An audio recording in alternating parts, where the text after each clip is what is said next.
Hey everybody, this is Chapter 6 of The Fate of the Russian Revolution, Volume 2, edited by Sean Matt Gomna. The two Trotskyisms confront Stalinism. As opposed to the last volume of this book, where I read all the pieces individually, I'm reading this book, or recording this book by chapter. So, because the pieces are kind of short and they kind of all relate to each other. So it really doesn't make sense to release them all separately. So, the first piece is titled Stalin Enters Poland, an Impulse to Workers' Revolution. This is from the Socialist Workers' Party, 1944. It was originally from an editorial titled Stalin in Poland, from the Militant on the 8th of January, 1944. So here it goes. The mere anticipation of the entry of the Red Armies into the border states has previously provoked grave crises in the relations between the USSR and Anglo-American allies. Now a new and greater crisis develops as the victorious Red Armies are poised on the old Polish border. Even though the leaders of the quote, United Nations end quote, have just concluded a copper-riveted agreement and beat the drums about their concord at Tehran, the Red Army victories again exposed the deep and irreconcilable antagonism which divides the Soviet Union and the imperialist powers. The capitalist press openly expresses its alarm. What are they afraid of?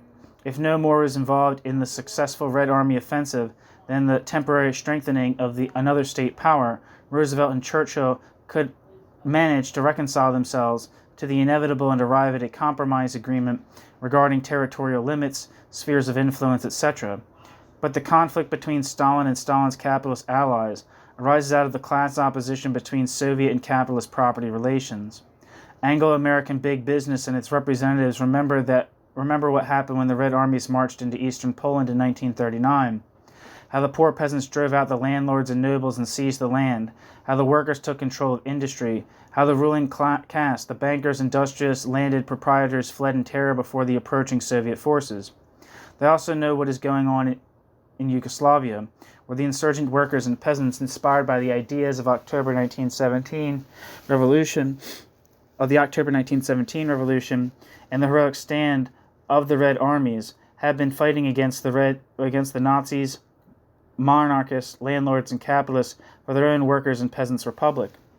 What Washington and Wall Street dread is the impetus inevitably imparted by the Red Army advances to these revolutionary moods and movements of the masses and to an overturn in political and property relations.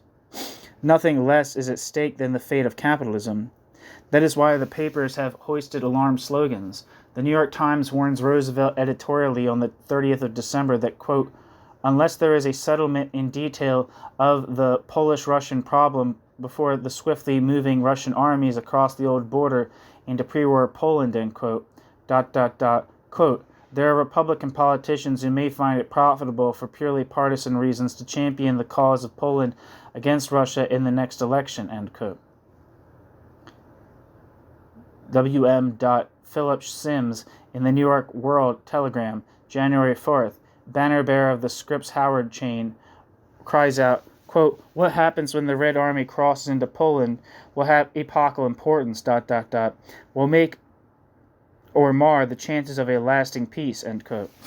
Sims also points out that neither Washington nor London is now in any position to, quote, get tough, end quote, with Moscow. That is another reason why the capitalists are grinding their teeth in chagrin. The renewed tension over the Polish question demonstrates the insuperable character of the antagonism between the Allied imperialists and the aims and aspirations of the European workers and peasants, including the Soviet peoples.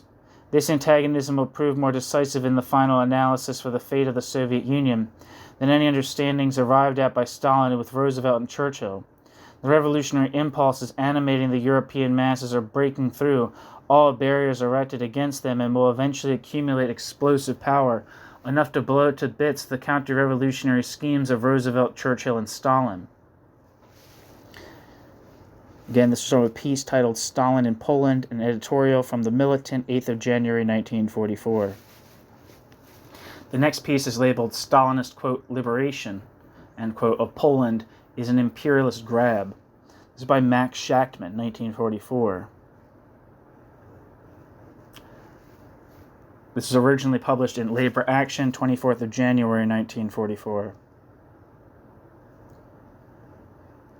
The war with Germany was justified by the Allied spokesman, among other things, on the ground that Hitlerism violates the national sovereignty of nations and peoples, does not allow them to live as they see fit and to rule themselves. There is no need to prove this case against Hitlerism beyond the use of facts which are known to every child.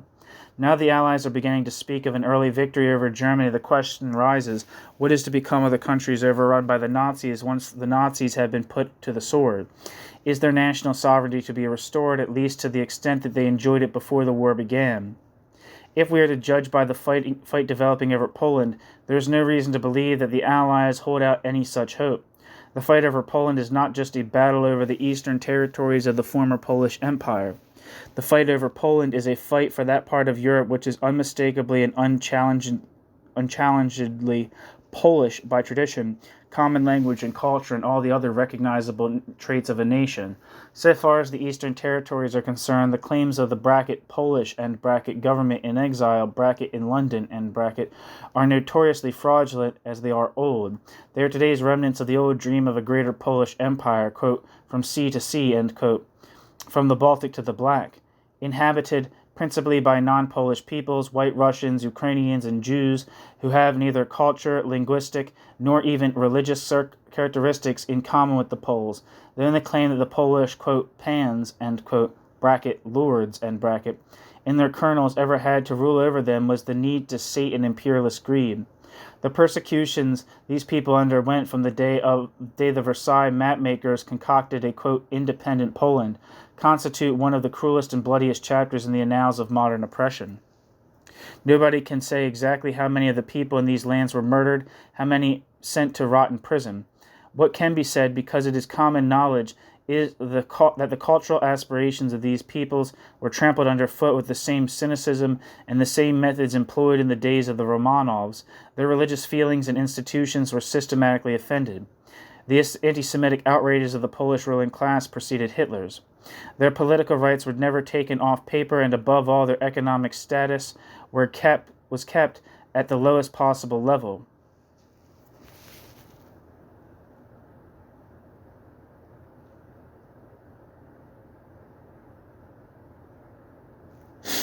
Only the most rabid Polish imperialists could expect any allegiance from these peoples.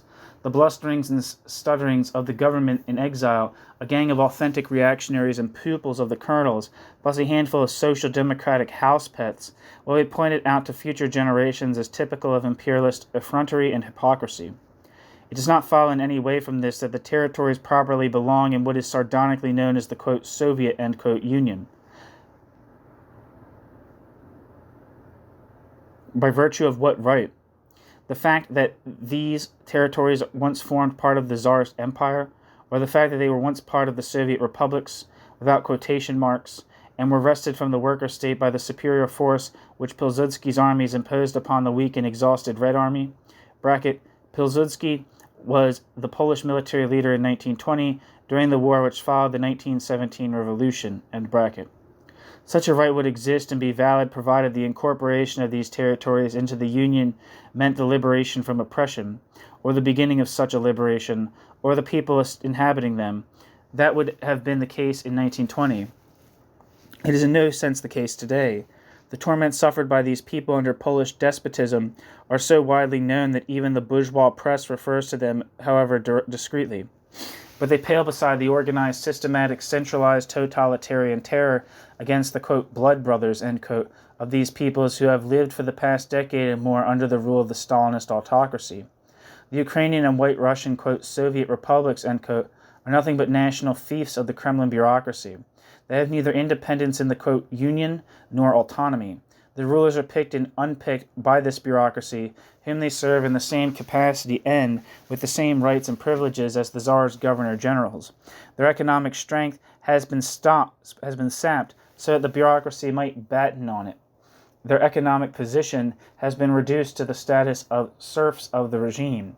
The Polish knout stings no more brutally than the Stalinist knout. The cemeteries of the western Ukraine are less numerous than those of the, quote, Soviet Ukraine. Filled as the Soviet Ukraine, the the cemeteries of the Soviet Ukraine are, with the corpses of millions of peasants condemned to death in the Stalinist, quote, collectivization drive, end quote, alone. It is not without significance that in their initial drive, Hitler's legions encountered less resistance from the native population of the Ukraine than from the native people of the northern part of the, quote, Union. The fact that, quote, even, end quote, the Anglo-American ruling class has given the Anglo-American ruling class's sanctions to Stalin's demand should cause only a shrugging of the shoulders and not a bending of the knees. What else could it do? Stalin's, quote, moral, end quote, position is flawless from the imperialist standpoint. What could Churchill, for example, possibly say in reply to a blunt accusation from the Kremlin statesman, quote, you want us to give up our Poland, but you cling to India like a leech. You want your colonies, we want ours. You have your amusing elections in India, we have our funny plebiscites in the border states, end quote. More important than the, quote, moral, end quote, position is the military position. Neither Churchill nor Roosevelt has as much as a toenail on Polish or ex-Polish soil. Mikołajczyk, bracket, chief of the wartime Polish government in exile, based in London, and later 1944 to 47, the pro-Western deputy prime minister in a government which was in fact Stalinist controlled, end bracket, and co., are better off only insofar as the Polish underground gives them reluctant and suspicious support. Stalin, however, not only has good solid boots on more and more Polish or ex-Polish soil, but has the power to extend a friendly hand to Hitler if an Allied attempt is made to challenge the rights of his boots.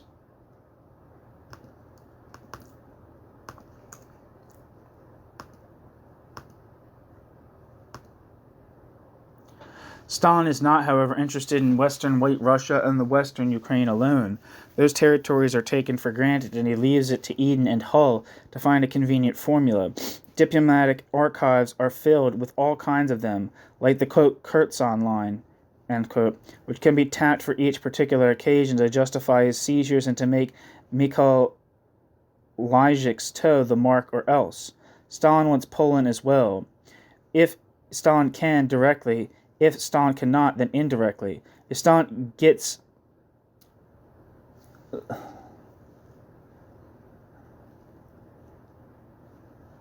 don't know, I think there's a weird thing. It's if he gets thar fustest with the mostest, I don't know if that's a reference to something, then Mikołajczyk might just as well retired at Cleveland, like the recently deceased Smetona of Lithuania, bracket, the president of Lithuania who fled to the USA when the Russians invaded in 1940 and died in 1944 in a house fire, end bracket. Then Finis Polonii. There's no question about it. The Polish government in exile is worried far more about Poland itself than about Poland's former eastern territories. More accurately, Poland's apprehensions over the Eastern Territories are due to Poland's apprehensions over Poland. The Polish government in exile is worried far more about Poland itself than about her former Eastern Territories. More accurately, the Polish government in exile's apprehensions over the Eastern Territories are due to the Polish government in exile's apprehensions over Poland. The fight over Poland underlies what might be called the two most important ideas of our time.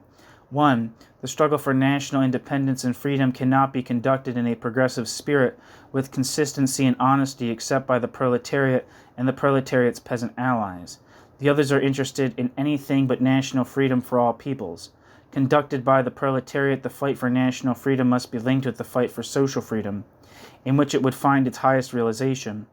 Its highest realization, finally, can come in Europe only in the form of a socialist United States of Europe, freely entered and equitably and jointly ruled by the independent workers' governments that alone can save Europe from the disintegration, subjugation, and chaos to which capitalist barbarism is dooming it. And second, the seeds of the Third World War are being sown already. World War II is not yet over, decidedly not yet, and the conditions for spreading World War III are being laid. This idea is not peculiar to the revolutionary Marxists. Many capitalists understand this idea. Many even fear this idea, for the bourgeoisie does not want war, and especially it does not want the revolutions that come with war. But the bourgeoisie is helpless to prevent war, as utterly and completely helpless as the bourgeoisie proved to be in 1939. The military struggle between the two big camps is accompanied by a feverish political struggle inside the Allied camp. The attempts made in it to confine to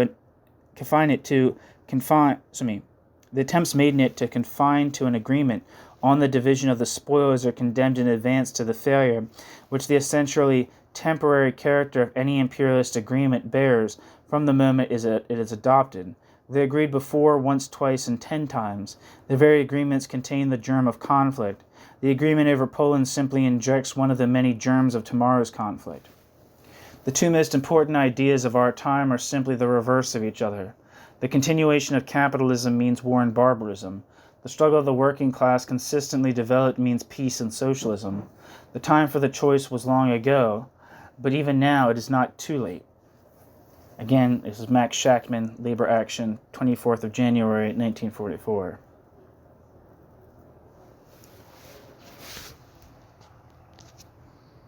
One second.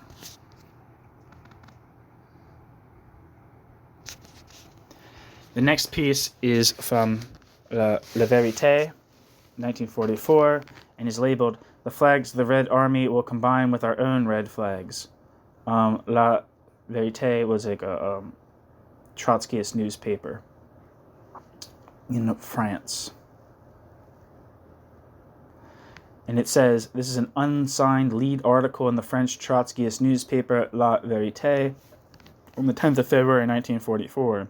This issue of La Vérité came out just after an international conference of Trotskyists in France in February 1944 adopted a document sketching roughly the same perspective.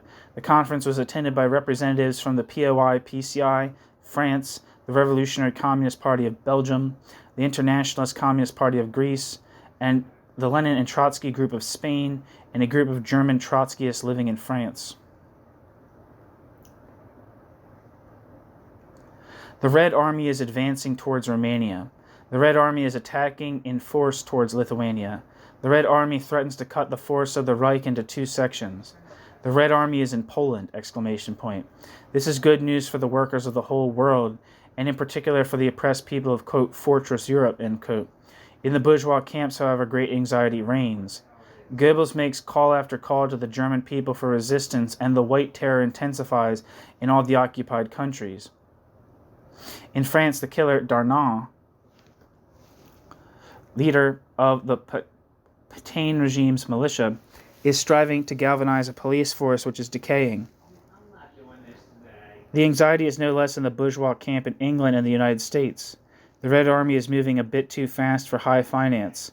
Standard Oil is at work to keep Hitler's tanks and planes running as long as possible, while Churchill, on his side, activates preparations for landings in Europe and tells us that they will be delayed no longer. The Allies are preparing to replace the failing Nazi gendarme.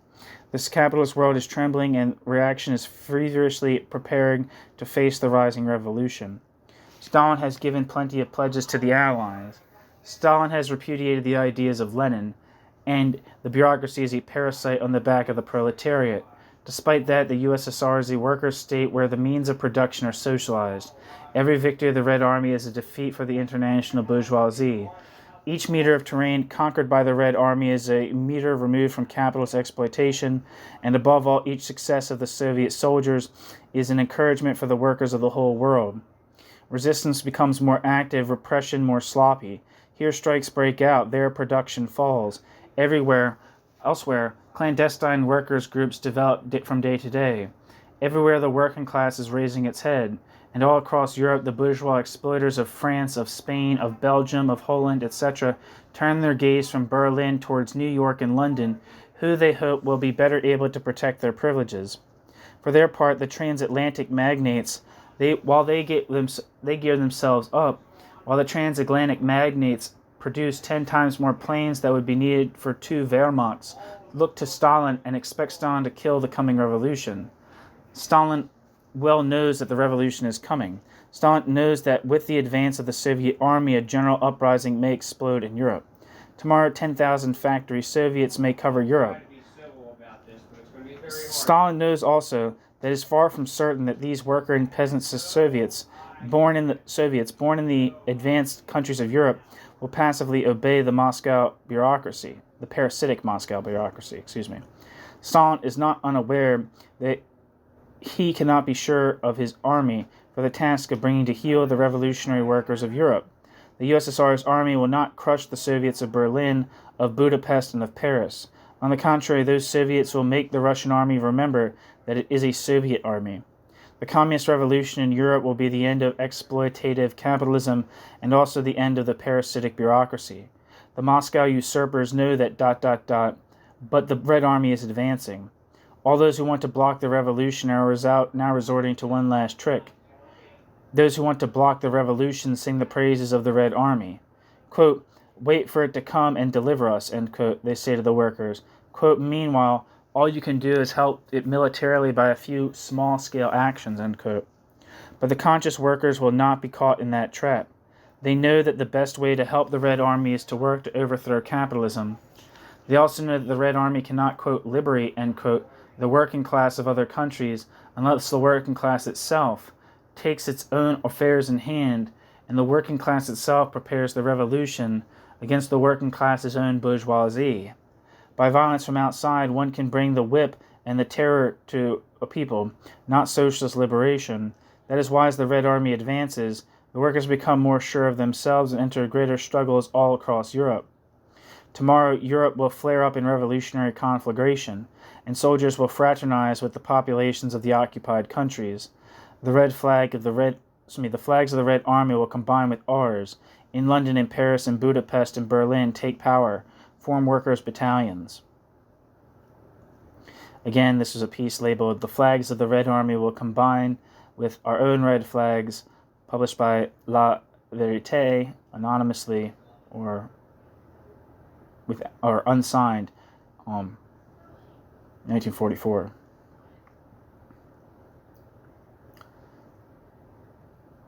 The next piece is by the Socialist Workers' Party, and it's from 1944. It's labeled "Stalin aims to subjugate Polish workers." This is originally from a piece called "Warsaw Betrayed," an editorial from The Militant, 19th of August, 1944.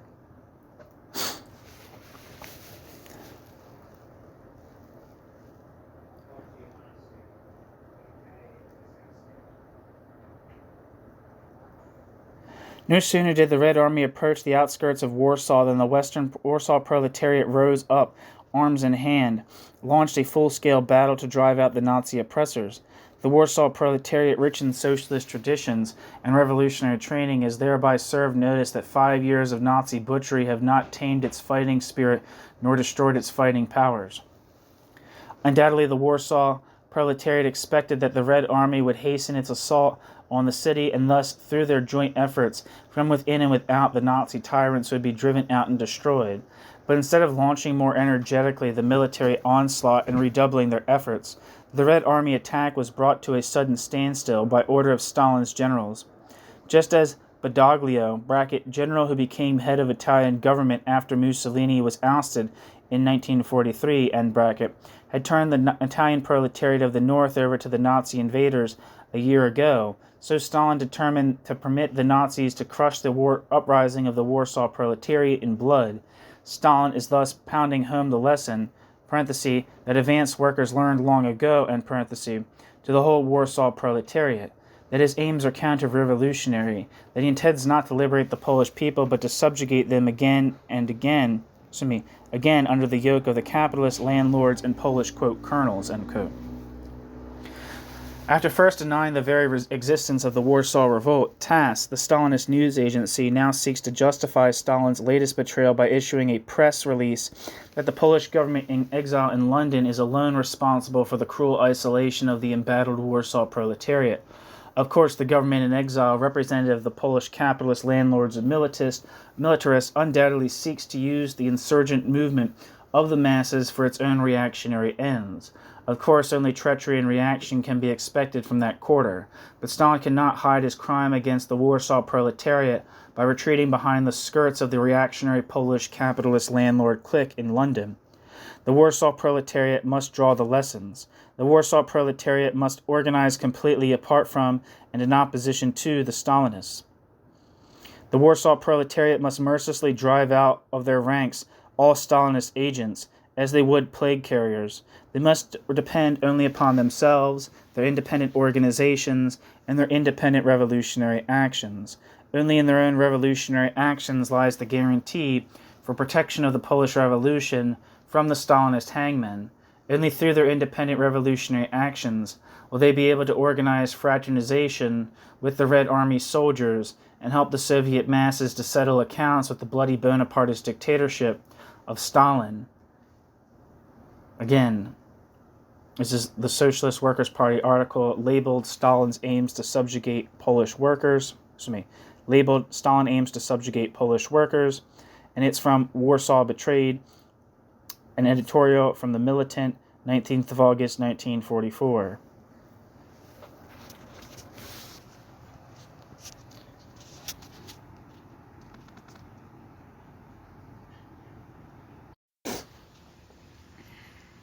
There we are. Next piece is labeled Worker Guerrillas Must Subordinate to the Red Army Command by James P. Cannon, 1944. It says this is a letter from Cannon in jail to be transmitted to the Socialist Workers' Party leadership, August 1944, printed in New International, March 1945. This letter is not included in Cannon's letters from prison.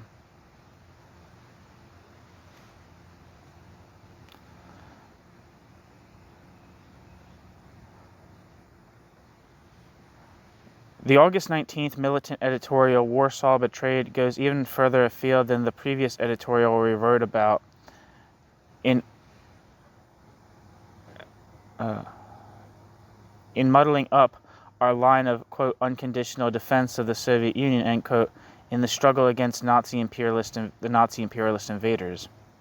To call upon the revolutionary Polish workers to, quote, organize fraternization, end quote, with the Red Army soldiers, as the editorial does, is to think in terms of establishing contact with the rank and file of a hostile military force. But the Polish workers must be the allies of the Red Army in the Red Army's war against Hitler's armies, no matter how reactionary Stalin's policy is. Therefore, the task for the Polish revolutionaries is to organize revolutionary propaganda in the ranks of the Red Army, with which they will be in contact as allies, not to, quote, organize fraternization, end quote. Secondly, the editorial adds that through this, quote, fraternization, end quote, the Polish workers will help the Soviet masses to, quote, settle accounts with the bloody Bonapartist dictatorship of Stalin, end quote. Our program recognizes the vital necessity of overthrowing Stalinism in the Soviet Union and has always placed this task in order of importance second only to the defense of the Soviet Union against imperialist attacks. However, it is precisely the latter consideration that the editorial slurs over. Finally, the editorial again fails to put explicitly and unmistakably our slogan, unconditional defense of the Soviet Union against all imperialists. The editorial also takes for granted a version of the Warsaw events about which there is little information, none of it reliable, and many uncertainties. A full-scale battle against the Nazis by the Warsaw proletariat is assumed, as is the, quote, order of Stalin's generals, end quote, in halting the Red Army attack on the city. The Moscow charge that the London, quote, Polish government in exile, end quote, ordered the uprising without consulting the Red Army command is brushed aside without being clearly stated, much less analyzed in the light of the current Soviet-Polish current Soviet-Polish negotiations. No consideration is given to the question of whether or not the Red Army was able at the moment to launch an all-out attack on Warsaw in view of the Red Army's long-standing offensive, the Nazi defensive preparations along the Vistula, the necessity to regroup forces and mass for new attacks after the not inconsiderable expenditure of men and material in reaching the outskirts of Warsaw, the fact that there was a lull along virtually the entire the fact that there was a law along virtually the entire Eastern Front concurrent with the halt before Warsaw, etc. Nor does the editorial take up the question of the duty of guerrilla forces, and in the circumstances, that is what the Warsaw detachments are, to subordinate themselves to the high command of the main army, the Red Army, in time such an important battle as the siege of Warsaw. On the contrary, the editorial appears to take as its point of departure the assumption that a full-scale proletarian uprising occurred in Warsaw, and that Stalin deliberately maneuvered to permit Hitler to crush the revolt. A hasty, sketchy commentary on events, including the badly limping Badoglio analogy, is then fitted into this arbitrary framework. We agree indeed as to Stalin's counter-revolutionary intentions. Moreover, one has the right to suspect or believe personally that the Warsaw events are just as the editorial pictures them. But we have no right to put in writing in our press, and in an editorial to boot, such sweeping assertions for which we have no proof, and to draw conclusions based on such flimsy information. That is not the tradition of the militant. We are deeply concerned about this carelessness in writing about such a crucial question, and are anxious to hear the comments on our criticism. Again, this is a letter from James P. Cannon in jail to be transmitted to the Socialist Workers' Party leadership, August 1944, printed in New International, March 1945. This letter is not included in Cannon's letters from prison.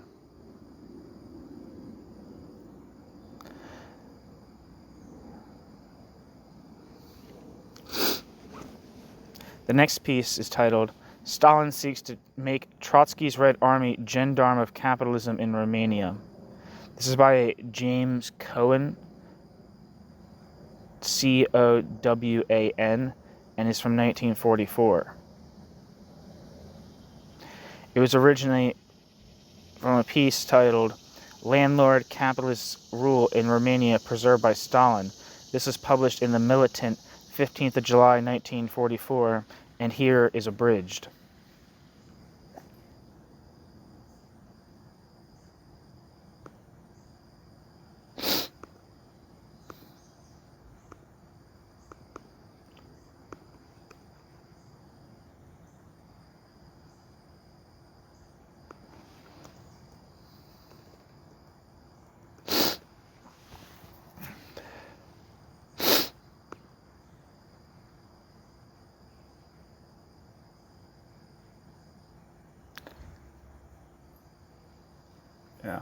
Can't see anything for James Cowan, so we'll just read it.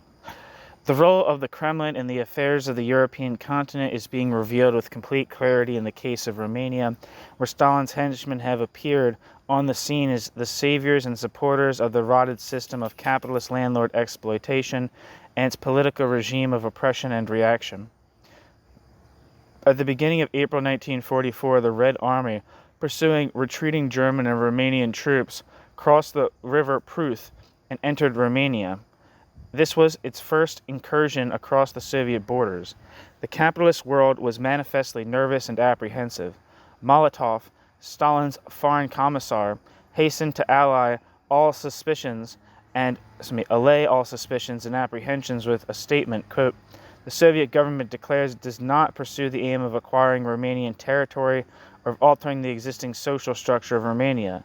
The entry of Soviet troops into the boundaries of Romania is dictated exclusively by military necessities and continuing resistance of enemy troops, end quote.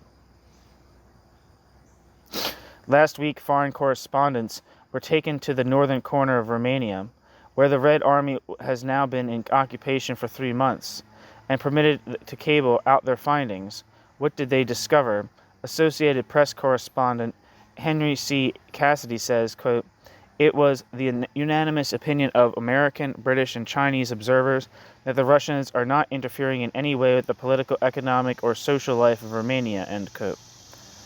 Which, of course, is confirmation of Molotov's assurance to the capitalist world that the Stalinist regime will help the Anglo-American imperialists preserve capitalist landlord rule in the Balkans. It is, however, the details of the correspondence findings which afford the most glaring confirmation of the reactionary role of the Stalinist government and reveal the abysmal depths of counter-revolutionary vileness to which it has descended.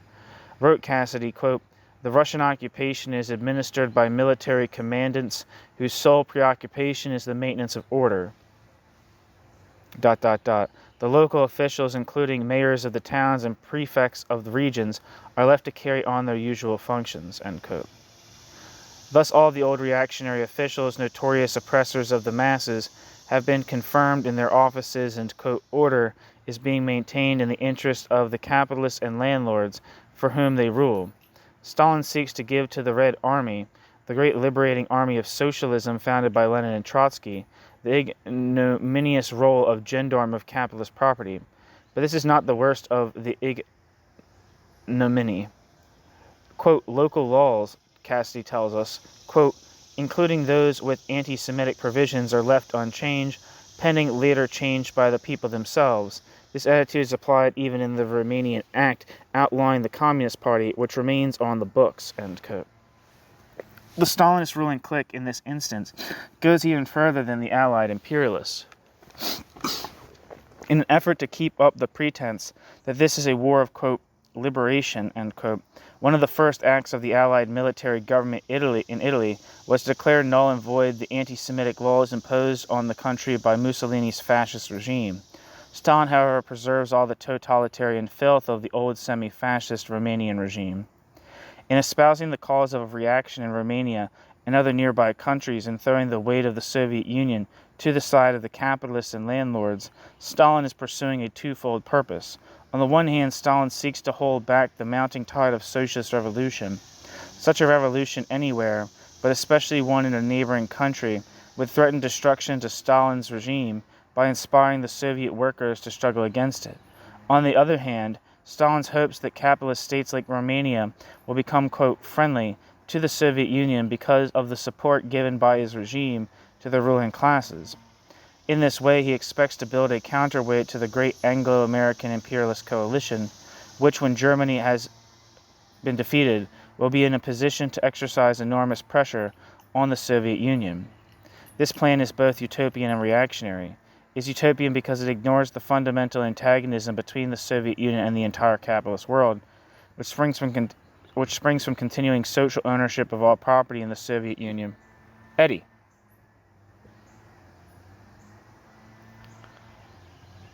Sorry, I had to yell at this dog that I'm watching. This plan is both utopian and reactionary. It is utopian because it ignores the fundamental antagonism between the Soviet Union and the entire capitalist world, which springs from continuing social ownership of all property in the Soviet Union and will prevail as long as the socialized property remains. It is reactionary because it damages the prestige of the Soviet Union with the exploited masses abroad, sabotages the socialist revolution, and therewith tends to destroy the only sure and dependable support upon which the Soviet Union can rely in a hostile capitalist encirclement. Again, this is from a piece titled Landlord Capitalist Rule in Romania Preserved by Stalin, published in The Militant, 15th of July, 1944. It's by a James Cohen.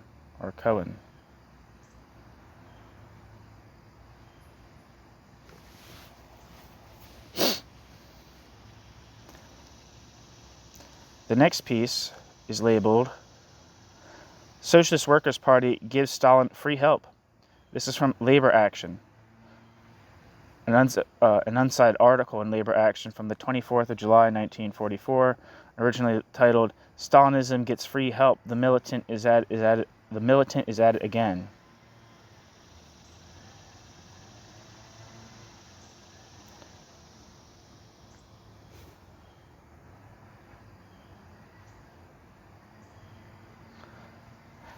How can you aid Stalinism even if you are against Stalinism?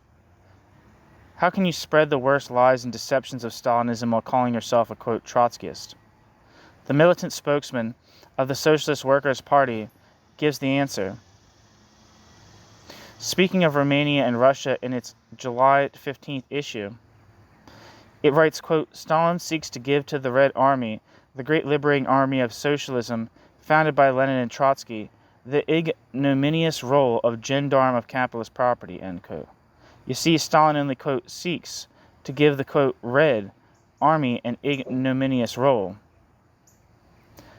Stalin hasn't yet succeeded. You see, the Russian army is not only, quote, red, but it is still the, quote, great liberating army of socialism, end quote. This is what these self-styled Trotskyists write, and not for the first time. Trotsky, however, back in 1939 declared that, quote, the Red Army, is an instrument in the hands of the Bonapartist bureaucracy, end quote. In other words, it is the tool of the Stalinist counter-revolution. It is the tool used by Stalin among the peoples and the territories he conquers to convert them into his own semi-slaves, end quote, as Trotsky said. Further, that is why we presume Trotsky added that, quote, we do not entrust the Kremlin with any historic mission. We were and remain against seizures of new territories by the Kremlin, end quote. All these quotations are from Trotsky's In Defense of Marxism. The Militant, which calls itself, quote, Trotskyist, describes this tool of the Bonapartist bureaucracy, of semi-slavery, of the, quote, counter-revolutionary workers' state, end quote, as, quote, the great liberating army of socialism, end quote. That's how it spreads, or rather continues to spread, one of the fundamental lies of Stalinism. In the same article, the Militant speaks of the quote, continuing social ownership of all property in the Soviet Union, end quote, and declares that, quote, socialized property remains, end quote, in Russia. Time and again we have pointed out to the Militant that this is not only a lie, violating all the facts and the basic theories of Marxian socialism, but that it is the fundamental lie of the Stalinist bureaucracy and the Stalinist bureaucracy's philosophy.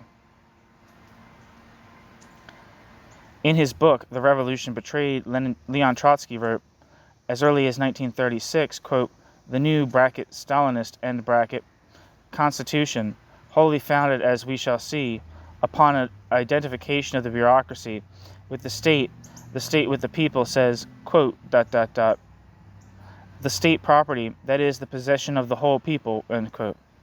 This identification is the fundamental sophism of the official doctrine, The higher the Soviet state rises above the people, and the more fiercely the Soviet state opposes itself as the guardian of property to the people as its squanderer, the more obvious does it testify against the socialist character of this state property, end quote. Trotsky. This is not the first time we have called the direct attention of the Militant to this quotation, but it is so hell-bent for leather to idealize and embellish Stalin's counter-revolutionary state that the Militant continues to ignore Trotsky's view in favor of spreading, quote, the fundamental sophism, end quote, of the official Kremlin doctrine. Trotsky speaks accurately of, quote, state property, end quote, in Russia.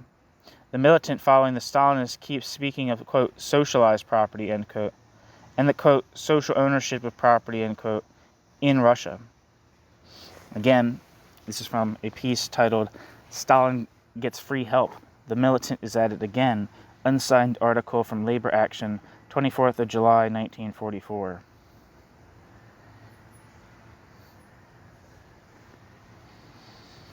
The next piece is labeled Stalinism Threatens to Defeat Workers' Revolution in Europe. This is by Louis Kosar and was published in 1942 in Labor Action under the name Europacus. On the 9th of February 1942, under the title The Coming European Revolution Faces a Great Menace in Stalinism.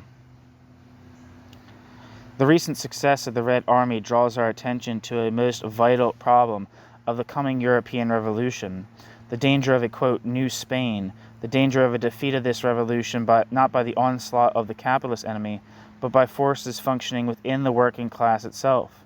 It is of utmost necessity that this problem be clearly faced now. Failure to do so can have only serious consequences later. It's not merely a matter of academic discussion as to whether the Soviet Union is a worker state or not. There is more than merely a problem of sociological definition involved here. Regardless of intentions, to speak of Russia as a, quote, worker state, end quote, today is to blind the workers, especially of Germany, to the dangers of tomorrow. In spite of the tremendous waves of wishful thinking produced during recent years about the definite collapse of the Stalinist parties, it is a fact that in most of the occupied countries, the Stalinist party is the strongest, if not the sole mass party of the workers. Facts are stubborn. You have to explain them, but you cannot make them disappear merely because your historical analyses want those facts to disappear. As long as the roots from which Stalinism springs continue to exist, it will remain as a powerful counter-revolutionary factor in Europe.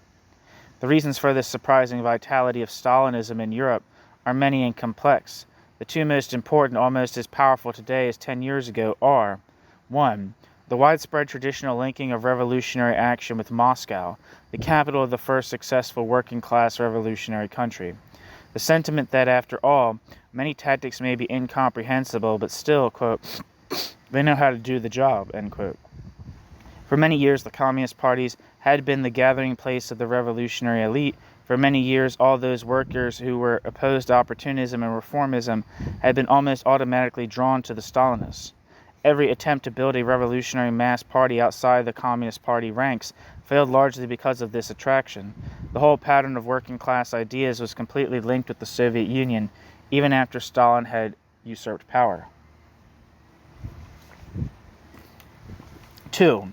The second reason is a socio-psychological one. Craving for leadership, for authority, is a deep-rooted tendency in modern man and is also present among the workers. It is much easier to transfer one's cravings for authority from one powerful force to another than to stand openly in rebellion against existing society. Especially is this true of a working class that has suffered numerous defeats, that is, in large measure, unemployed and starving. A free trade union worker in a factory who has acquired the feeling of independence is much more difficult to induce into unquestioning obedience toward the rigid structure of Stalinism. But in Europe today, there are millions of unemployed workers who only work occasionally. Millions of others near starvation. Recent defeats of the working class in France and Spain, to name but two, have tremendously aggravated the sentiment of despair. Large sections have abandoned confidence in any action arising out of independent class struggle. They're looking for help from outside. We have recently printed instances of evidence that this sentiment is gradually being overcome, but these are only the first signs. If these two reasons for the strength of Stalinism cannot be overcome by the new working-class revolutionary movement arising today in Europe, a, quote, new Spain, end quote, is inevitable, bracket, i.e. a joint bourgeois-Stalinist suppression of workers' revolution as in Spain in 1936 and 37. But how can these two factors be overcome? We here dealing with a problem of, quote, importing, end quote, attitudes and ideas to the European working class, our task would be hopeless. But what is rather in question is certain trends already latent in the European masses, certain facts which are the foundation for the new movement. Oppression and semi-slavery, the unlimited reign of bureaucratic authority over the working class, as well as over each individual, have created a spontaneous longing for freedom and security. These words are often used in the reports we get from Europe. Their concrete meaning is often very blurred. Some, certainly not the majority, may think of a return to bourgeois democracy. But for many, these words are linked to the idea of socialism, which is, of course, also thought of as a vague and blurred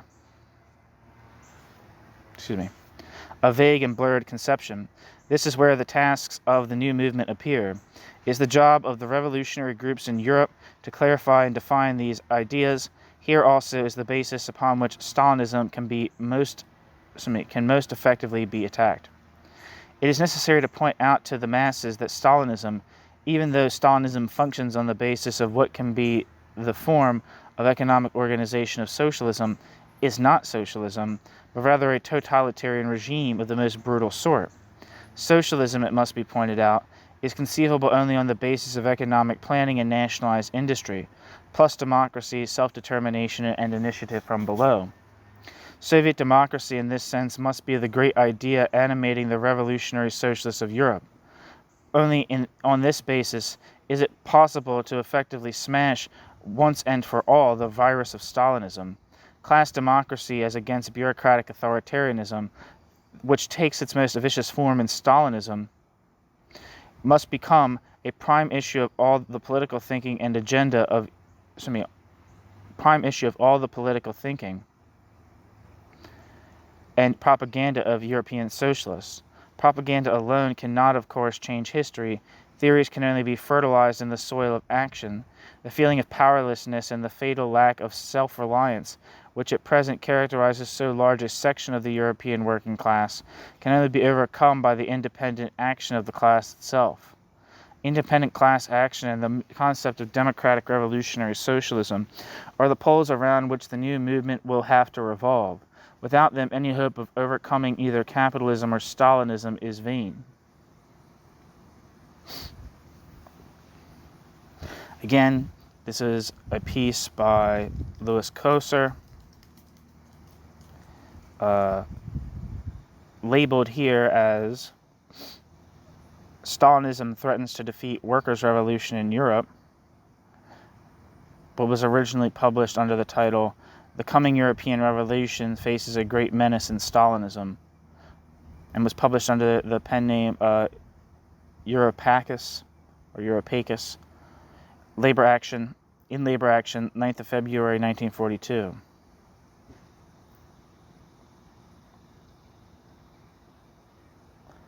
The next piece is by Natalia Sadova, Trotsky's widow. It's from the 16th of August, 1944. And it's titled, quote, "You seem to be hypnotized by the slogan, quote, defense of the USSR, end quote, end quote."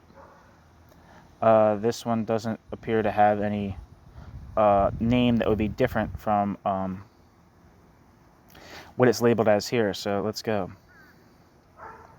It might be abridged, but I'm not sure.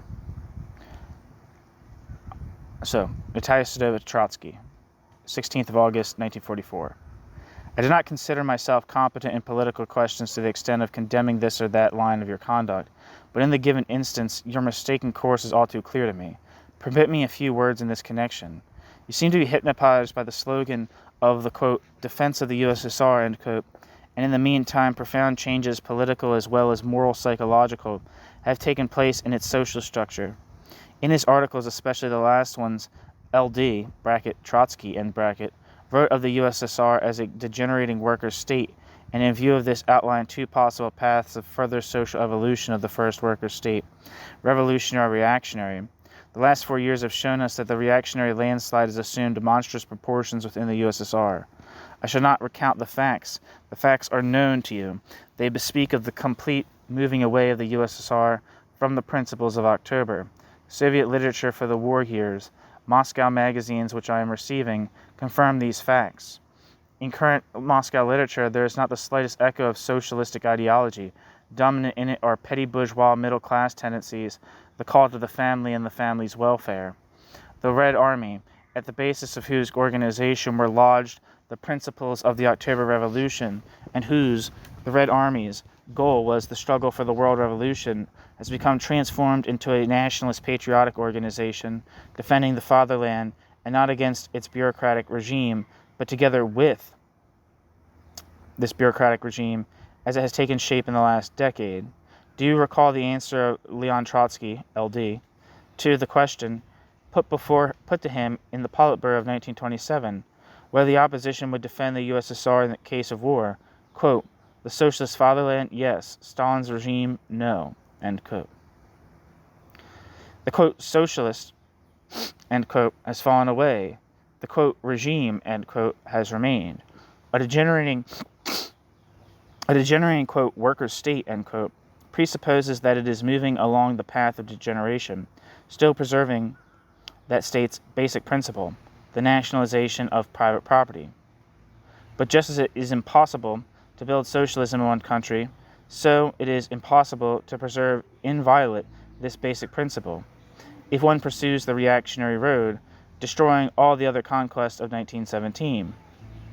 It is necessary to explain this tirelessly day by day. It is impermissible to repeat an antiquated slogan by rote.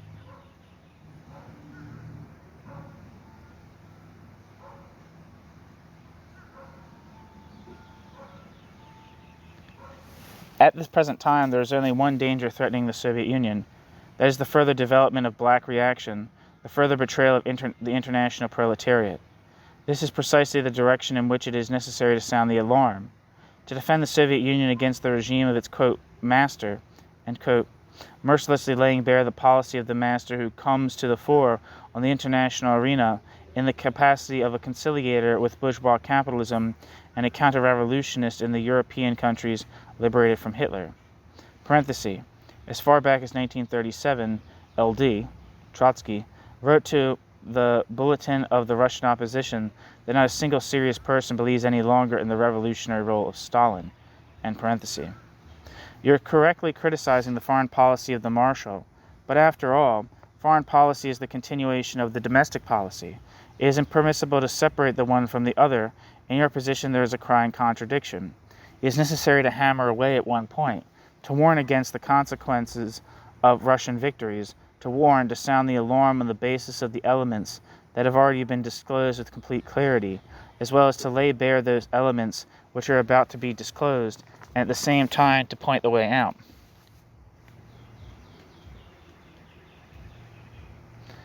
The next piece is another piece by Natalia Sedova, labeled, quote, "The main danger for the USSR is Stalin," end quote. This is from the 23rd of September 1944.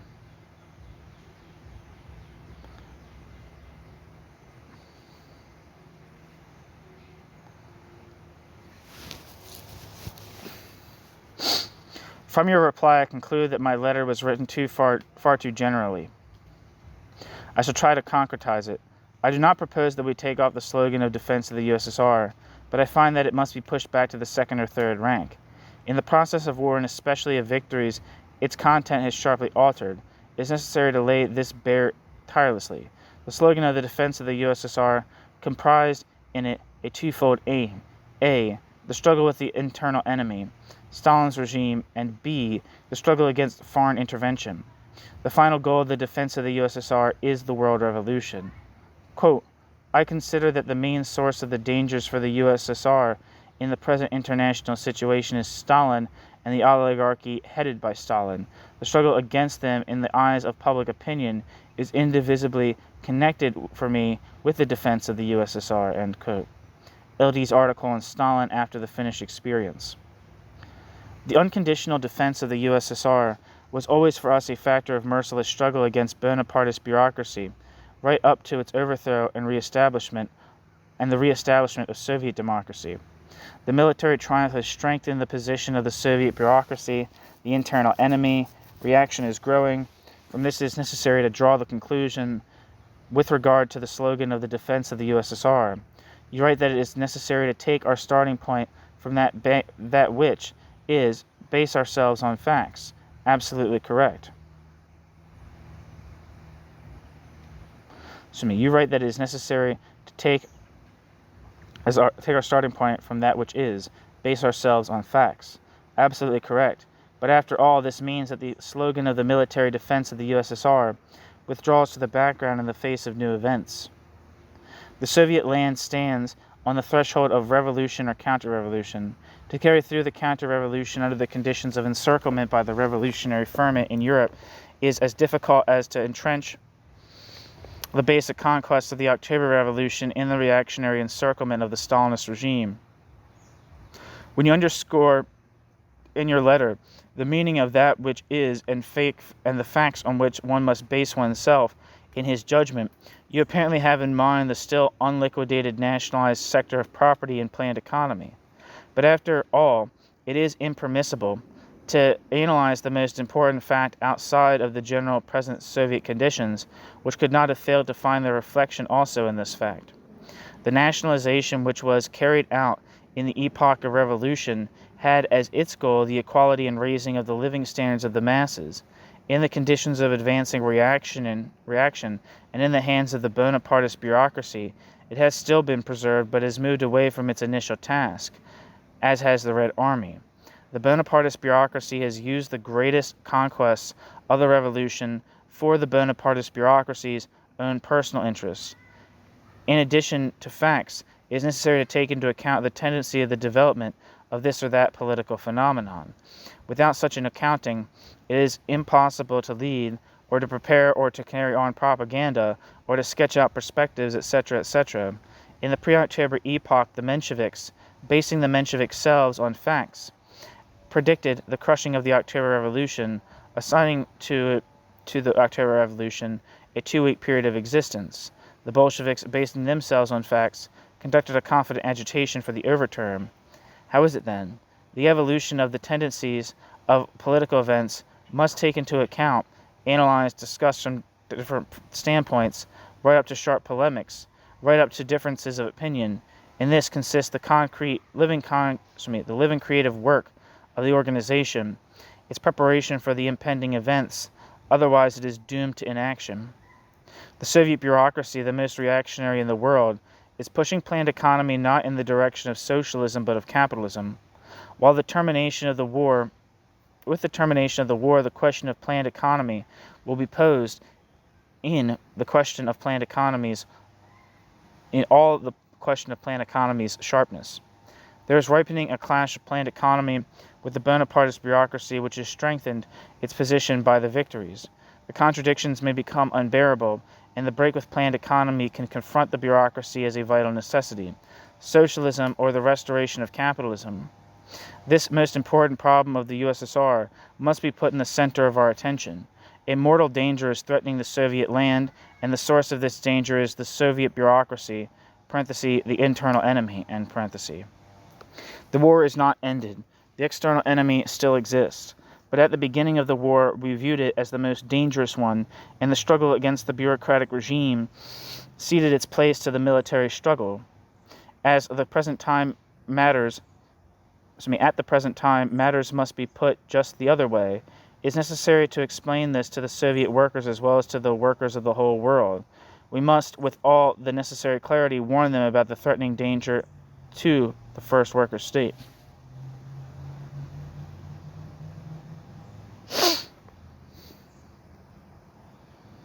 Military victories of the Red Army cannot assure the overthrow of the Stalinist bureaucracy.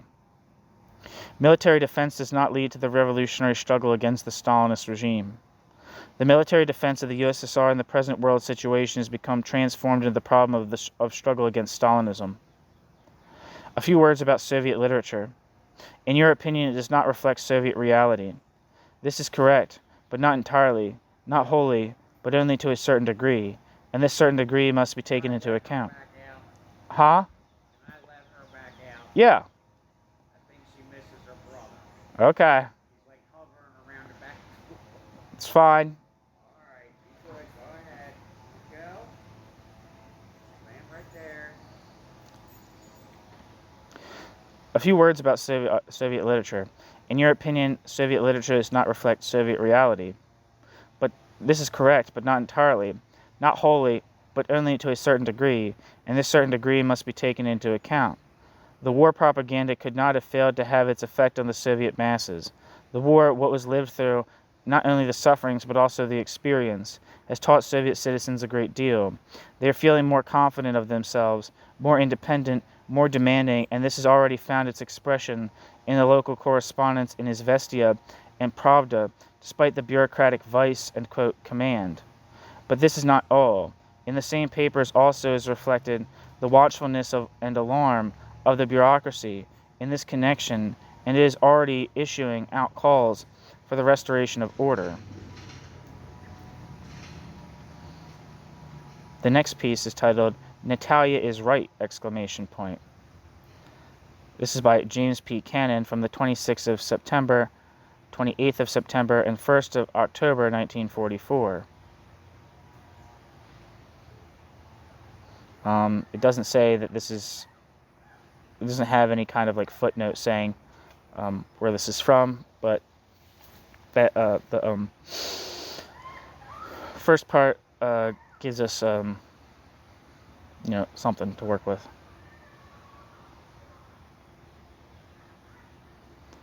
Natalia's letter draws attention to the accelerated pace of the Stalinist degeneration in the conduct of the war. The political party of the bureaucracy is the most vulgar nationalism. the political policy of the bureaucracy is the most vulgar nationalism. There is abundant evidence on this side of the question, and facts cited by Natalia add more concrete instances to fill out the picture whose outlines we have long known. We do not know, however, what sentiments animate the Soviet masses in their unprecedented struggles and sacrifices. I personally am strongly convinced that the conquest and memories of October play a bigger part than the Stalinist appeals to the past glories of czars and czarist generals.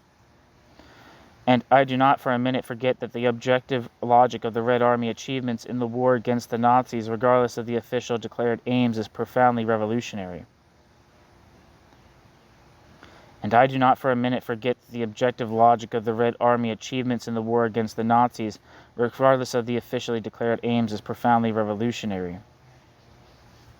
We know, and we have always said, that the Soviet Union cannot be carried through the transition period from capitalism to socialism without workers' democracy. That is the reason we call for the revolutionary overthrow of the bureaucracy and the reinstatement of workers' democracy. By this formula, we sharply distinguish our position from that of the fetishists of democracy, who regard it as an end. For us, it is a means to an end, i.e. the construction of the socialist society by the creative effort of the masses and international collaboration between them. We are no less convinced that the transitional period, which has assumed the form of a degenerating worker state dominated by a nationalistic bureaucracy, can be, quote, permanent or even long-lived. The fundamental alternative confronting the Soviet Union is and remains forward to socialism or back to capitalism. By this formula, we draw a line between ourselves and all the profound, quote, theorists of a new bureaucratic, quote, class. We have less reason than ever to reconsider our conclusions on these two basic propositions. The bankrupt bureaucracy was capable of producing only the one evil which it promised to avoid, and to avoid which it sold out the international revolution, a war on Soviet soil. The, quote, theory of a new, quote, bureaucratic class interposing itself between defeated capitalism and unrealized socialism was given a certain superficial plausibility only by its bolder representatives, such as Bruno Rizzi. I have pieces about Bruno Rizzi on this channel, who assimilated the regimes of Mussolini, Hitler, and Stalin into one homogeneous system.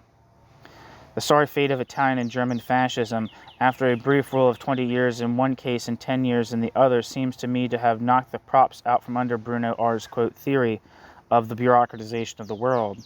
It is not necessary even to speak of his half-hearted imitators and their anemic new nationally limited class of, quote, bureaucrats, end quote, in one country. The national reformist policy of the bureaucracy, in its degenerating course of reaction against the October Revolution, can only, unless it is overthrown, pile quantity upon quantity, and this in turn must, at a certain point, result in a qualitative change in the state inherited from the Great Revolution. I think we must look for signs of such a danger in the field of Soviet economy. Politically, the bureaucracy seems to have done all the bureaucracy can do to erase the revolution. By their politics, they have brought the Soviet economic system to the very brink of overthrow by Nazi militarism, and now leave it exposed in a terribly weakened position to the still mightier and as yet unspent military power of the Anglo-American bloc.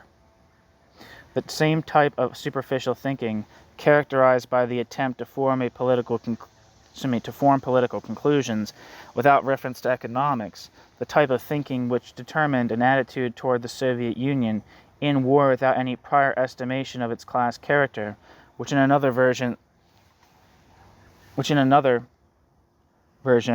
light-mindedly assumed that the Stalin-Hitler pact would be long-lasting because of the, quote, affinity, end quote, of the two regimes.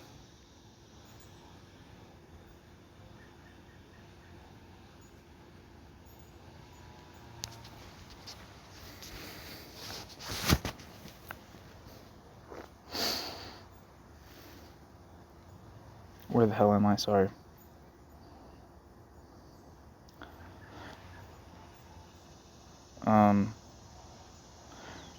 Is now quite convinced of the durability of the Anglo-American Soviet Pact of Tehran.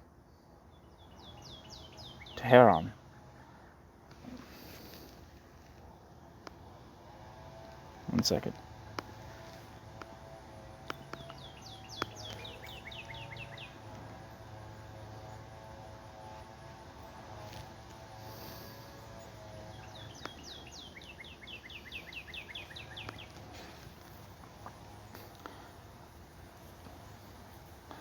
is not quite convinced of the durability of the Anglo-American Soviet Pact of Tehran.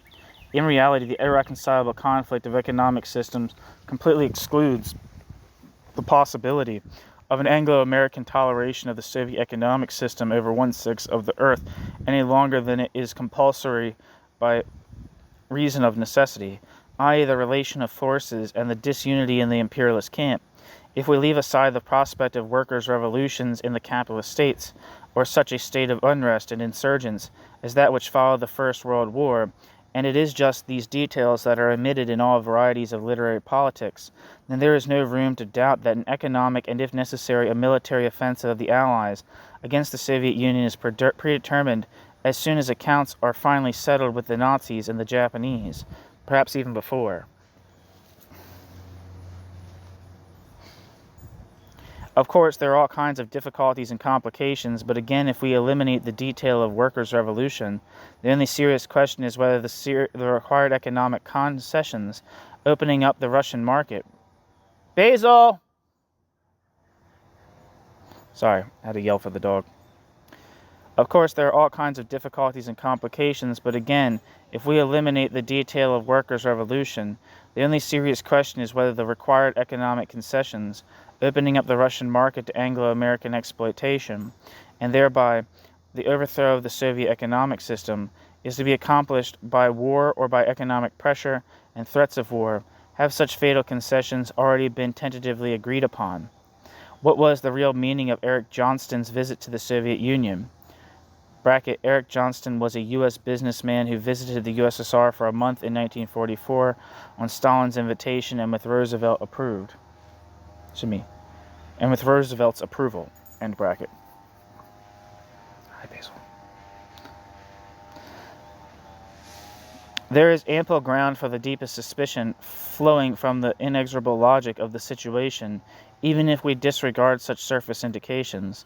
But so far we do not know of any basic infringements on the Soviet economic system made during the war, and we therefore have no reason to change our attitude toward it in its relation to the capitalist world. On the other hand, we do know that the nationalized property system permitting state planning and control, even though it is monstrously distorted and crippled by bureaucratic mismanagement and privilege, revealed an enormous power under the conditions of war. We Trotskyists have had more confidence in the vitality of Soviet economy than anyone else, including the conservative and cowardly bureaucracy, but all our calculations were far surpassed. The results of the Nazi-Soviet war must have had profound effects on the Russian masses.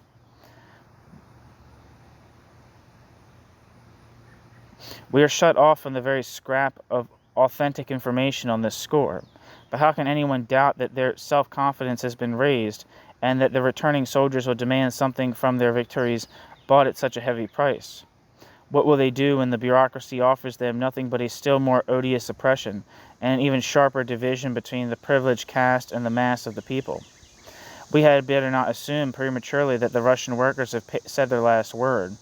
We had better wait and see what is going to happen before we even think of playing with the idea of changing or modifying our policy, which, of all schools of thought on the Russian question, is the only one that turned out to be based on the realities of the situation. The only policy that stood up under the test of such a devastating war that, as Churchill rightly said, no other regime in history could have survived it. Our, quote, Russian, end quote, policy, however, is only one section of a complete program based on a fundamental class conception and a worldview. Our active political slogans of the day must always be consistent with our general program and express that phase of our general program which has the greatest urgency of the moment. It is important always to keep in mind the subordinate relationship of active slogans to the program as a whole, and not to identify with the other. Serious politics is impossible without a firm program of Marxist internationalism. Those who dispense with this chart produce nothing, as we have seen, but speculation, guesswork, and irresponsible experimentation. We do not change our program. No amount of criticism and impatience can modify our, quote, conservatism, end quote, in this respect. But to stand firmly by the program naturally does not authorize us to repeat the same active political slogans all the time with the same degree of emphasis. That would reduce the art of politics to memory work, and as the old man once remarked, make every sectarian a master politician. The art of politics consists in knowing what to do next, that is, how to apply the program of Marxism to the specific situation of the day. We do not change any of our slogans insofar as those slogans represent, each in its own way, the various sections of our complete program. But if we are alive to the complexities and quick changes in the world political situation, as well as that at home, we must always be ready to change the emphasis with which we advance one or more slogans, while holding others more or less in reserve, as the situation may require. We think Natalia's letter must be considered from this point of view. When the Nazi military machine threatened the destruction of the Soviet Union, every communist had to put the slogan of the defense of the Soviet Union in first place.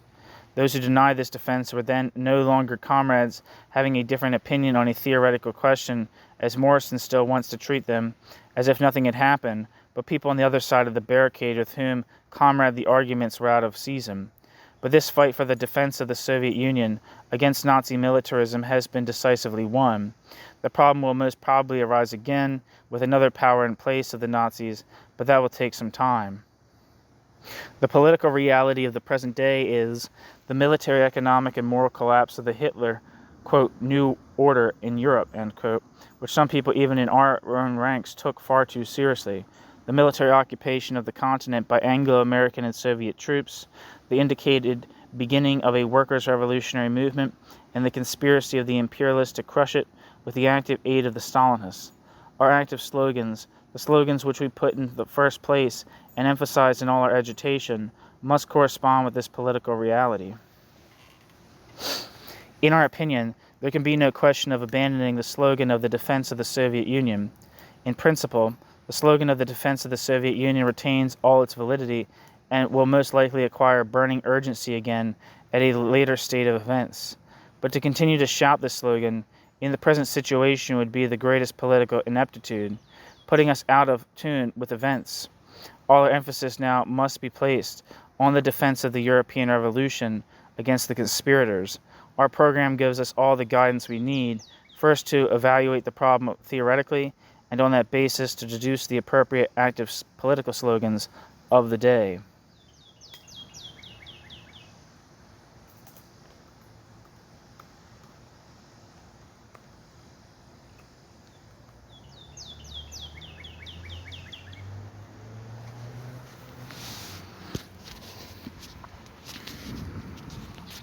Shit.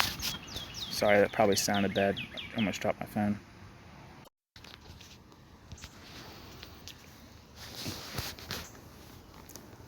The next piece is titled, quote, "For you, the slogan of military defense of the USSR is fixed once and for all," end quote.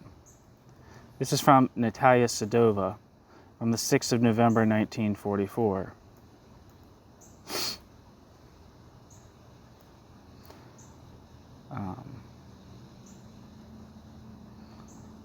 The footnote, it says, first letter from Sedova, New International, March 1945, an article, quote, from the bureaucratic jungle, part 2, end quote. Second letter from Sedova, and a letter from Cannon, Socialist Workers' Party Internal Bulletin, Volume 6, Number 9, October 1944. The letter from Cannon, written in sections because of prison regulations, is undated in the Socialist Workers' Party Internal Bulletin, but dated in letters from prison, published with Pathfinder, 1968.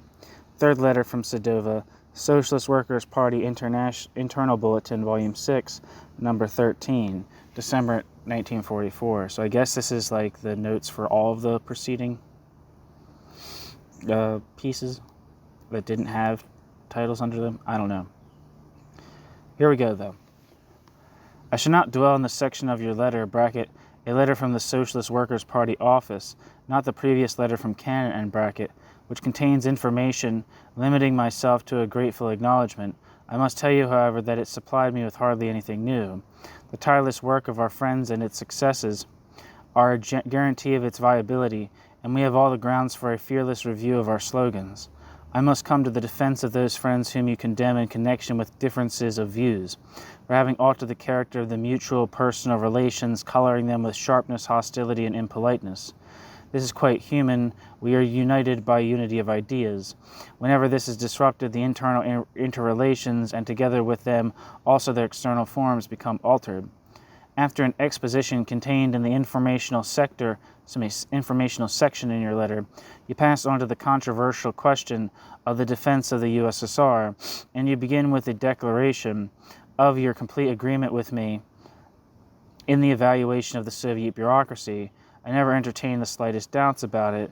This has been firmly established through the greatest experience over many years. This was and remains the basis of our successive conclusions. Your declaration, as well as, incidentally, the exposition of the informational section of your letter, was necessary in order to facilitate for you the road of further discussion. But after all, the criticism of the Russian bureaucracy does not exist of and by itself, no more than does the slogan of the defense of the USSR. One must not incessantly repeat one's condemnation of Russian bureaucracy without drawing corresponding conclusions from it. Criticism may undergo change during this or that segment of time, corresponding with the changes in the conduct of the bureaucracy itself. We criticize with greater force now one, now another of its sides. It is impermissible to confine oneself to an absolute adjustment once and for all. Criticism of this sort becomes transformed into a worthless, lifeless trinket, which serves to lull oneself and to shut one's eyes to the occurring changes. By your declaration, and thereby you seek to bring about appeasement, you rid yourself of any genuine living criticism of the situation that has been created. Quote, yes, I am in agreement with the criticism of the Soviet bureaucracy, end quote. You say to yourself, and by this lamentation you free yourself from the analysis of the current events, current facts which are bound up with the deeds of the bureaucracy. You behave similarly with the slogan of the defense of the USSR. You ignore the profoundest changes both in the domestic and foreign situation of the Soviet land. For you, the slogan of the military defense of the USSR is fixed once and for all. You do not notice changes that have been introduced into the concept of defense by the general surrounding background, that the direct need of it has fallen away, and that in view of the altered conditions, now comes to the fore with all its force, not the military defeat of the USSR, but its defense against the internal enemy, the mightiest and most dangerous one. You forget the essence of the slogan of the defense of the USSR. It includes at one and the same time the military defense against foreign intervention and internal defense against the usurping bureaucracy. The latter conditions the former. I do not propose, as I already have, not once written to take off the slogan of the defense of the USSR, but in view of the altered general situation, I did propose to remove military defense to the background in view of its needlessness in the present conditions, and to advance to the forefront with full force that on which military defense is grounded, the struggle against the Stalinist regime. Once again, the slogan of defense contains a twofold meaning, and depending upon the circumstances of the general political situation, its center of gravity shifts now to one side, now to the other. It is you and not I who reduce to zero the meaning of the slogan of defense as a whole, when you incessantly repeat it in a situation in which the first part of the slogan does not find application. I say as a whole because the actual situation with the situation's full force demands a stress on the second part. By continuing in uncorresponding conditions to advance the slogan of military defense, you wholly annul the slogan of defense, whereas I propose to preserve it by removing its first part to the third plan, saving thereby its most important ground, parenthesis, the second part, end parenthesis. Quote, whither the USSR, end quote. This question must be placed in the center of our attention, of our propaganda, of our agitation. It is impermissible to plead lack of knowledge concerning what is taking place in Russia, to cite lack of information, Russian censorship, and so on. With respect to information, the conditions at the present time are much more favorable than was the case a few years ago, which did not prevent us at the time from analyzing the internal situation of the USSR, determining the character of the first worker state in this or that period of time, analyzing the tendencies of its development, and drawing conclusions and sketching out perspectives.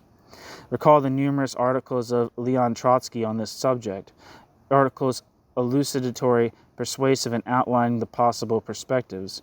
Trotsky's variant of the revolution in the USSR, which would overthrow the bureaucracy, clearing the road for the defense of the Soviet Union against the onslaught of the capitalist environment, rallying the international proletariat to its aid, and the other variant, the military successes of the bureaucracy, its temporary strengthening, the mighty encroachment of the bureaucracy's position, but the bureaucracy's inevitable fall, all this notwithstanding. You recall the caution with which LD, Trotsky, each time analyzed the political condition of the worker state in order to determine the worker state's further evolution. Absolutely correct. The caution served Trotsky for a definite aim, to carry out the analysis on the basis of carefully selected material. Caution in and of itself, just as criticism of the Soviet bureaucracy in and of itself, just like the slogan of defense in and of itself, becomes transformed into something just the opposite, something harmful and incautious. It is at least incautious in the given conditions not to deal with burning questions, into a fear of seriously undertaking the analysis of the most important Russian question. This, quote, bad, end quote, caution prompts you to adduce such arguments as lack of information concerning the USSR, absence of materials for arriving at judgments, and so on, and the result is that we, with excessive lack of caution, have kept silent over the Russian question in the course of 4 years. In your letter, you absolutely correctly take note in your letter of this most onerous mission. Unjustified caution obstructs the road to a review and analysis of the slogan of the defense of the USSR. We have delayed exceedingly with it too. You write that, quote, the Russian proletariat has not yet spoken its final word, end quote. To whom do you address this assertion? Precisely because the Russian proletariat has not spoken its final word, I propose to review the question of military defense by transferring the center of gravity to the internal struggle against the most dangerous, and at the given time, the one and only enemy of the Russian proletariat, the Soviet bureaucracy, summoning it, the Russian proletariat, daily and hourly, to, quote, speak its final word, end quote. In the Militant number 34, 19th of August 1944, end bracket, there appeared a very good article, quote, Warsaw Betrayed, end quote, condemned by canon, in the Militant number 34, 19th of August 1944, end bracket, there appeared a very good article, quote, Warsaw Betrayed, end quote, condemned by Cannon in his letter from prison, end bracket, on the actions of the Red Army, the Soviet bureaucracy in Poland, with this exception, that in my opinion, it is incorrect to consider partisan detachments as revolutionary. Both in their origin and their composition they bear a purely nationalist character. If one takes into account the point of view expressed in your letter, it is possible to conclude that your attitude to the article is a negative one. Is that the case? In this connection I can adduce a quotation from the Bulletin of the Russian Opposition, number 72, 1938, quote, those who under the pretext of the war danger recommend the cessation of war against Stalinism, the Kremlin, are actually deserting revolutionary tasks, covering themselves with loud phrases about a world catastrophe. We have nothing in common with this utterly false view, end quote. You pose the question 1. What is the degree of degeneration reached by the workers' state?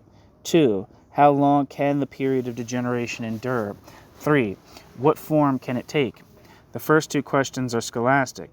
Into the first question it would be impossible to introduce greater precision. Has the development of the tendencies of the worker state to the side of capitalism been deepened in the last 4 years? The time terms of its degeneration can hardly be indicated with precision, and essentially this is not important. The third question is determined by the first. Complete degeneration can lead only to capitalism. Regeneration is possible through revolution, which will overthrow the bureaucracy and lead to socialism. The questions posed by you ought to be combined into a single one, quote, forward to socialism or back to capitalism, end quote. and a number of articles should be written on this subject, it is also necessary to pose the question of the Red Army. It must enter into the above-mentioned unified question, but one ought to deal in greater detail with it in a special article or pamphlet, because there are among us the greatest errors on this score. Here is what was written as far back as May-June 1938 in the Bulletin of the Russian Opposition, numbers 66 to 67, quote, "The transition from a barracks army to a militia army was systematically prepared for over a decade. But from the moment when the bureaucracy completely crushed all manifestations of independence by the working class, the bureaucracy proceeded openly to transform the army into an instrument of the bureaucracy's rule. The militia system was completely set aside. An officer caste with generals and marshals has been reinstituted. From an instrument of socialist defense, the army has become the instrument for the defense of the privileges of the bureaucracy," end quote.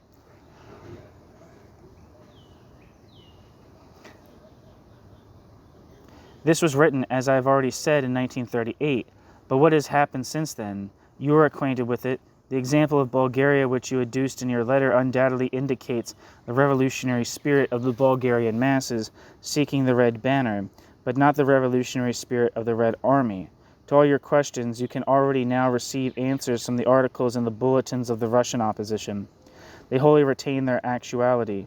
The anti-revolutionary tendencies of the USSR outlined in them have been and are deepening year by year. They have deepened catastrophically in the recent war years.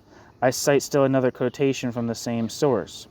Quote, "The evolution of the Soviet state, therefore, proceeds in complete contradiction with the principles of the Bolshevik program.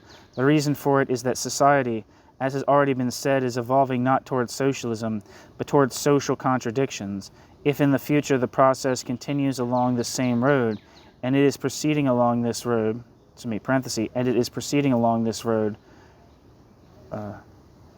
Natalia Sedova, end parenthesis, it will inevitably lead to the regeneration of classes, the liquidation of planned economy, and the restoration of capitalist property. The state regime will in that case inevitably become fascist," end quote. Permit me another quotation. Quote, "Thus, while it is impermissible to reject in advance in rigidly specific cases the possibility of a, quote, united front with the Thermidorian section of the bureaucracy, bracket, the text has, quote, bourgeoisie, end quote, obviously a slip, end bracket, against the open offensive of capitalist counter-revolution, the chief political task in the USSR still remains the overthrow of the Thermidorian bureaucracy itself." Parenthesis, this appears in boldface, Natalia Sedova, end parenthesis. Every additional day of its rule shakes apart the socialist elements of economy and increases the chances of capitalist restoration, end quote. Articles from the Bulletin of the Russian Opposition on this subject could be very instructive now. It is incomprehensible why they have remained unutilized in the course of 4 years.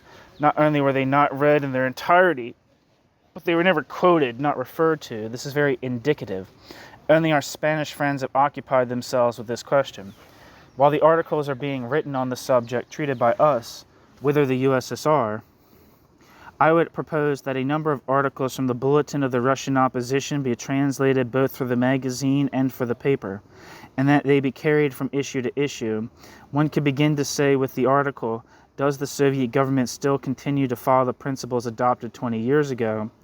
published in Bulletin of the Russian Opposition, numbers 66 to 67, which I believe is on this channel. It's a very good piece, actually. It's probably one of the more succinct, straightforward pieces that Trotsky wrote about Stalinism. If someone was looking for an introduction to that, his critique of Stalinism, I would say that piece is very good. The bulletin ought to be studied and everything necessary taken from it. Finally, a few more words about the Russian masses. There cannot be any doubt that the Russian masses are dissatisfied, that there exist oppositional elements and illegal organizations in the USSR. The master of the Soviet land cannot pass over to capitalism without a counter-revolution. Failing this, the master of the Soviet land will not be able to tear away from the peasants the land for which they struggled for ages. It is still more difficult to perform this operation at a time when Europe is seized by a revolutionary movement. Quote, there cannot be any reason to doubt that the overwhelming majority of the communists as well as of the population do not want a return to capitalism, especially now that capitalism has plunged mankind into a now war, end quote. Bulletin of the Russian opposition, numbers 82 to 83. From this flows the vital need of intensified propaganda on the above described subject. Let us warn against the mortal danger threatening the Russian proletariat. Let us explain to the Russian proletariat the causes of it. Let us summon them to struggle against the usurpers and gravediggers of the Great Revolution, basing ourselves on the European revolutionary movement. One additional comment, the article, Does the Soviet government, quote, titled, Does the Soviet government still continue to follow the principles adopted 20 years ago? Should be supplemented with detailed notes pointing out the road of further degeneration between 1938 and 1944, and corroborated with the corresponding enormous materials which are at our disposal, and this should be done as quickly as possible. Again, this is, that piece was from Natalia Sedova, 6th of November, 1944, labeled in this piece, quote, for you, the slogan of military defense of the USSR is fixed once and for all, end quote.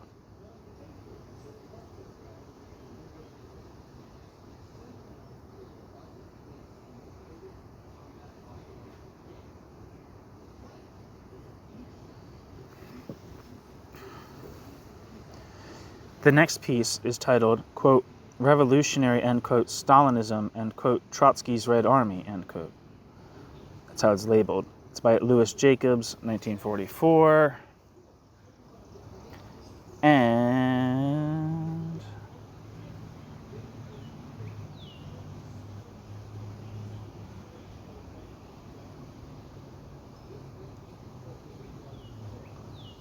shit.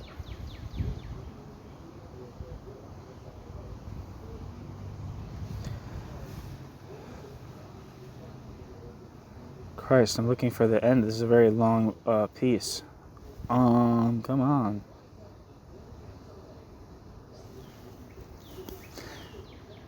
This is from a piece titled, quote, We Arrive at a Line, end quote, under the name of A. Rowland, Socialist Workers' Party Internal Bulletin, Volume 6, Number 12, December 1944.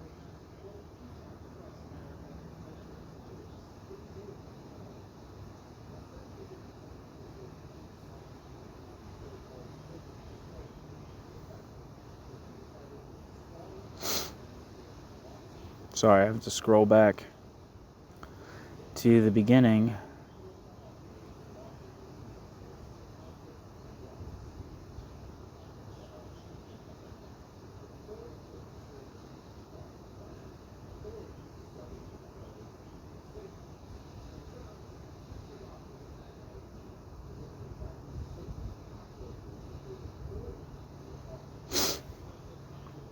Okay. So, again, this is labeled, quote, revolutionary Stalinism, and, quote, Trotsky's Red Army, end quote, by Louis Jacobs, 1944. The, bracket, 16th to 19th November 1944 Socialist Workers' Party, end bracket, Convention, has before it a resolution on the European Revolution and the task confronting the advanced workers. So far as I am aware, this resolution will be adopted unanimously with possible amendments which are likely to affect its, quote, line, end quote. A separate resolution, not unrelated to be sure, will deal with the question of our attitude on defense of the Soviet Union. Here again, we will most likely arrive at unanimity. I have not seen this resolution, but I base myself on the published letters of Natalia, bracket, Sedova Trotsky, end bracket, and Martin, bracket, James P. Cannon, end bracket, on what I know went on in the PC, bracket, political committee of the Socialist Workers' Party, end bracket. Here, one would suppose, is an ideal convention for the fundamental education of the party. Unfortunately, this is far from the case. Actually, the committee is trying to avoid any kind of real education of the membership due to its unusual hypersensitivity to criticism. the very resolutions adopted should have been the occasion for some open self-criticism, as I propose to show.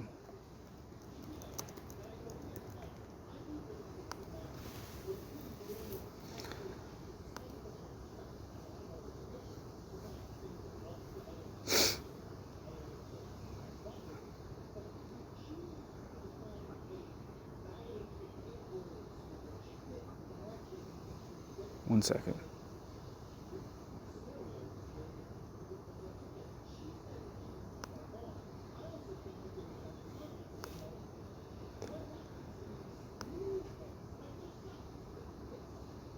So 1 second.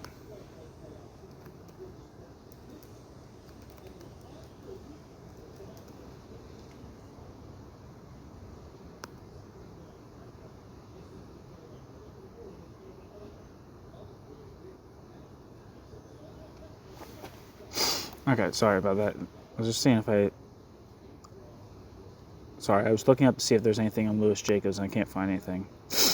I do know that I have a piece by Louis Jacobs that's going to be on the channel soon already from the last volume, but I couldn't remember anything about, like, what his deal was. Sorry. So, allow me to continue. Let me explain here what is involved.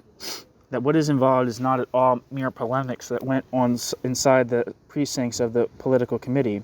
It is perfectly natural that differences should exist on questions that arise inside the committee. What concerns me is not how we arrived at a line through discussions of the committee itself. No. I am concerned with a line arrived at without discussion at all. Parenthesis, except on my part, and parenthesis, without any motions made by the committee, quote, officially, end quote. A line that appeared in the press of the party of the initiative on the initiative of the editors with the consent of a committee within the committee as a, quote, fait accompli, end quote. I am concerned with a line that was wrong not in the committee alone, but in the public press, one that has since been, quote, corrected, end quote, after the lapse of months of incorrectness without so much as informing the party. I am concerned with the attempt to hide this patent fact from the convention and to place not organizational criticism, but political criticism in a virtual straitjacket under the guise of, quote, discipline, end quote. The question of line in respect to the European events first arose in connection with Poland and Yugoslavia. It was I who raised the problem of Yugoslavia twice more on the agenda, each time criticizing the attitude already adopted in the press without any authorization. The line was in fact adopted as a fait accompli. My criticism was never even discussed, but was met by complete frigid silence. Let the committee now read to the convention one single scrap of evidence authorizing the line taken in the press. Instead, we have a line thrust into the press over my sole protest. But was there any change in line? We must now examine this question. We turn to an editorial in the April 1943 issue of Fourth International. Quote, as John G. Wright explains in the, quote, Civil War in Yugoslavia, or the piece titled The Civil War in Yugoslavia in this issue, Stalin himself is being driven to take steps which may well go beyond Stalin's control and in the end undermine the Kremlin, bureaucracy, and unleash the European Revolution, end quote. Wright raised the question of our attitude towards the partisan movement on the one side and towards Stalin's grabs of territory on the other. Wright was encouraged in this matter by Comrade Cannon, but when I challenged the new line, Cannon refrained from participation in the discussion. No motion was made at all, and it was more or less understood that the matter would be discussed further. From Wright's article, we quote the following, quote, but the same fundamental forces arising out of the irreconcilable clash between Soviet economy and world imperialism are driving the bureaucratic caste to measures, which are revolutionary in their objective consequences, The Stalinist bureaucracy depends for its own existence upon the maintenance of the workers' state created by the October Revolution. In desperation and as a last resort, this bureaucracy has proved itself capable of so acting in self-defense as to stimulate revolutionary developments, end quote. Bethinking himself of our previous line, Wright adds a caution that, quote, the record of Stalinism warns that the Kremlin clique at a later stage will try to restrain within its bureaucratic straitjacket and to suppress the self-action of the revolutionary workers and peasants, end quote. Wright continues, quote, but given continued successes of the Red Army and a favorable relationship of forces vis-a-vis London and Washington, the Sovietization of Yugoslavia along with sections of Poland and Eastern Europe is, even under Stalin, by no means excluded, end quote. Far from being excluded, this became more and more the line followed by the editors of both the Fourth International and the Militant. Wright laid the basis for his thesis on Stalinism becoming, quote, objectively, end quote, revolutionary. Like it or not, in earlier issues of Fourth International, this we shall see in connection with his theory on the Red Army. The February 20th, 1943 issue of The Militant contains an article titled Military Aspects and Political Roots by Wright. This begins to set the foundation of the idea that military necessity forces Stalin to use revolutionary means. No wonder Wright, parenthesis, and with Wright the political committee, end parenthesis, was willing to support every fait accompli of Stalin's. This political support was given each time on the grounds of defense of the Soviet Union. Speaking of the attempted federation proposed by Poland, in reality directed against the Soviet Union, he writes, quote, such a coalition would obviously not be directed primarily against Germany, which would have to be defeated before a federation could be established. Its chief purpose would be to block off and isolate the Soviet Union from the rest of Europe, to function as an organized obstacle to the spread of revolution, end quote. The spread of the revolution is here clearly to come from Stalin and the Red Army. To be sure, Wright thought that he was basing himself on Trotsky's views on Poland and Finland, views concerning which he miseducated the party quite badly. Quote, just as in the period of the Hitler-Stalin Pact, Leon Trotsky used the events in Poland as the key to the Finnish developments, so today we can use the events in Finland, the northern flank of the USSR, to understand the civil war in Yugoslavia and the meaning of Stalinist intervention in Yugoslavia. ... Stalin took preparatory steps for the Sovietization of Finland by trying to provoke a civil war and by establishing his puppet Kuusinen government, end quote. Thus Stalin was preparing the ground for the Sovietization of Yugoslavia. Parenthesis, The Militant, April 3rd, 1943, end parenthesis. This same issue contains another article by Wright on the, quote, civil war in Hitler's rear spreads to Poland, end quote. Quote, the successes of the Red Army and the heroic defense by the Soviet masses of the remaining conquest of the October Revolution have been added new explosive power to the impressible conflict in Yugoslavia and have spread it beyond the boundaries. Poland is now aflame. This inspiring news can no longer be concealed by the, quote, democratic allies, end quote, of the Kremlin, end quote. What remained concealed to Wright was that these same allies would shortly recognize the regime he was so busy hailing. But had his analysis been correct, that recognition need not have so abruptly changed his mind about Yugoslavia. The January 29, 1944 Militant contains Wright's article, quote, titled Red Army Victories Alarm Stalin's Allies. Wright quotes, bracket, U.S. Communist Party General Secretary, end bracket, Browder as openly declaring Stalin's intent to prevent any revolution. Browder was interpreting the Tehran Agreement and said in his speech, quote, British and American ruling circles had to be convinced that their joint war together with the Soviet Union against Hitlerism would not result in the Soviet socialist system being extended to Western Europe under the stimulus of the victorious Red Army, end quote. Quote, but the whole point is, end quote, says Wright, quote, that the capitalists refuse to reconcile themselves to the price that Stalin needs and demands, that is the strengthening of the Soviet Union in Eastern Europe.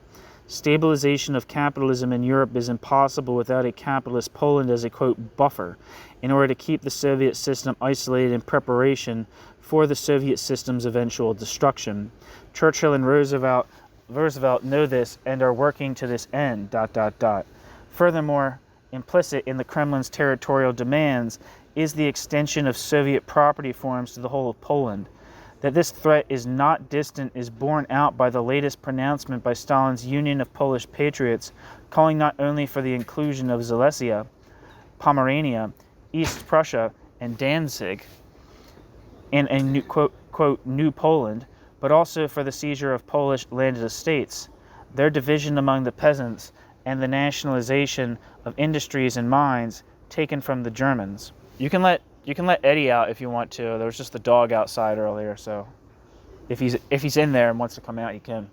But inasmuch as Polish industry is almost wholly in the hands of the Germans, the realization of this program would signify the complete destruction of Polish capitalism and a giant step in the inevitable extension of Soviet property forms far beyond the frontiers of 1939. In its turn, this carries a twofold threat to capitalism. First, in addition to strengthening the USSR immeasurably, it would greatly hamper further attempts to isolate it.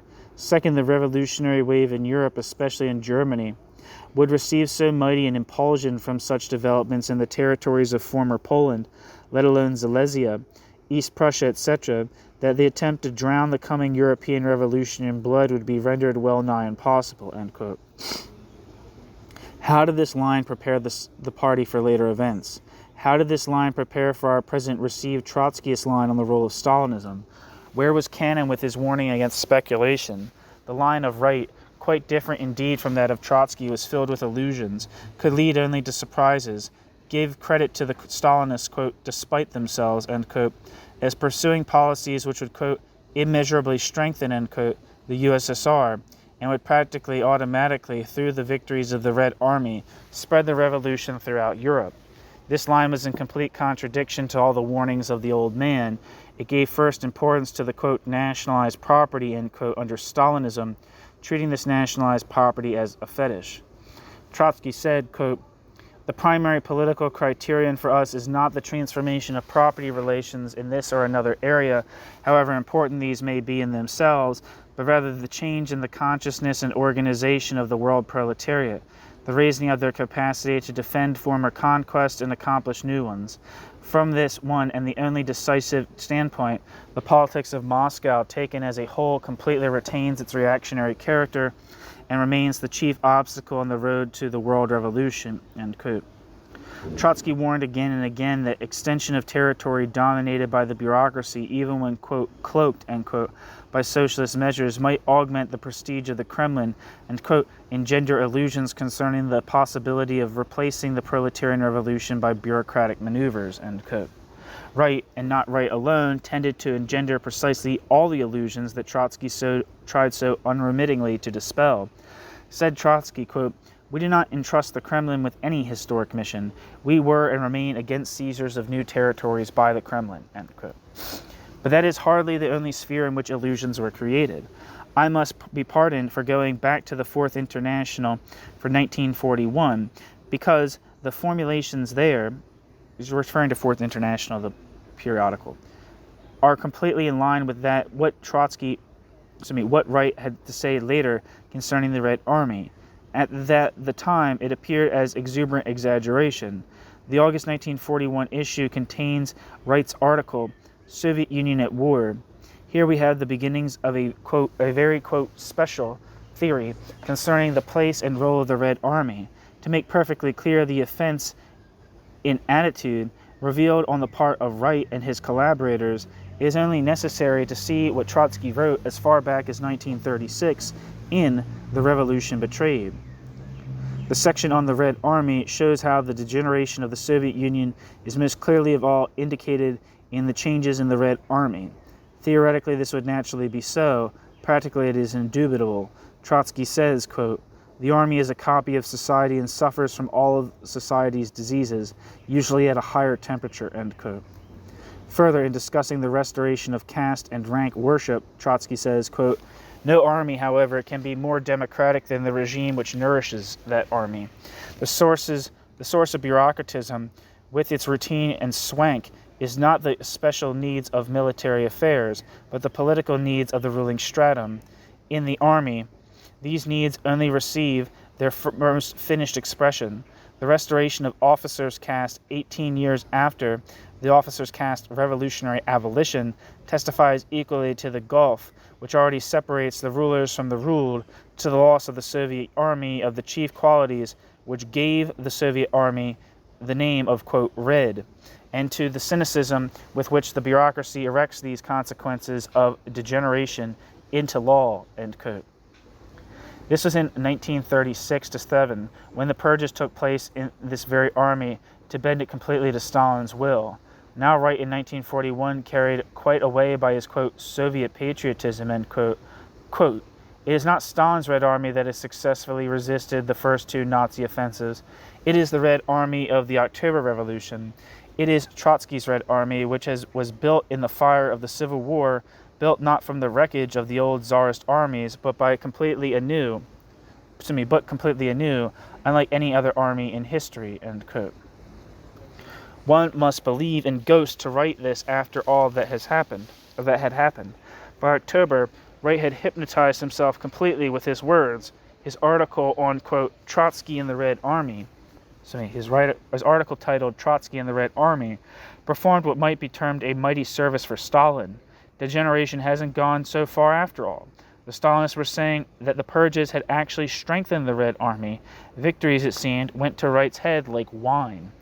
Quote, without the essential organ of the Red Army, the workers' state could not have endured for more than a few months. The Red Army could never have survived the years of Stalinist rule. Again, this should not be understood in a purely military sense. In the life of the workers' state, the Army plays a role that is qualitatively different from the role played by military forces in a class society ruled by an exploiting minority, end quote. Right.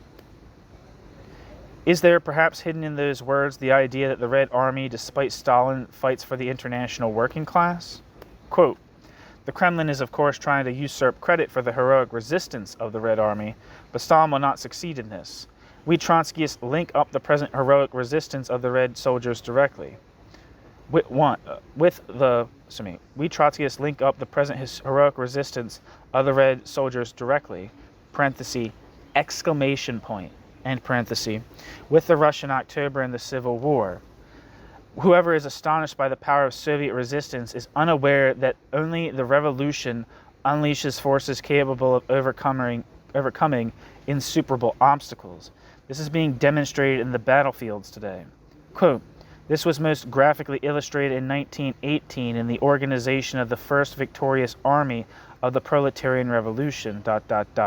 Terrible as were the blows dealt by Stalin to the Red Army, the Red Army remains the one institution least affected by Stalin's degenerated regime. This extraordinary development, parenthesis, note, extraordinary indeed, end parenthesis, which no one could have foreseen, may well play a vital role in determining the future not only of the Soviet Union, but of mankind, end quote. One could pursue this theme right up to the present moment in the writings not only of Wright, but of almost all comrades of the committee. The Red Army apparently is something totally different from the other institutions of Stalin.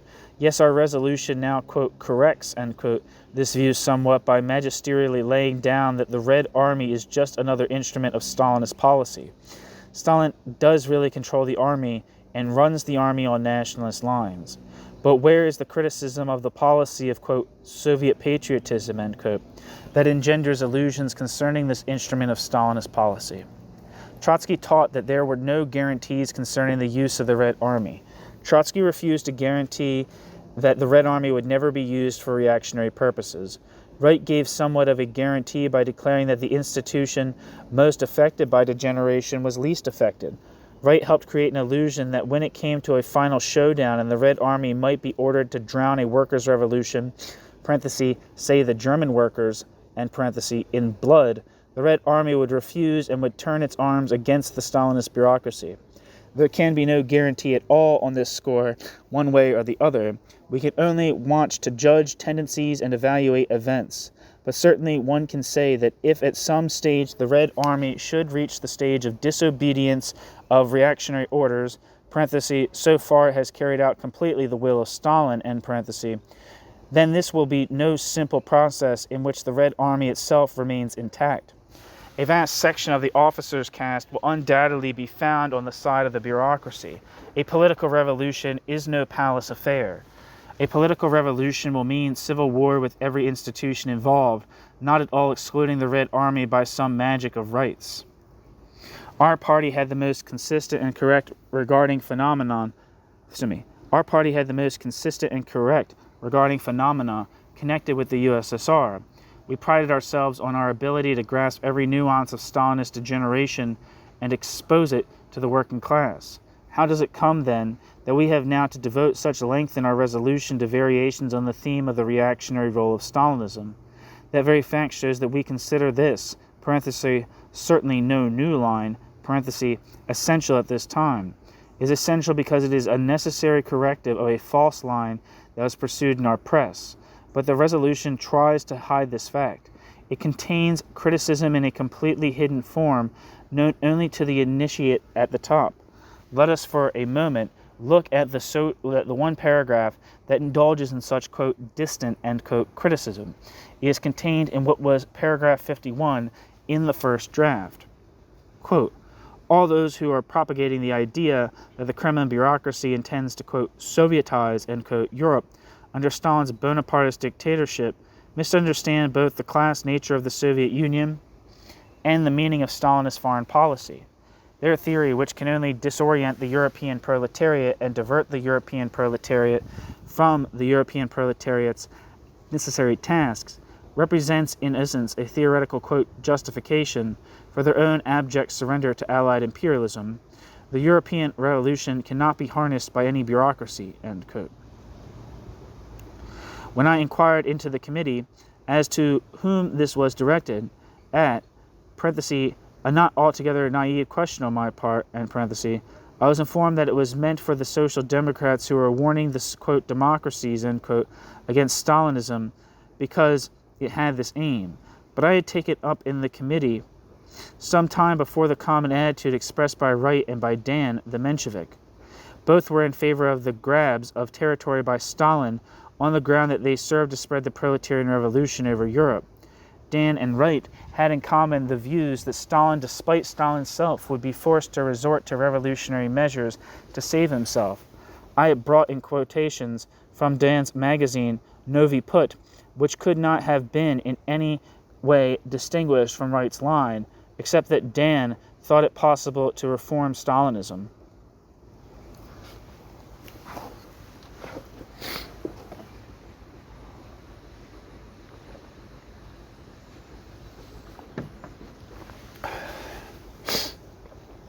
The truth is that Wright had been, quote, hauled over the coals, end quote, for his whole line when events had broken over the head of the committee and shown how disastrous that line was. M. Stein, bracket, then National Organization Secretary of the Socialist Workers' Party, end bracket, informed me concerning this fact and was himself taken aback when I expressed astonishment that this should be done in hidden form among a group of friends, not even in the PC. Naturally, in that case, there could be no question of criticizing Wright openly in the party or in the convention. But what becomes then of the political education of the party membership? Are they permitted to know what is correct and what is incorrect? Or is it sufficient in a centralized party for the leadership to be educated? The paragraph remains inexplicable except for its indirect and implicit criticism of Wright and Ward. I think I have letters from Wright and Ward, letters to Wright and Ward from Trotsky, from In Defense of Marxism. I'm not too particularly sure about the roles of these characters except for what I'm reading right now, but I do have pieces coming up that are relevant to them. Bracket, in, end bracket, the October 30th, 1943 Militant appears 2 articles by Wright on the Red Army victories. They are veritable peons of victory without a single trace of warning that these victories by the Red Army do not necessarily lead to the evolution, but with continued Stalinist domination would lead to reaction. The theme underlying these hosannas remained that the Red Army was not the same as Stalin at all, that the Red Army's victories would inevitably bring the revolution.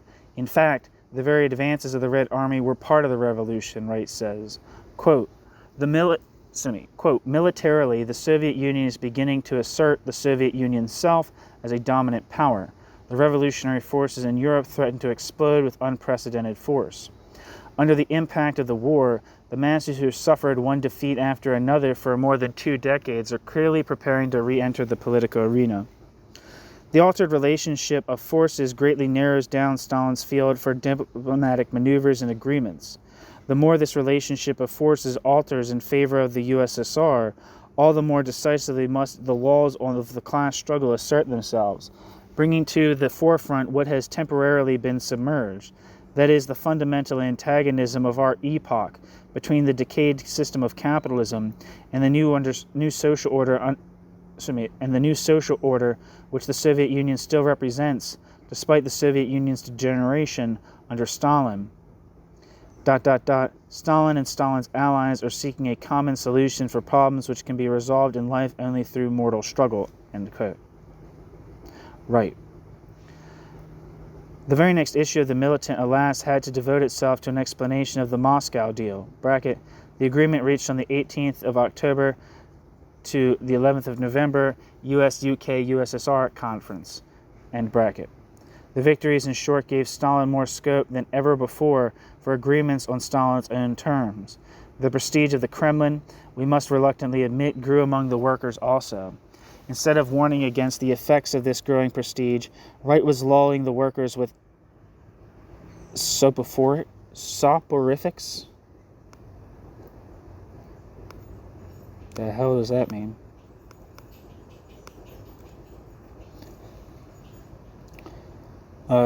According to Google, a soporific is a drug or other agent that induces sleep. Let us sum up the theses followed explicitly or implicitly by Wright and editors of our press. 1. The advance of the Red Army creates automatically a revolutionary wave in occupied lands. 2. Stalinism, against Stalinism's own will, due to the exigencies of military defense, is forced to resort to revolutionary measures. Stalinism's objective rule is therefore progressive and worthy of support. 3. To the Red Army in particular must go the credit for the extension of the revolution through Sovietization and the nationalization of property, since this institution is the least of all tainted by Stalinist degeneration. Our resolution on the European Revolution contains an excellent old truism, quote, to be forewarned is to be forearmed. The advanced workers of Europe must sound the alarm. The advanced workers of Europe must have the clear duty, of warning the working class of the counter-revolutionary schemes of Stalin and his native henchmen. The working class must be prepared to combat Stalinist treachery and sellouts, end quote.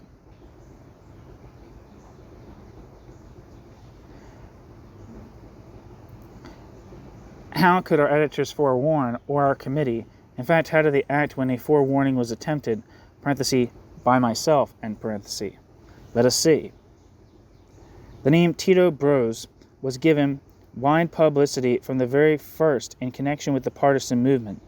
We traced Tito Broz's name back to the literature on the Yugoslav workers' movement. It appears in no less a place than the Militant itself in the articles by Siliga, in 1936. Those articles refer to the double-dealing Stalinist agent and police spy Brzovic. It was only a short time later, this occurred in December 1943, that positive proof was obtained that this Tito Broz and Brzovic were one and the same. It requested that at least the information contained in the Militant be reprinted under the title, quote, Is This Tito?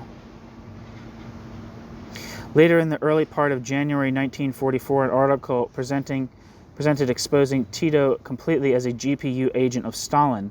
This news was in its way sensational, but our purpose was hardly more sensational.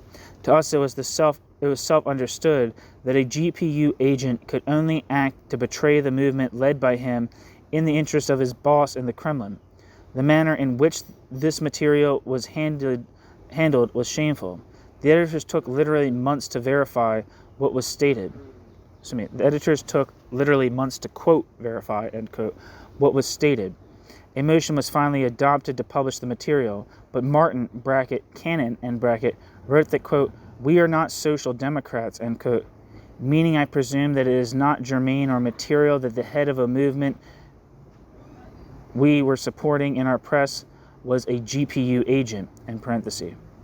The editor finally sabotaged the whole issue by reprinting, parentheses, 2 months later, end parentheses, a garbled account on the back cover of the Fourth International in small print. Nobody understood what was involved. And of course, this was the intention in so printing the material. Why was this done in such fashion? The role of Tito became increasingly clear during the time the editors and the committee were pondering on how to avoid printing the exposé. If at the start their line prevented the committee from printing material that could only appear counterposed to this line, parenthesis, as indeed was my intention, end parenthesis, later after matters began to clarify, quote, obviously, end quote, the committee played the politics of prestige. It wished to cover up its previous line and give itself time to switch over to new rails. Had the material appeared in time, the later events in Yugoslavia would not have been well prepared for in advance. Workers would indeed have been forewarned. Was not Martin in his way shielding Tito from exposure by calling the attitude of denouncing a GPU agent in our press social democratic? What is social democratic about it? The real trouble is that Comrade Martin, James P. Cannon, was apparently still holding to Wright's line on Yugoslavia and the Stalinist role in Yugoslavia. Comrade Martin, James P. Cannon, was present in the committee whom the Yugoslav line was first broached by Wright. Comrade Martin's failure to carry through a thorough and honest discussion not only on that question, but on the matter of Poland and the Stalinist grabs of territory made Comrade Martin a, quote, victim, end quote, when the committee later changed its line without having as yet convinced him. Again, him being James P. Cannon.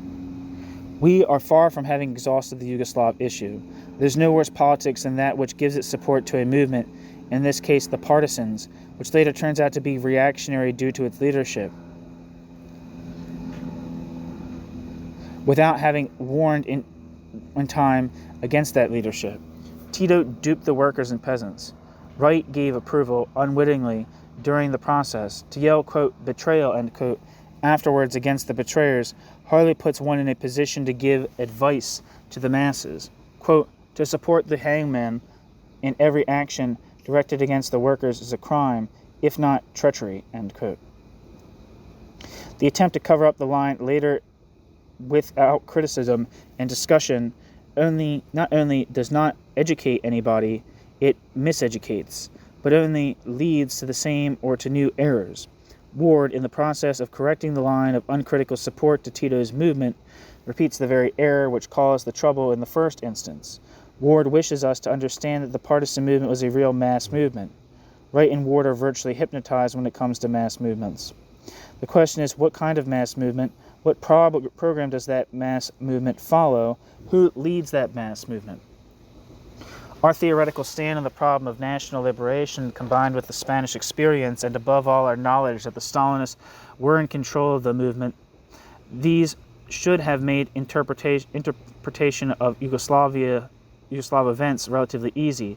But we have seen the line followed in our press, a line which in the main gave uncritical support to the partisans, which failed to warn of the real nature of the national liberation movement in time, which spoke of the fusing of the national liberation struggle with the class struggle even after all efforts.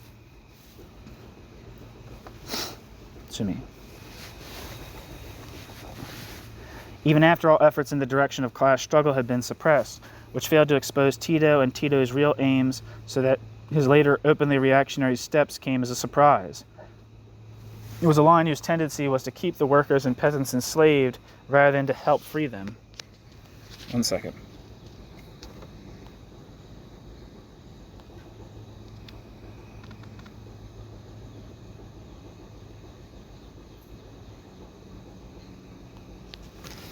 We have seen what Wright and Ward say about Stalinism in Yugoslavia after its role became clear. Let us now go back to what was said earlier in the press. The April 1943 issue of the Fourth International has Wright's article on, quote, civil war in Yugoslavia. Wright says, quote, generally speaking, all movements in society and all the key problems, including those of, quote, national liberation, end quote, are governed by and solved through the mechanism of classes and the dynamics of the class struggle. In occupied Europe, the national question is fused intimately with the social. In the case of Yugoslavia, the struggle against the occupying armies could not unfold without entering immediately into a head-on collision with the Axis collaborationists headed by the native landlords and capitalists and their central and local bureaucracy. The Stalinists inside and outside the USSR have sought to hide the inspiring fact that while ostensibly operating within the framework of, quote, national liberation, end quote, the general movement no longer acquired a mass character, then it inexorably proceeded to assume class struggle forms, ... The policy of the guerrillas, even under Stalinist domination, has gone far beyond partial seizures, ... The wording of the Stalinist dispatch is a euphemistic way of describing agrarian revolution.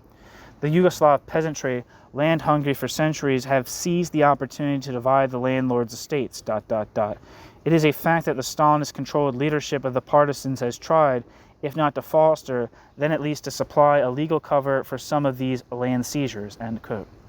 Wright goes on, quote, the Kremlin must secure the southern Balkan flank not only against Hitler, but against the present allies, just as, in the period of the Stalin-Hitler pact, it was driven to protect the northern flank in Finland against its then, quote, ally, end quote. Just as Leon Trotsky used the Polish experience of 1939 as the key to the Finnish events that followed, so we can use the Finnish experience as the key to the current situation in Yugoslavia, ...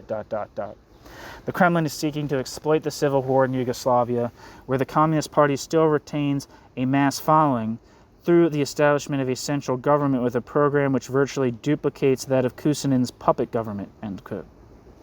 There's not a single trace of any attempt to analyze or evaluate the forces involved, their leadership, their policies. Instead, we have the worst kind of illusions, quote, every success of the Red Army adds new explosive power to the irrepressible conflict in Yugoslavia and spreads it beyond the boundaries, end quote. The entire Wright thesis is then transferred to Poland. There follows a kind of ritualistic phrase, quote, it requires a clear conception of the class nature of the Soviet Union and the parasitic role of the Stalinist bureaucracy to analyze correctly this seemingly unprecedented situation, end quote. Just how the parasitic bureaucracy fits in is most unclear unless one is to understand that mechanically and automatically the working class nature of the Soviet Union determines the merging of the war into revolution, with the parasites, even though in control, carried along willy-nilly.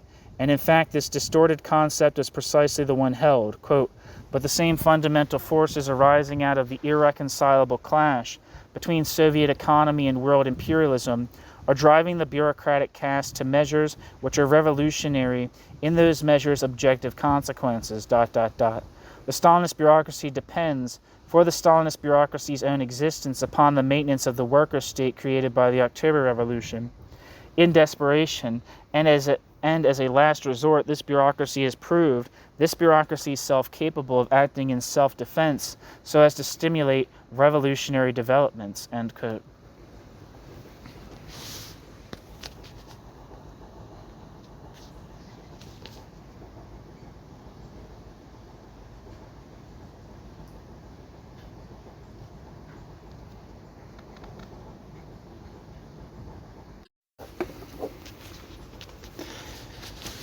The unconditional defense of the Soviet Union, which differentiated us from the petty bourgeois Shachtmanites, at least that was handled properly in our press, was it not? This, to be frank, was, if anything, our weakest side.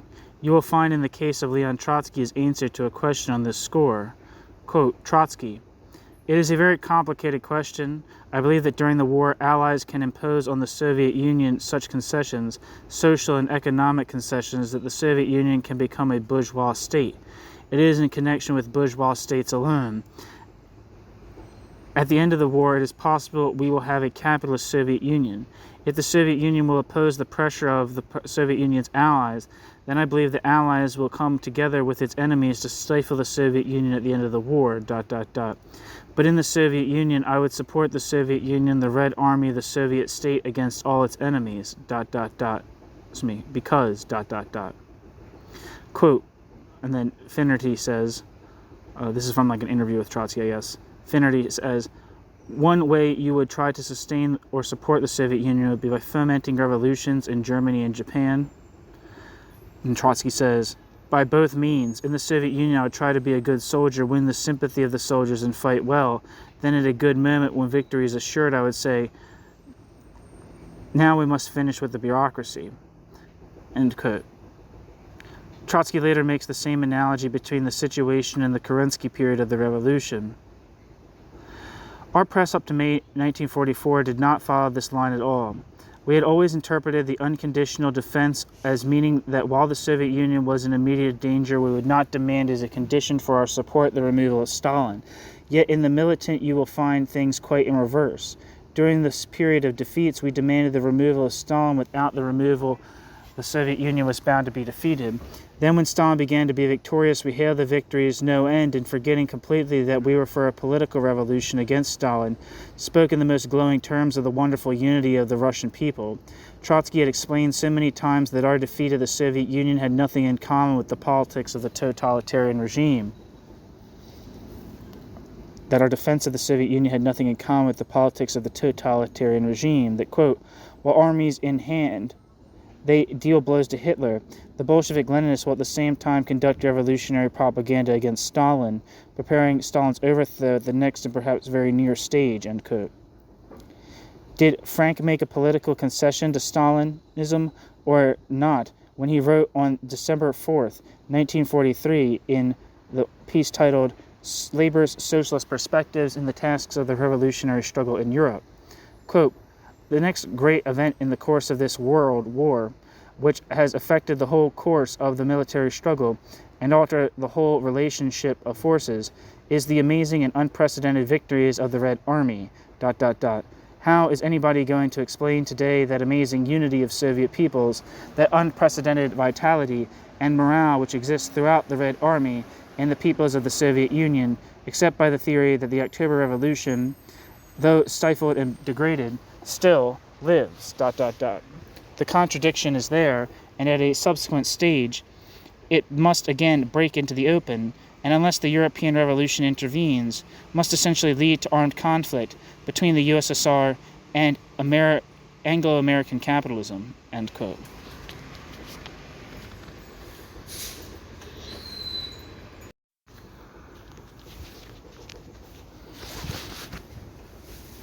The complete unity of the Soviet people is under the totalitarian regime of Stalin, ! How could one possibly call for political revolution in that case? The unity of the Soviet peoples amidst the growth of inequality and an almost complete indifference of the bureaucracy to the lot and fate of the people during the war. The unity of the Soviet peoples and the imprisonment even during the war, not of tens of thousands or hundreds of thousands, but of millions in the concentration camps of the Kremlin, ! Could Stalin have wished for better propaganda in his favor? Stalin could have pointed to our press and asked what further proof was necessary that his killing off of all the oppositionists had united and strengthened the USSR. Do you want further proof as to the attitude towards Stalinism?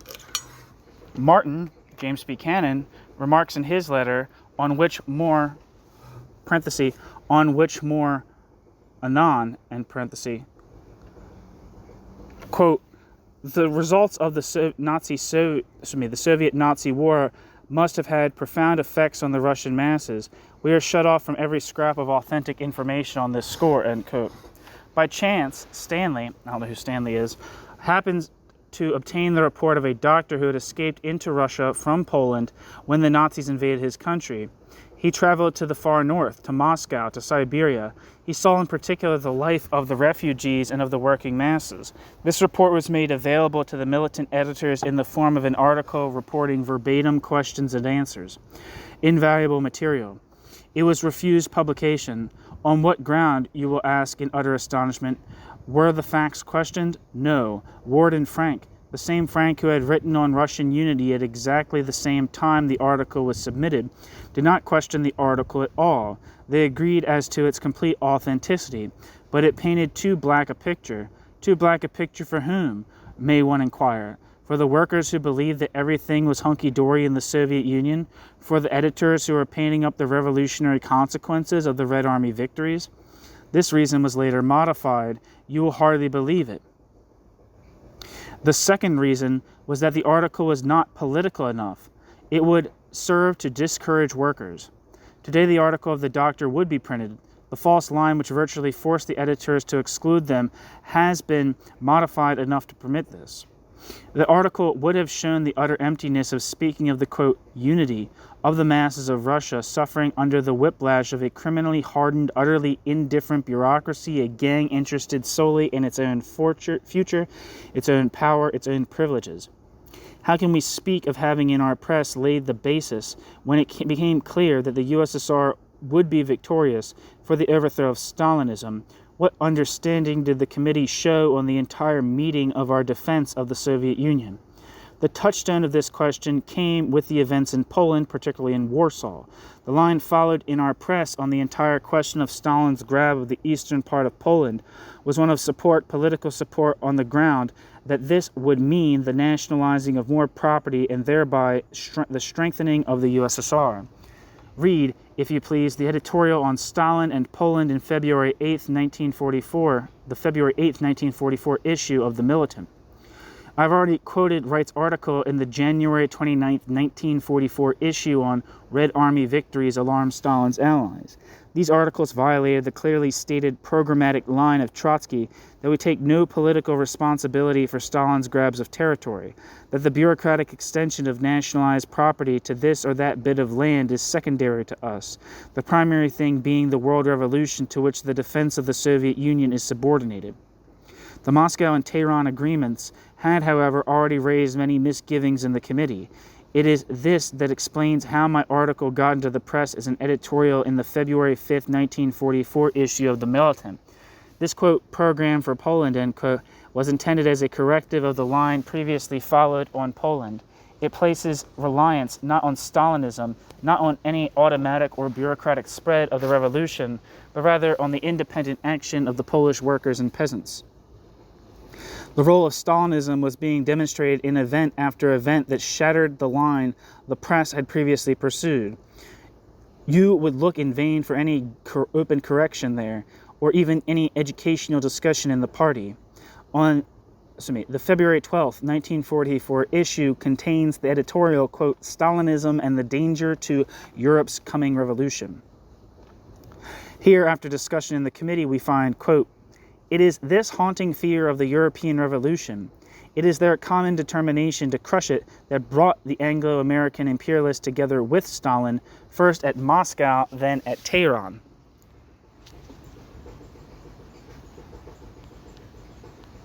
Sorry, I just want to make sure I'm recording. The Stalinist bureaucracy, itself panic-stricken before the revolutionary specter, likewise wants to crush the revolution in its desperate attempt to preserve its criminal regime by maintaining the capitalist status quo in Europe, end quote. The committee corrected itself, but only in part and without deigning to answer my sharp attacks on the previous line. Speaking of the Polish underground, the February 12, 1944 editorial says, quote, they understand that Stalin's Kremlin gang came into Poland not as liberators, but as oppressors, end quote. But the Stalin gang came into Polish territory in the form of the Red Army. This fact did not strike the editors.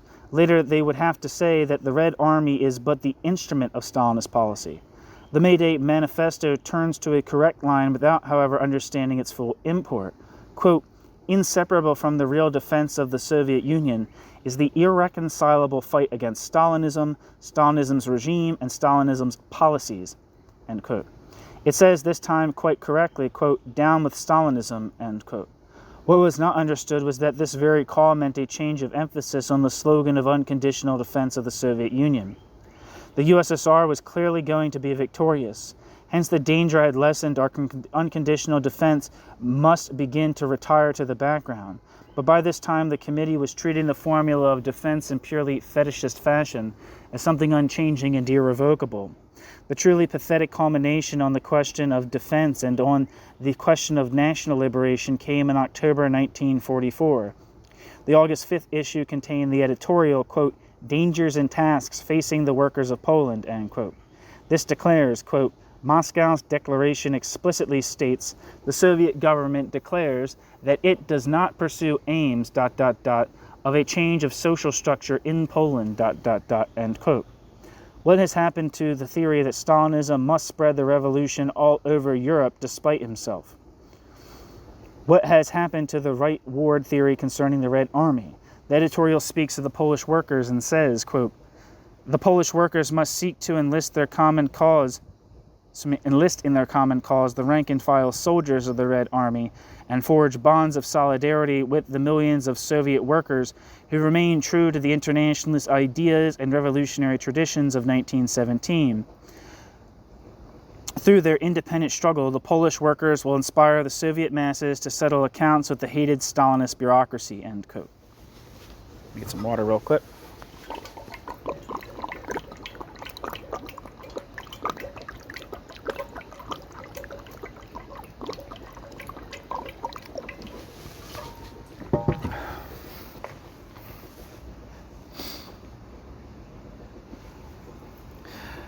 Those members of the committee who still held to the old line, who did not know what had transpired at the center, immediately recognized that there had been a change, one with which they disagreed. Martin, bracket, i.e. Cannon, end bracket, thereupon wrote a letter to the committee. This letter, written on August 16, 1944, and a later letter I propose to quote in full. I know that wild accusations will be hurled at me as a violator of discipline of the committee. This too I propose to answer, and to leave to the convention and to the party who truly violates the discipline of a Trotskyist party. Excerpt from a letter from Martin's collaborator, bracket, i.e., in fact, Cannon again, end bracket. Quote, in our opinion, the editorial on Poland in the August 5th militant falls into error through a tendency to leap over the completed stage of European events, the Soviet Union's life and death struggle against the armies of Hitler. Quote, within their own armed forces, they, parenthesis, the Polish workers, must continue their independent revolutionary struggle, end quote. The editorial states, and adds in a later paragraph, quote, against all the agents, of the counter-revolutionary Stalinist bureaucracy, end quote. This sweeping statement can be understood as implying armed struggle against the Red Army, which is the effective controlling force under Stalin's command in Poland. Nothing is said elsewhere in the editorial to negate this implication. We must not forget that as long as the Red Army remains locked in combat with the armies of a capitalist Germany, our slogan, quote, unconditional defense of the Soviet Union retains its full content, regardless of Stalin's counter-revolutionary policies in occupied areas beyond the Soviet borders.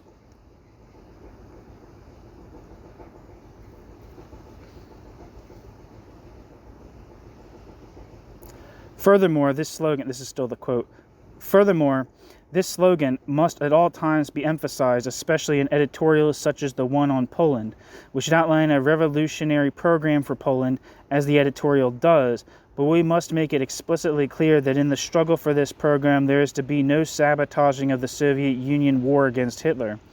A workers' revolution in Germany will drastically alter the character of the military struggle in Europe. Events will have reached a new, higher revolutionary stage. Then we will approach all questions in the light of the changed circumstances. But Hitler is still in power. Germany remains capitalist. Germany's imperialist assault on the Soviet Union is not yet totally defeated. We must keep our policy carefully attuned to the situation as it is right now. Because of the present dispute on the European question, we must be doubly careful in thinking these problems through to the end before writing about them. Great care should be taken in treating the Polish and similar questions in the Convention's resolution.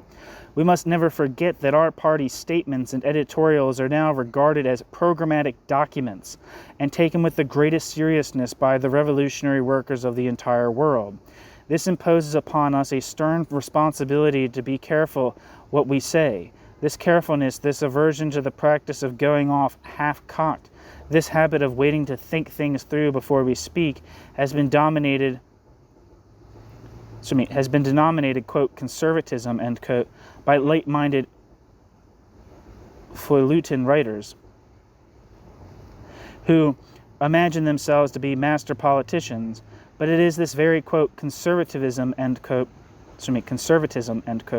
that has given all our previous resolutions since the death of the old man their thought-out character and made them stand up from year to year as supplements logically following from one unchanging program, and, like the program itself, needing no fundamental revision, end quote.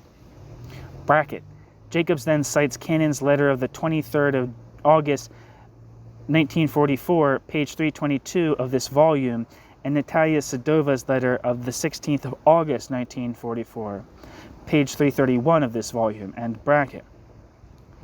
The committee decided in the light of its correction of line to write to Cannon, giving its views. The committee decided in light of its correction of line to write to Martin giving the committee's views. I participated in the discussion on the letter and explained my view, which was that the time had long since come when it was necessary to shift emphasis on the slogan of unconditional defense of the Soviet Union. It was now necessary to lay the political basis in the light of all the openly reactionary policies of Stalin for speaking more and more loudly for his overthrow. It was now clear that the Soviet Union would be victorious in the war. We must now follow the line of Trotsky and counterpose the proletarian revolution to Stalinism. There then appeared in our press the editorial on the Warsaw Uprising, bracket, page 321 of this volume, end bracket. Without question, the revolutionary socialist workers had participated in the Warsaw Uprising. Stalin betrayed the Warsaw Uprising precisely in order to permit the Germans to annihilate these independent, non-Stalinized workers on the one hand and the nationalist Poles who opposed his territorial demands on the other. The next meeting of the committee saw a second letter of protest from Cannon, and Cannon's collaborators, bracket, i.e. from Cannon, the 23rd August letter, end bracket. This letter, protests against calling the act of Stalin a betrayal. It calls for unchanging, unconditional defense of the Soviet Union. It is truly difficult to take up all the mistakes in this lamentable letter. The committee would like to hide this letter from the party. Again, it sums up all the previous errors that had appeared in the press. Let us look a little more closely at the letter. The character of the Warsaw Uprising, Cannon's collaborator, bracket, i.e. Cannon, page 322 of this volume, end bracket, says, quote, nor does the editorial take up the question of the duty of guerrilla forces, and in the circumstances, that is what the Warsaw detachments are, to subordinate themselves to the high command of the Red Army, the high command of the main army, the Red Army, in timing of such an important battle as the siege of Warsaw, end quote. Cannon. Let us take this point of view for a moment. Suppose there were Polish worker guerrilla fighters alone involved. Why must the Polish worker guerrilla fighters alone subordinate themselves? Why must the Polish worker guerrilla fighters subordinate themselves to the reactionary Stalinist high command of the Red Army? Why should the Polish worker guerrilla fighters not aid the Red Army, but as revolutionary Polish workers constitute the Polish worker guerrilla fighters' own independent force? The actual answer is not that there is any principle against the revolutionary Polish workers constituting their own independent force, but on the contrary, the Red Army High Command would never permit the revolutionary Polish workers to constitute their own independent force. Those militant workers who are suspected of designs are arrested and shot. As a matter of fact, Martin's collaborator, Cannon, took the entire matter on a purely military basis. Cannon had a mechanical conception. Unconditional defense, that immutable formula, comes first before everything else. Stalin uses the Red Army for Stalin's own political aims. Cannon's collaborator, Cannon himself, would subordinate the Polish workers to the Red Army High Command, that is, to the Stalinist aims. You may believe personally that Stalin committed an act of betrayal, but that must not appear in the press, and it need not in the least affect your advice directed to the Polish workers. How can this be? Martin's collaborator enters into precisely the kind of defense of Stalin's act that the, quote, friends of Stalin, end quote, gave. Read Upham Pope in the New York Times. Read Upham Pope in the New York Times, end parenthesis. No, the evidence is absolutely clear. Stalin deliberately betrayed Warsaw into the hands of the Nazis. Where are the Polish workers of Warsaw who are to subordinate themselves to the high command? The Polish workers of Warsaw who are to subordinate themselves to the high command are either dead or they are imprisoned by the Nazis to whom they were handed over by Stalin. Even if we wanted to obey your advice, Cannon's advice, says the Polish socialist worker, we couldn't obey your advice because Stalin and Stalin's Red Army don't permit us to obey your advice. How can this be just a matter of personal opinion? Has it no effect on the advice that you will give, say, to the German workers? Will you tell the German workers to place themselves under that high command, which will carry out the policies of Stalin and send millions of the German workers to Russia as slave labor? Isn't it clear that your fetishist thinking gets you into an utter impasse? The conclusion is inevitable. Your thinking is wrong.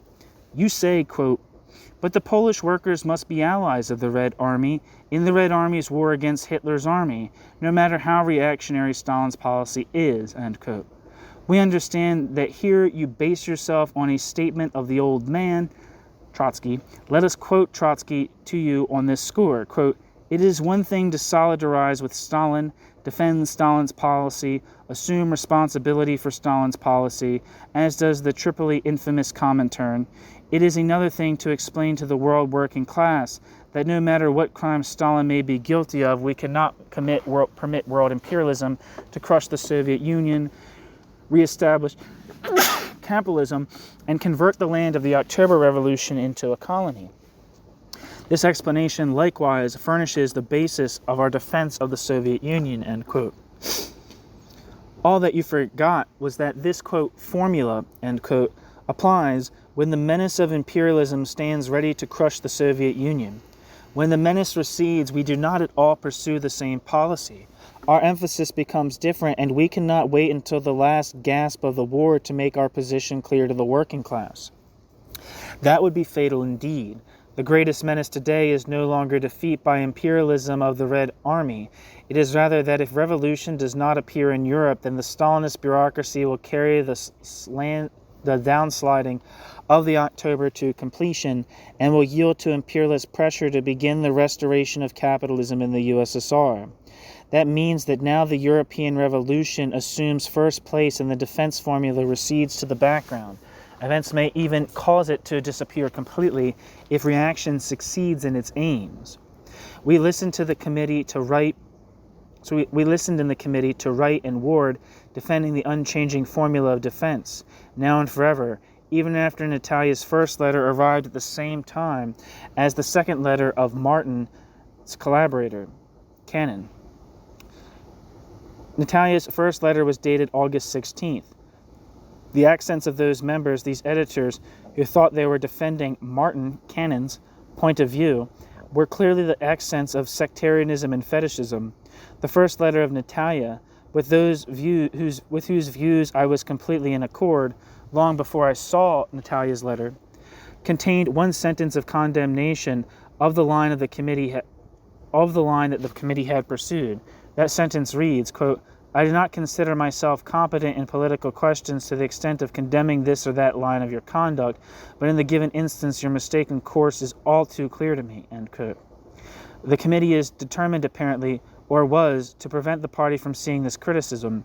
Frank put it that Frank did not want unnecessary polemics. The committee sent Natalia's letter to Martin, Cannon, and the others, bracket, in jail, end bracket, parenthesis, not however to Morrison, bracket, Albert Goldman, end bracket, and Cassidy, bracket, Felix Morrow, end bracket.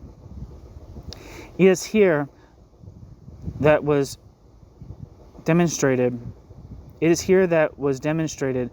completely hierarchic attitude of the Martin Cannon group.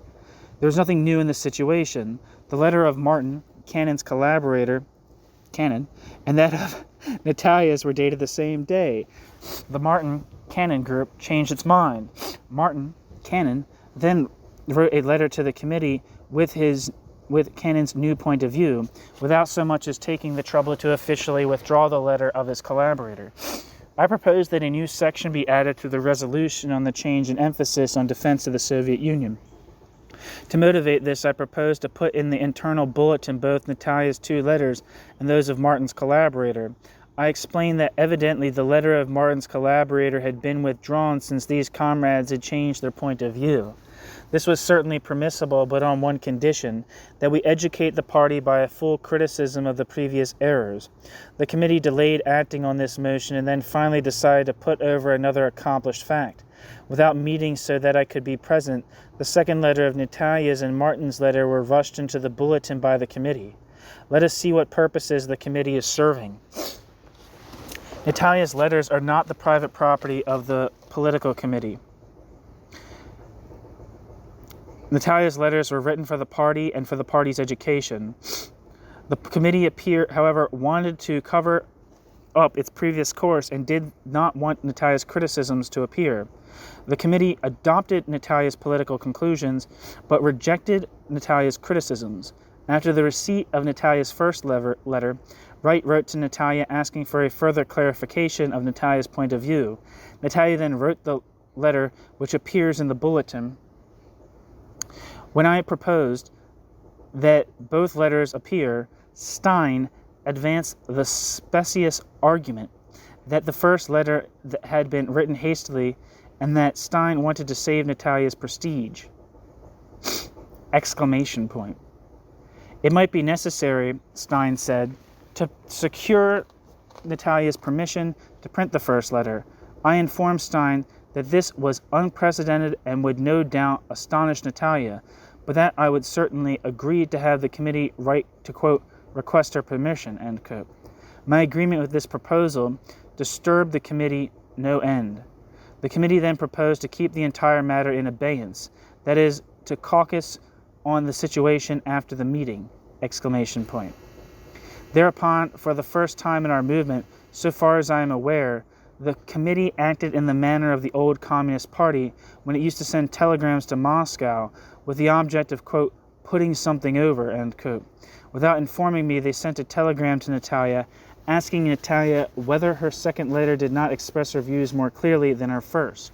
Natalia's reply must have caused a very distinct burning of the ears of the committee. Natalia understood very well what was involved. The convention should demand that this telegram and the reply be produced and read. Natalia agreed that her second letter gave her entire point of view better than the first one, but Natalia went on to remind the committee that it was necessary for it to listen to the criticism of members with more attention. Natalia reminded them, please tell us in what connection, Comrade Stein, of an incident way back in 1927 in which the old man, Trotsky, and a Stalinist bureaucrat were involved. The old man was criticizing the Stalinists in the executive committee. One of them asked, quote, where is the party, end quote, and Trotsky replied, quote, you have strangled the party, end quote. Natalia recounted this incident in a vain attempt to bring the committee to its senses in the committee's extremely nervous attitude towards criticism. One must ask, if Natalia's criticisms are suppressed, even after those who suppress Natalia's criticisms have adopted the ideas of Natalia, parenthesis, they were hardly prepared to do so when exactly the same criticisms emanated from me, and parenthesis, what chance has any ordinary member of getting a hearing? The letter of Martin on the question of defense of the Soviet Union that appears in the bulletin is undated. The reason for this is quite simple. The letter of Natalia's that appears in the bulletin is dated August 23, 1944. Her first letter was written August 16th. Martin's first letter in reply was written in between. To hide the fact that a first August 16th letter had been written, the editors are forced to suppress the date on the first Martin letter. The publishing in this fashion of the Natalia and Martin letter serves, does it not, to make it appear that both together were motivating a turn in our course, with a new emphasis, a different emphasis on the European Revolution and the question of defense of the USSR. It is this false face before the party that makes it necessary to publish under my name the letters of Martin's collaborator, who again is Martin. Those letters were also the letters of Martin, Cannon. Those letters are all the more significant because those letters are the first documents of this kind to appear under the name of Martin and Martin's collaborator in a period of years. We cannot quote from the articles of Martin on the tremendous political events of the past several years. Not one has appeared, not one. We can quote only from the articles of those to whom Cannon gave full support: Wright, Ward, Frank. Cannon never wrote to criticize the distortions of these comrades. Cannon never cautioned them, Wright, Ward, Frank, against speculations which have indeed proved to be the inventions of a warped point of view. Martin, Cannon's first documents, parenthesis, the letters from Martin's collaborator, and parenthesis, who was Cannon, show Cannon lagging behind the committee after the committee had already begun to correct the committee's self. Why then should it now be attempted to make it appear that Natalia and Cannon have set the party on a new line? Natalia's letters were in actuality a polemic against Martin Cannon's and the committee's point of view. The answer, in view of the fact that the committee wants to hush up necessary educational criticism of the committee's past course, not just in the letters of Martin's collaborator, but in the open press, is that the committee is not concerned too deeply with the political questions. It is absorbed in apparatus politics. Go that way. No, go away. That way. That way. Turn around, bud.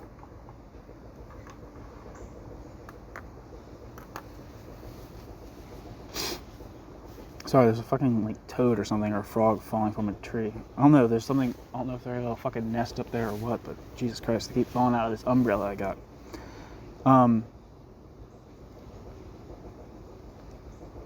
The answer, in view of the fact that the committee wants to hush up unnecessary educational criticism of the committee's past course, not just in the letters of Martin's collaborator, Cannon, but in the open press, is that the committee is not concerned too deeply with the political questions.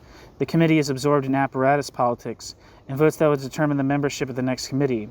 The letters of Martin Cannon's collaborator are important, not in themselves, but precisely because the letter of Martin Cannon's collaborator, Cannon, throw an illuminating light on the past course of the political committee in the press. Glance for a moment at Martin's letter, written without so much as mentioning the letters of his collaborator, which therefore still lay on the table before the committee. It states, quote, "And I do not for a minute forget that the objective logic of the Red Army achievements in the war against the Nazis, regardless of the official declared aims, is profoundly revolutionary," end quote. This sentence serves as a, quote, bridge, end quote, from the old course to the new course. It is correct only in a certain sense, if it is intended to testify to the correctness of the line previously pursued, namely that Stalinism, in Stalinism's defense of itself, and therefore in defense of the Soviet Union, with its nationalized property, was forced against its own will to use revolutionary methods which, quote, objectively, end quote, aided the European Revolution, then it is false.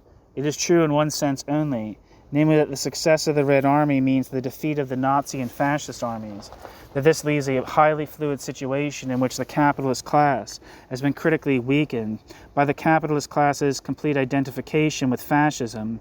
It gives rise to the revolutionary situation during which, if the workers find the proper road and the proper leadership, the workers have the possibility to come to power. But to point to the, quote, objective logic, end quote, is precisely completely inadequate at such a time. Comrade Frank tells us that we have a complete and unchanging program which we present to the working class, and we leave it to those advanced militants in the European movement, quote, with all their stories of experience, end quote, to pick out from the program what they consider best at the given time. That attitude, the attitude of the, quote, objective logic, end quote, means the avoidance of the entire problem, not its solution. Quote, once burned, twice careful, end quote.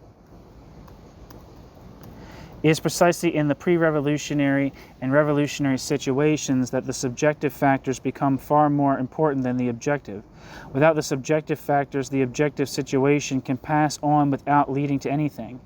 Need I quote on this score from Trotsky, who repeated it to us so many times? Quote, but as soon as the objective prerequisites have grown to maturity, the key to a whole historic process is handed to the subjective factor, that is, the party and the party's revolutionary leadership, ... In all these cases, as well as in others of lesser importance, the opportunistic tendency expressed itself in the fact that it relied solely upon the masses and completely neglected the question of a revolutionary leadership. Such an attitude, which is false in general, operates with positively annihilating effect in this epoch, end quote. Trotsky. It is part of the duty of the, quote, subjective factor, end quote, to warn the workers of the obstacles and dangers in the workers' path. It is part of the duty of the quote, subjective factor, end quote, to say what is, to characterize events correctly, to indicate the tendencies involved in every major situation, so as to guide the working class along the correct road. The plenum was a small instance of making an unexpected and abrupt leap in the characterization of the Badoglio regime as a regime of prevention of the proletarian revolution. Cannon told us then that we need not, quote, speculate on what goes on among the, quote, tops, that is, between Churchill, Roosevelt, and Stalin. It was sufficient to follow the course of the masses. To keep our eyes solely on the masses, that was revolutionary optimism. To speculate on the dangers from the tops, that could lead only to pessimism. The optimistic attitude led at once to declaring the Italian Revolution, quote, defeated, when it had hardly started. The word was deleted from the resolutions of both, quote, majority and, quote, minority at my instance. I tried to teach the Harry Frankels, the youths of our movement, that it was necessary to keep in mind all factors, all tendencies, in order to warn workers in time of the dangers in their road, in order to help the workers avoid those dangers and to win firm ground. Do you remember my disagreement with you on, quote, tempo? You had comrades believing that the Italian Revolution was 2 weeks, at most 2 months off. What could such a, quote, incautious, end quote, attitude lead to except pessimism when it had to, quote, let down, end quote, those comrades who had been, quote, keyed up, end quote, by your, quote, optimism, end quote. The party is paying now. It will not realize it until after the convention, which will not take up the really burning issues that I warrant. For the party's incredible attitudes towards Stalinism. Now, mind you, we need a lengthy resolution to persuade, quote, ourselves, end quote, that Stalinism is a frightful menace to the world revolution.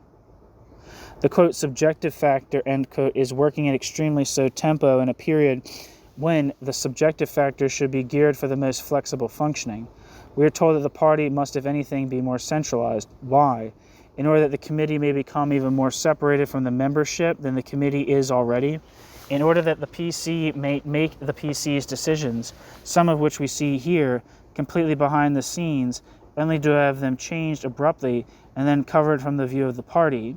In order to create the kind of discipline in which the editors are allowed to put over a line by, quote, accomplished facts, end quote, in order to build up a theory of an infallible leadership, in order to make it impossible to exercise criticism, the only form of control. A further word on, quote, discipline, end quote. Haven't I broken all the discipline of the Decalogue in this lengthy article? No, comrades, I am only carrying on the best kind of discipline in our movement. That discipline must be based first and foremost on loyalty not to persons or to committees, nor to an apparatus, but to the basic principles of our movement. In final analysis, our kind of discipline depends on ideas, correct ideas. Before a convention, the ordinary discipline to carry out decisions of the various party bodies relaxes and is partially dissolved, so the convention can make all its decisions on the basis of all the facts laid freely before the convention. But even the ordinary discipline in between conventions is being misinterpreted by some comrades. Our discipline is based on the freest possible discussion inside the movement, so as all the better to carry out our decisions in, quote, iron discipline, end quote, in actions outside the party. Comrade Martin Cannon speaks of, quote, literary politics, end quote, in Comrade Martin Cannon's letter. I urge Martin Cannon to turn his attention to editor Wright in this connection. Wright can tell us, parenthesis, and we are hardly yet in a civil war, exclamation point, and parenthesis, quote, no statement on the war has been issued in the name of that party which under Lenin held Congress after Congress under conditions of complete democracy in the very midst of the Civil War, end quote. Are you striving to emulate Lenin and the party in Lenin's time, or some more centralized party? It does not do to make a parade of democratic centralism just before and even perhaps during a convention only to violate democratic centralism's real spirit all the year round. The attitude of the committee towards critics, and I include here those who are right in the critics' criticisms as well as those who are wrong, is a completely apparatus attitude. It simply will not brook the slightest criticism. Isn't there an, quote, isn't there a, quote, anxiety complex, end quote, involved here? Instead of infinite patience in order to educate members, there's utter impatience, a real, quote, baiting, end quote, of critics, a split spirit. Lenin gives you his views on discipline, and Trotsky quotes Lenin's views on discipline with complete approval. Quote, we have defined more than once our view and principle on the significance of discipline and on the meaning of discipline in a working class party. Unity of action, freedom of discussion, and criticism, that is our definition. Quote, end quote. Then he adds, quote, discipline without ideas is an absurdity which transforms the workers in practice into miserable appendages to the bourgeoisie in power. Therefore, without freedom of discussion and criticism, the proletariat does not recognize unity of action, end quote. Trotsky explains this quotation more fully in the piece. Trotsky explains this quotation more fully in the case of Leon Trotsky. Quote, because even in the Bolshevik Party, with the Bolshevik Party's very severe discipline, Lenin first emphasized that the essence is more important than the form, that the ideas are more important than the discipline, that it is a question of fundamental importance. We can break the vows of discipline without betraying our ideas, end quote. This is the attitude I take on discipline. I violate no statute of our party, no principle of our movement, by bringing loyalty to the convention, my open criticisms of the leadership. On the contrary, I am carrying out an elementary principle of our party, to say what is, to help preserve a correct line. But if I were violating the narrow interpretation that the committee falsely places on the committee's discipline, then I do it completely in the Trotskyist spirit and tradition. And I say categorically that the effort of the committee to, quote, put something over on the party, end quote, completely violates every conception of loyalty to principle and Bolshevik discipline. Had the committee been willing to enter into a wee bit of self-criticism, the outcome would have been entirely different and far more beneficial. The party would have experienced a real impetus in the party's education. I must repeat what Trotsky said. It cannot be stated enough. Quote, in politics, not even the smallest mistakes pass unpunished, much less the big mistakes. And the greatest mistake of them all is when the mistake is veiled, when one seeks mechanically to suppress criticism and a correct Marxist estimate of the mistake, end quote. You think to correct yourselves without discussion. Enough of discussion. We are tired of it. You will accuse me of wanting interminable discussion and no action. All I can say to you is, action based on the wrong ideas will harm the party sooner or later.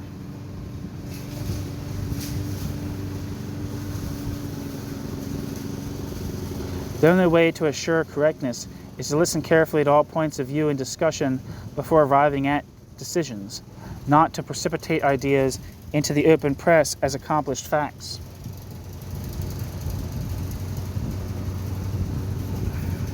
Again, this piece was labeled, let me get to the start of it.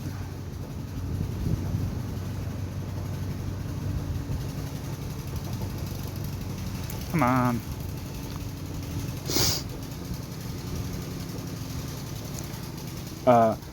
Quote, revolutionary Stalinism and, quote, Trotsky's Red Army, end quote, by Louis Jacobs. That's what it's labeled as in this piece.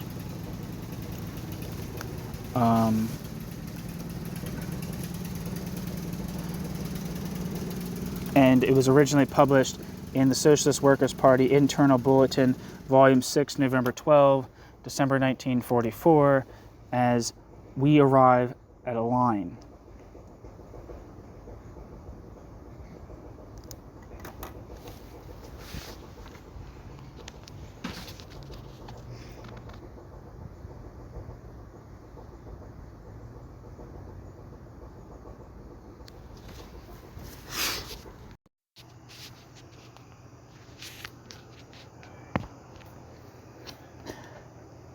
The next piece is titled, quote, "Defense of the USSR," end quote, question mark, a defense quite unlike Trotsky's. This is by Eugene Shays and Dan Shelton.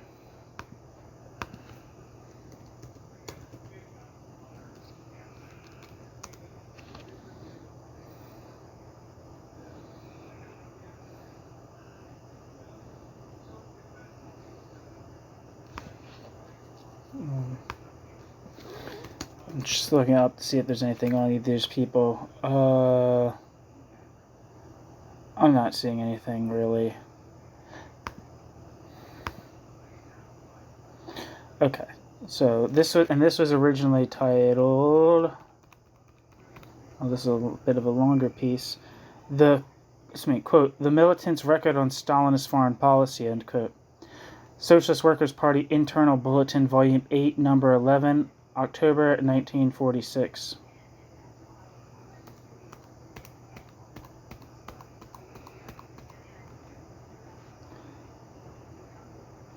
Quote, "It is indispensable to warn the masses tirelessly of the generally reactionary character of the Kremlin's policy and of those dangers it bears for the occupied countries," end quote. Trotsky, in Defense of Marxism. The purpose of this article is to demonstrate the complete deformation and distortion which the concept of the, quote, "defense of the Soviet Union," end quote, has undergone at the hands of the present Socialist Workers' Party leadership. We have made a detailed and systematic study of the militant from the end of the European War, May 1945, until the present moment, June 1946. By direct references to each article dealing in whatever form with the Kremlin's role and policies, we shall prove by the militant's own record that 1. Except in formal resolutions, the defense of the Soviet Union and the party press is turned into a capitulation to Stalinism. 2. The militant has consistently and bureaucratically violated our 1944 Convention resolution, which relegates the defense of the Soviet Union into the background and pushes to the fore the defense of the European Revolution against all of the European Revolution's enemies, including the Stalinists. The method used to establish these two key criticisms will simply consist of A. An enumeration of the main crimes committed against the Socialist Revolution by Stalin in the course of the years since the end of the European War, parenthesis, as reported in the world press, end parenthesis, and B, the record of the militant on each of these crimes, bracket, this record surveys only the articles in the militant. Laura Gray's cartoons were sometimes more sharply anti-Stalinist, end bracket. If you remember, if you listened to, I can't remember which part of it was, but in the Fate of the Russian Revolution, Volume 1, they talked about this Laura Gray's cartoons, and some of them were actually very good, and they were seemed to be more anti-Stalinist, consistently anti-Stalinist than the general Socialist Workers' Party content of that time. So, Section 1, or I guess Crime 1, the USSR and the dismantling of, I don't know, it just says 1, the USSR and the dismantling of factories. A large part of the industries in countries occupied by the USSR have been stripped, dismantled, and shipped to Russia. In Czechoslovakia, the official figure is over 20% of all industry. In Poland, over 30%. These are, quote, allied, end quote, countries. In Austria and German, parenthesis, now Polish, end quote, Silesia, the figures are correspondingly higher. In Manchuria, parenthesis, containing 70% of China's heavy industries, end parenthesis, heavy industry in the Mukden area is almost 100% stripped. the Fushan mining area stripped of all the Fushan mining area's electrical and modern mining equipment. In Germany, more than 50% of all productive capacity in the USSR zone has been removed. The same policy was followed in Romania, Hungary, and Korea. The objective resultant has been the deproletarianization of large parts of the working class, the lowering of the standard of living of the masses, the condemnation of the country to social and political stagnation, and, thus, the creation of grave obstacles in the path of the coming socialist revolution. The bourgeois press, for the bourgeois press's own reasons, has carried literally thousands of documented items of reporting on this question. What has the militant carried? With the exception of 3 articles by the Socialist Workers' Party minority, 1 by Albert Goldman, 2 by Felix Morrow, and in 50 issues of the Militant there appeared only the following. July 14, 1946, Allied looting of Germany, unsigned, deals with U.S. and USSR, very brief, factual only, a rewrite job from bourgeois newspapers, no interpretation. August 25, 1945, National Committee statement on, quote, USSR and China, end quote, has not a single reference to the USSR's looting of China and Manchuria, exclamation point. August 18, 1945, International News, Austrian factories looted by USSR, brief, factual only, no interpretation. December 8, 1945, the Austrian election, unsigned, correctly relates losses of Communist Party at polls to Stalin's policy, which includes looting of factories. Reference is thus nothing more than incidental to the main argument of the article on losses of Communist Party at elections. There is not a single reference to any looting of factories in the 1946 Militant, no reference in either 1945 or 1946 to looting of factories in Manchuria, Hungary, Romania, Korea, etc. 2. USSR and forced labor. Millions of physically fit men and women, war prisoners, and nationals of, quote, defeated enemy nations, end quote, have been deported to the USSR and put to forced labor in concentration camps. Among them are tens of thousands of political opponents of the Stalin regime.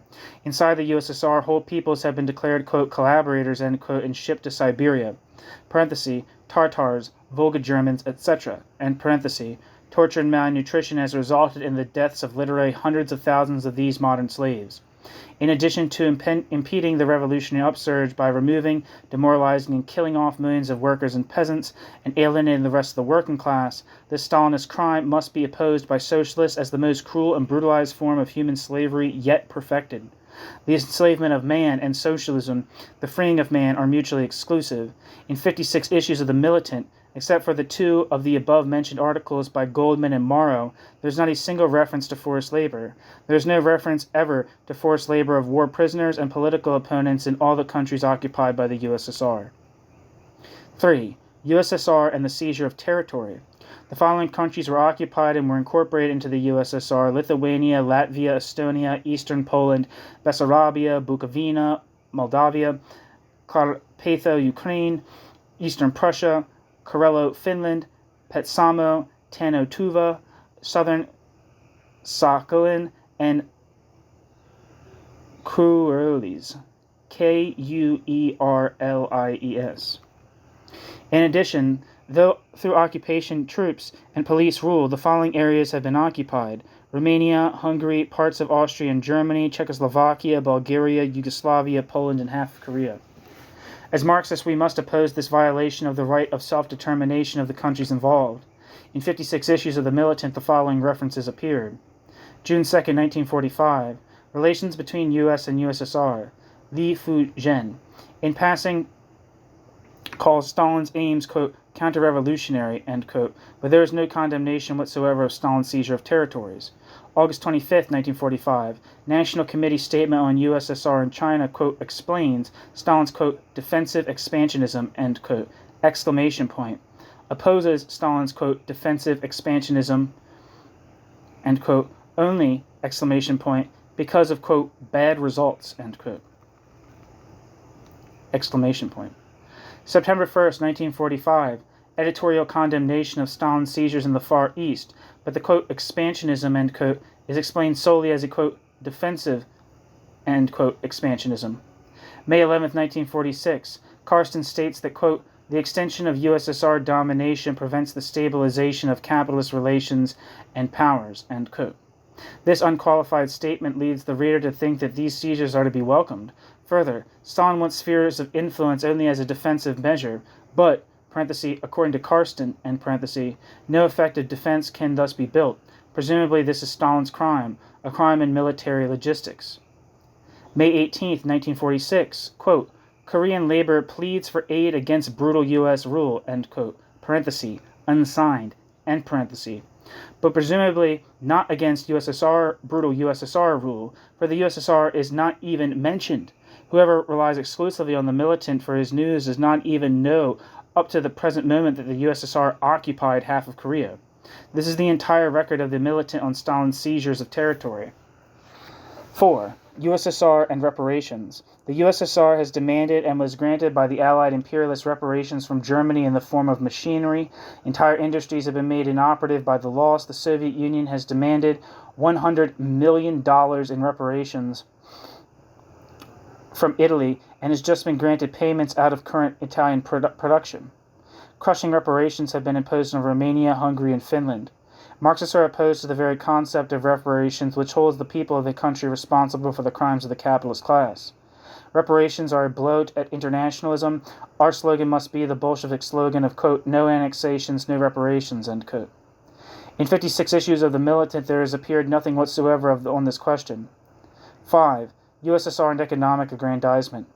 In the spring of 1944, a secret treaty was concluded by the USSR with Churchill assigning special spheres of influence in southeastern Europe to Russia and to England. Throughout the Nuremberg trials, there has been constant references to secret economic treaties between the USSR and Hitler's Germany, assigning spheres of influence in Eastern Europe and Asia Minor, agreements concerning machinery to be delivered by the USSR, and other help to be extended to Germany. These references have been diligently suppressed by the Russian prosecutor. Joint stock companies have been and are being created in Manchuria, Romania, Austria, Hungary, etc. under the pressures of the USSR, giving the latter control over the wealth falling under these agreements. Marxists are opposed to such imperialist acts as the establishment of spheres of influence, exploiting the peoples, deciding the fate of peoples without the people's consent. These are characteristic methods of the imperialist division of the world. In 56 issues of The Militant, there appeared nothing on this topic. 6. The USSR's terror rule in the occupied countries. The USSR enforces its rule everywhere through the agency of the NKVD. Through fraudulent elections, by imposing CP-dominated governments upon people whose vote was overwhelmingly opposed to Communist Party rule, Hungary, Romania, Germany, by the reopening of concentration camps, Buchenwald, Sachsenhausen, by deportation and arrest, by suppressing and demoralizing opponents, by postponing elections, Bulgaria, Romania, end by lawless evictions, by torture, murder, and the third degree, by the ever-present threat of the, quote, red, end quote, army, by the threat of loss of ration cards. Such police dictatorships are but a reflection of the internal regime in the USSR and must be mercilessly exposed before the working class. In 56 issues of The Militant, except for the above-mentioned article on Poland by Goldman, The Militant carried this single reference. July 28, 1945, International News, Tito, a police dictatorship, no freedom. There was nothing further either in 1945 or 1946. 7. USSR and forced migrations. The Kremlin has mercilessly carried through forced migrations in various European countries. These migrations have caused millions upon millions, mostly peasants and workers, unspeakable sufferings and degradations.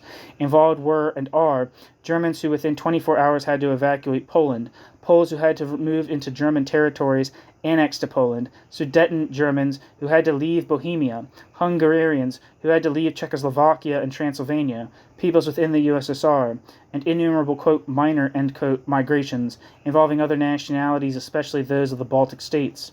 This brutal violation of the right of self-determination of these people must be opposed and denounced by the socialist movement. In the 56 issues of The Militant, there appeared the following. October 6, 1945, 4 million Germans expelled from eastern Germany by, says The Militant, end Poles, exclamation point, exclamation point, exclamation point, not by order of the Kremlin by any chance, exclamation point, end parenthesis. Even this is one paragraph only, buried in an article on a different topic, facts only, no comment or condemnation, exclamation point. No other references either in 1945 or 1946, exclamation point. 8. The USSR's role in preparing the next war.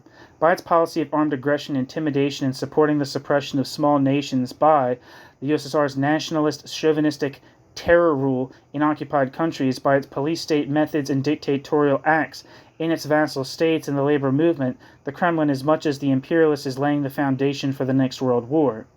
In 56 issues of the Militant, the following appeared.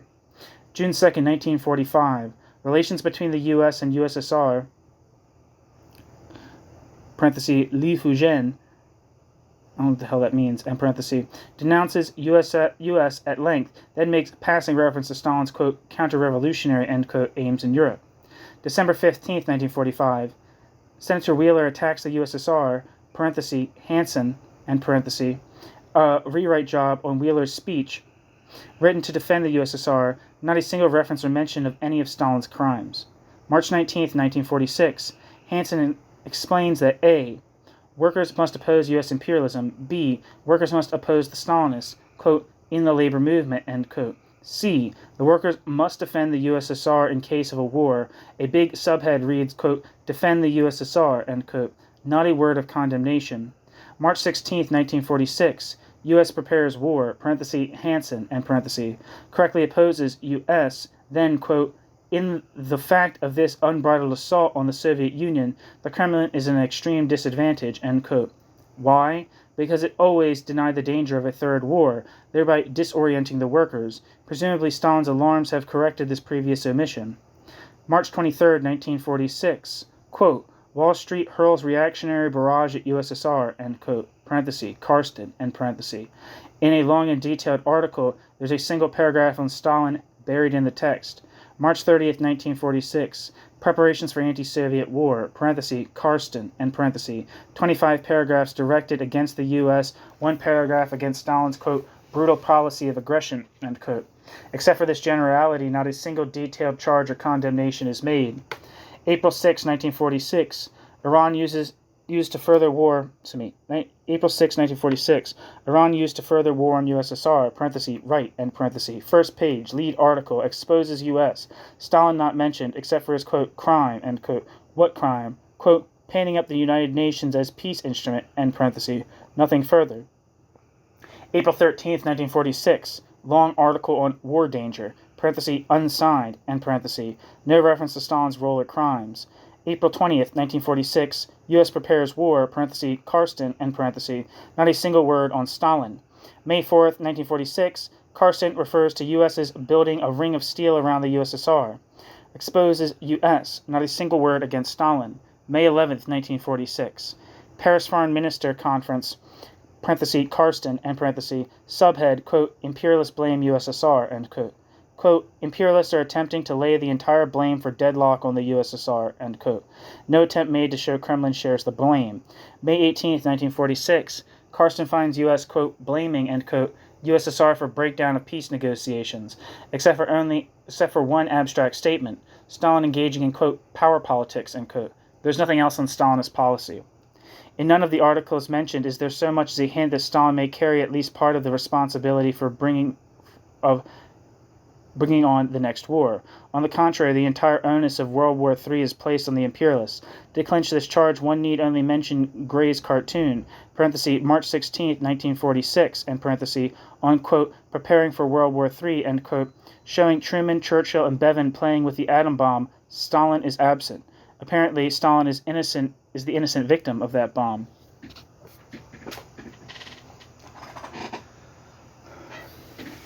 9. USSR and Iran. The Big Three forced a treaty on Iran in 1942, permitting their troops to be stationed there until 6 months after the end of the war.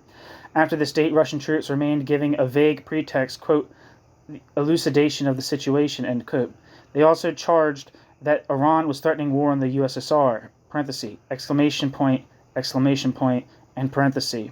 Stalin manufactured a carefully planned, quote, revolt, end quote, against the Tehran government, put pressure on the Tehran government with the help of troop movements and reinforcements, and finally compelled it to grant important economic concessions, spheres of influence, monopoly of its northern oil resources. In 56 issues of The Militant, there appeared the following. March 23rd, 1946, Wall Street hurls reactionary barrage at Soviet Union, parenthesis, Karsten, end parenthesis. The entire article is devoted to Iran, headlines suggesting Headlines suggest that whatever may be said against Stalin's reactionary poppycock, this impression is heightened by the absence of any reference to Stalin's crimes in Iran except for a small paragraph buried in the text. March 30th, 1946, Iran, Karsten, 25 paragraphs against U.S., 1 against Stalin. April 6, 1946, right on the first page, lead article, Iran used for war preparations against the USSR, exposes U.S., refers ironically to the, quote, pitiful plight of, quote, poor little Iran, end quote, exclamation point, end parenthesis. This reference to, quote, poor little Iran, end quote, is in quotation marks and writes text to show that he is making fun of the imagined complaints in Iran. What, then, is Stalin's crime in this connection? Quote, to paint up the UNO as a peace instrument, end quote, parenthesis, exclamation point, end parenthesis, not a single word more, exclamation point. April 13th, 1946, parenthesis, unsigned, end parenthesis, one line, quote, Stalin exerts pressure on Iranian government, end quote, in a long article, no condemnation, nothing further. May 4th, 1946, parenthesis, Karsten, end parenthesis, once again refers to, quote, poor little Iran, end quote, parenthesis, question marks, his, exclamation point, not a single word against Stalin. The above is the complete record of the militant on the Iranian issue. 10. USSR's rule in Germany. The USSR, as much as the USSR's imperialist accomplices, has brought misery and starvation to its zone in Germany. It has looted machinery, dismantled entire factories, it dragged off millions to slave labor. It kept the country at starvation levels and rules by brute dictatorial force. These undeniable crimes of the Kremlin must be exposed in our press. In 56 issues of The Militant, there appeared the following. May 26, 1945, parenthesis, Hansen, end parenthesis, quote, Allies impose barbarous rule in Germany, end quote, contains one passing reference to Allies, quote, Kremlin accomplices, end quote. 2. All of long article devoted to the denunciation of U.S. and England, not a single word more on Stalin, exclamation point. July 7th, 1945, Communist Party opposes Soviets in Germany, parenthesis, Abbott, end parenthesis, but not a single reference to Stalin's policies in Germany. October 6, 1945, quote, Allied rule in Germany, end quote, generalities only. November 10th, 1945, quote, Allied rule in Germany, end quote, parenthesis, Varlin, end parenthesis, exposes U.S., not a single reference to the USSR, exclamation point. April 6, 1946, starvation in Germany, parenthesis, unsigned, end parenthesis, eloquent about U.S. and England, completely silent about USSR, exclamation point. April 27, 1946, an especially odious example of an almost explicit capitulation to Stalinism, 2 articles on the same page. 1, quote, Kremlin policy in Germany, end quote. Under this comprehensive title, the, quote, Kremlin's policy, end quote, is outlined as A, bringing Soviets, parenthesis, incidentally contradicting Abbott's July 7th article, quote, CP opposes Soviets in Germany, end quote, exclamation point, end parenthesis. B, creating factory democracy. C, workers' seizure of factories. Nothing further. 2, quote, U.S. imperialism brings starvation to Germany, end quote, parenthesis, Varlin, end parenthesis. The juxtaposition of such 2 articles on one page is tendentious in the extreme. Apparently one of the occupying powers brings factory democracy while the other powers bring starvation. Exclamation point. This is the complete record of The Militant on this topic. 11. The USSR and the merger of the German Communist Party and the German Social Democratic Party.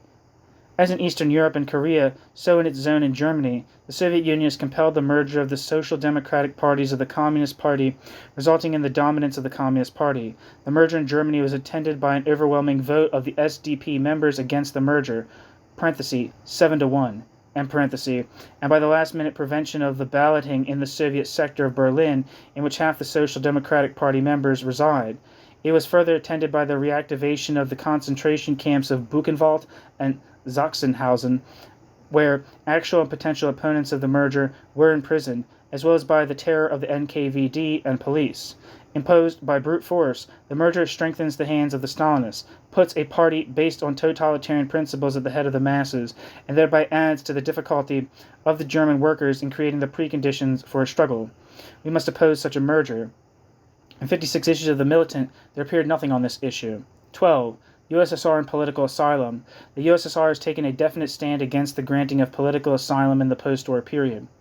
The UNO, the Soviet Union demanded, in the UNO, the Soviet Union demanded that persons not wanting to return to their countries of origin should receive international assistance only with that country's consent, that, quote, no propaganda, end quote, be allowed against the idea of return home, parenthesis, a limitation of political freedom, end parenthesis, and that no aid should be given to any refugee hostile to any of the United Nations.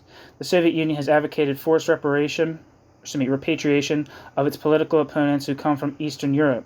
Parenthesis, the Czech government was forced to return 50,000 refugees from the Carpatho-Ukraine. End parenthesis. The Soviet Union's shameful betrayal of this elementary human right of asylum, ever defended by Marxists, must be exposed in our press. In 56 issues of The Militant, there was not a single reference to this problem. 13. The conduct of the Red Army. 20 years of life under Stalinist barbarism have left their mark on the, quote, red, end quote, army soldiers. Fed on the reactionary ideology of chauvinism and revenge, they entered into new territories as rapacious conquerors. Brutalities against the population, plunder, rape, and widespread looting are on the order of the day. Living off the countryside like locusts, confiscating the peasants' produce and land, and thereby further depleting already catastrophically low food supplies, the Soviet soldier incurs to an ever greater degree the wrath of the population. As a policing agent on the Stalinist bureaucracy, by crushing opposition, suppressing workers' uprising, etc., the, quote, red, end quote, army's ideology is chauvinistic and reactionary. Its tasks are counter-revolutionary and anti-internationalist. In 56 issues of The Militant, there was not a single reference to this topic. 14. USSR and the food problem. With food being the first and last issue confronting the peoples of Europe and Asia, the Soviet Union has its occupation troops live off the land. The Soviet Union has offered no plan by which even a minimum ration of food can be guaranteed to these people. In Austria, the Kremlin exacted first a levy of 60,000 tons of wheat. The Kremlin then confiscated vast areas of the richest agricultural section of the cultivation of this army's food supply.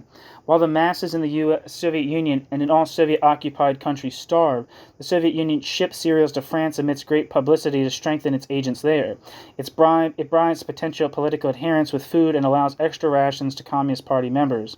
By dismantling industries vital to the production of agricultural machinery and machine parts, it forces the peasants of Eastern Europe into virtual idleness, further aggravating both present and future food shortages. In 56 issues of The Militant, there is, except for one article by Felix Morrow, not a single reference whatsoever to the problem. 15. USSR and Turkey. In an event even more brazen and undisguised, in an even more brazen and undisguised manner than Iran, the USSR demanded from Turkey the cession of large parts of territory, parenthesis, Kars and Ardahan, end parenthesis, and the establishment of spheres of influence in northern Turkey. The pretext given was the preparations by Turkey for a, quote, anti-Soviet, end quote, war. As in Iran, such policies must be opposed. In 56 issues of The Militant, there was not a single reference to this topic.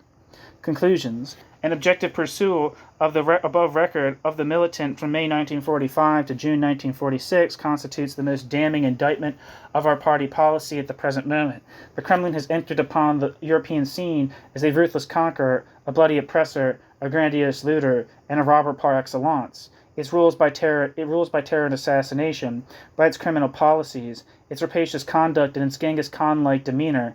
It has dealt and is dealing terrible blows to the European and ultimately the world revolution. It denied the right to self-determination to all its conquered peoples. It demanded and extracted spheres of influence, quote, bilateral, end quote, trade agreements, raw material, concessions in the best imperialist style.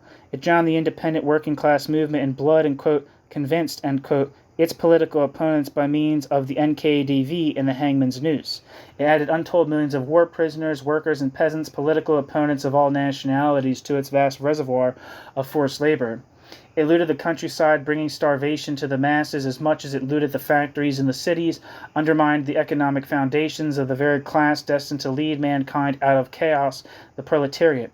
It trampled democratic and political freedoms underfoot. It denied the most fundamental rights to political refugees and demanded their forcible return to their home countries. In short, it brought the reality of Soviet Russian life today to the masses of Europe and the Far East. In the face of this almost unending list of crimes against the socialist revolution, the record of the militant is both pitiful and criminal indeed. The militant has failed in its revolutionary task to tell the truth. The attacks on the Kremlin and whatever few manifestos or resolutions appeared in the militant were purely perfunctory and hence meaningless, since the line was not carried out in the party's propaganda or press. The objective resultant of the party press's failure in any way adequately deal with the Kremlin's crimes thus becomes, at least implicitly or by omission, a capitulation to Stalinism on the part of the Trotskyist movement. What remains is to uncover the roots of this terrible record of the party press. There is probably no comrade in the party, be they majorityite or minorityite, who is not aware of the fact that, without a resolution to signal a change of line, the majority leadership in its dealings with Stalinism is proceeding from the fundamental premise that an Anglo-American war against the USSR is imminent. Hence the defense of the USSR is placed again in the foreground of our propaganda. Further proof of this contention is to be found in the fact that the militants' record on the Soviet Union is slightly better for 1945 and gets progressively worse in 1946 when the Socialist Workers' Party majority began to be convinced of the, quote, imminence, end quote, of war. The convention resolution on the Soviet Union, parenthesis, October 1944, end parenthesis, accepted only under the pressure of Comrade Natalia and the Socialist Workers' Party minority, and proclaiming the receding into the background of the slogan of defense of the Soviet Union, has now been buried quietly in the backyard. Bureaucratically, without consent or knowledge of the party, the line was changed. Given the, quote, imminence, end quote, of a new war, the slogan of defense of the Soviet Union is suddenly back in the foreground. The slogan of the defense of the European Revolution against all the European Revolution's enemies has receded into the background.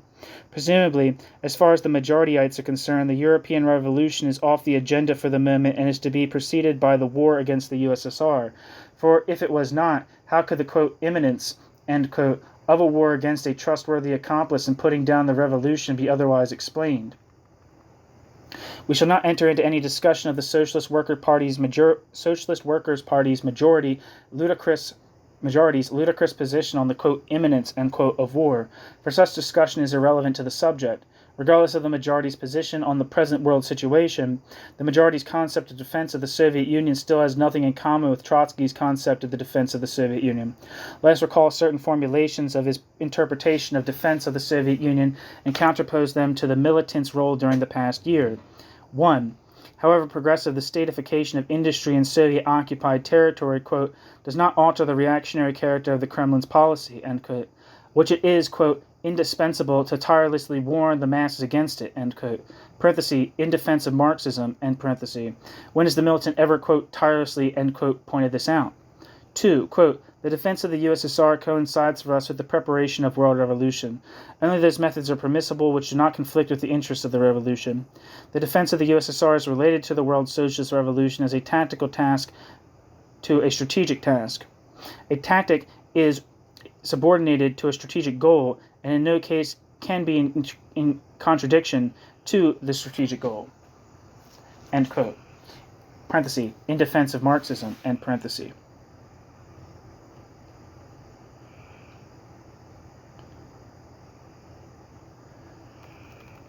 When did the militant point out that to the masses of the Kremlin's occupation of Eastern Europe, Germany, and the Far East is, quote, in contradiction, end quote, to the strategic goal of world revolution? 3, quote, the primary political criterion for us is not the transformation of property relations in this or another area, however important those may be in themselves, but rather the change in the consciousness and organization of the world proletariat, the raising of the world proletariat's capacity for defending former conquests and accomplishing new conquests. From this one, and the only decisive standpoint, the policies of Moscow, taken as a whole, completely retain their reactionary character and remain the chief obstacle on the road to world revolution, end quote, parenthesis, in defense of Marxism, end parenthesis. When did the militant point this out?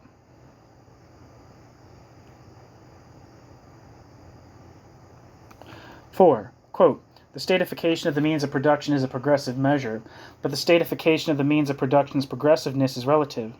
The statification of the means of production's specific weight depends on the sum total of all the other factors. Thus, we must first and foremost establish that the extension of the territory dominated by bureaucratic autocracy and parasitism, cloaked by, quote, socialist, end quote, measures, can augment the prestige of the Kremlin, engender illusions concerning the possibility of replacing the proletarian revolution by bureaucratic maneuvers, and so on. The evil by far outweighs the progressive content of Stalinist reforms, end quote. Trotsky, In Defense of Marxism. When did the militant, quote, first and foremost, end quote, point this out? 5. Quote, we were and remain against the seizures of new territories by the Kremlin, end quote. Trotsky, In Defense of Marxism. When did the militant point this out? For more than one entire year, the party press, under the compulsion of a completely distorted concept of the defense of the Soviet Union, has objectively, both by what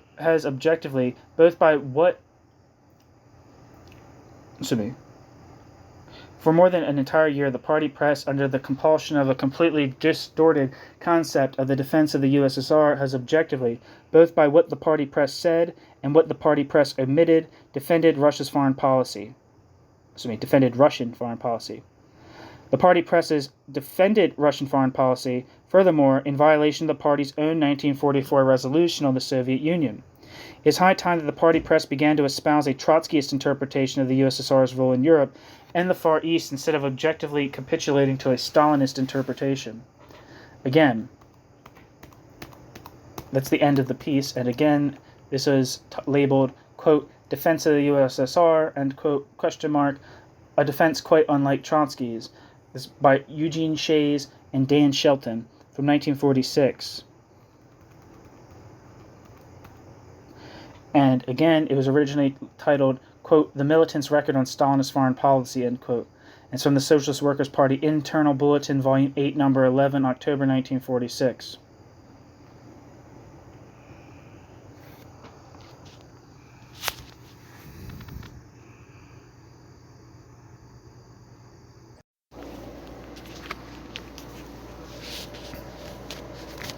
The next piece is entitled The Eruption of Bureaucratic Imperialism by Jean van Heijenoort. If you don't know, Jean van Heijenoort was, I believe, Trotsky's secretary for a number of years.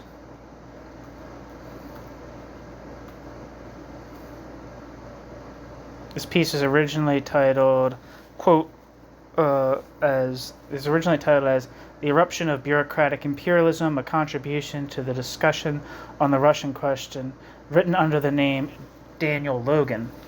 Written December 1945, published in New International, March 1946. Here we go. The Russian armies, after their victory over Germany, have occupied Eastern Europe and in great part Central Europe. Nobody, of course, expected that they would stop at the borders of the USSR, and the mere fact of crossing borders in the last act of a gigantic war has no independent political significance in itself. Its military necessity is obvious. The problem to be examined is not the mere crossing of borders, but the policy followed by the occupying authorities. The first point to be noted in this policy is the total absence of internationalism. The Soviet authorities sow and cultivate with great care blind chauvinism, a spirit of revenge. Internationalism and even every elementary human compassion are trampled. This fact alone would be sufficient for our condemning Stalinist policy in Europe. But in this, there is nothing new. Only illusions about Soviet reality could have made one expect something else. At the second point, it is necessary to mention the conduct of the Soviet soldiers. There is no reason to embarrassedly keep silent on the repulsive aspect of the occupation, provided that the cause of it is properly explained and the responsibility placed where it belongs. 20 years of Stalin's political barbarism have not passed without leaving their mark.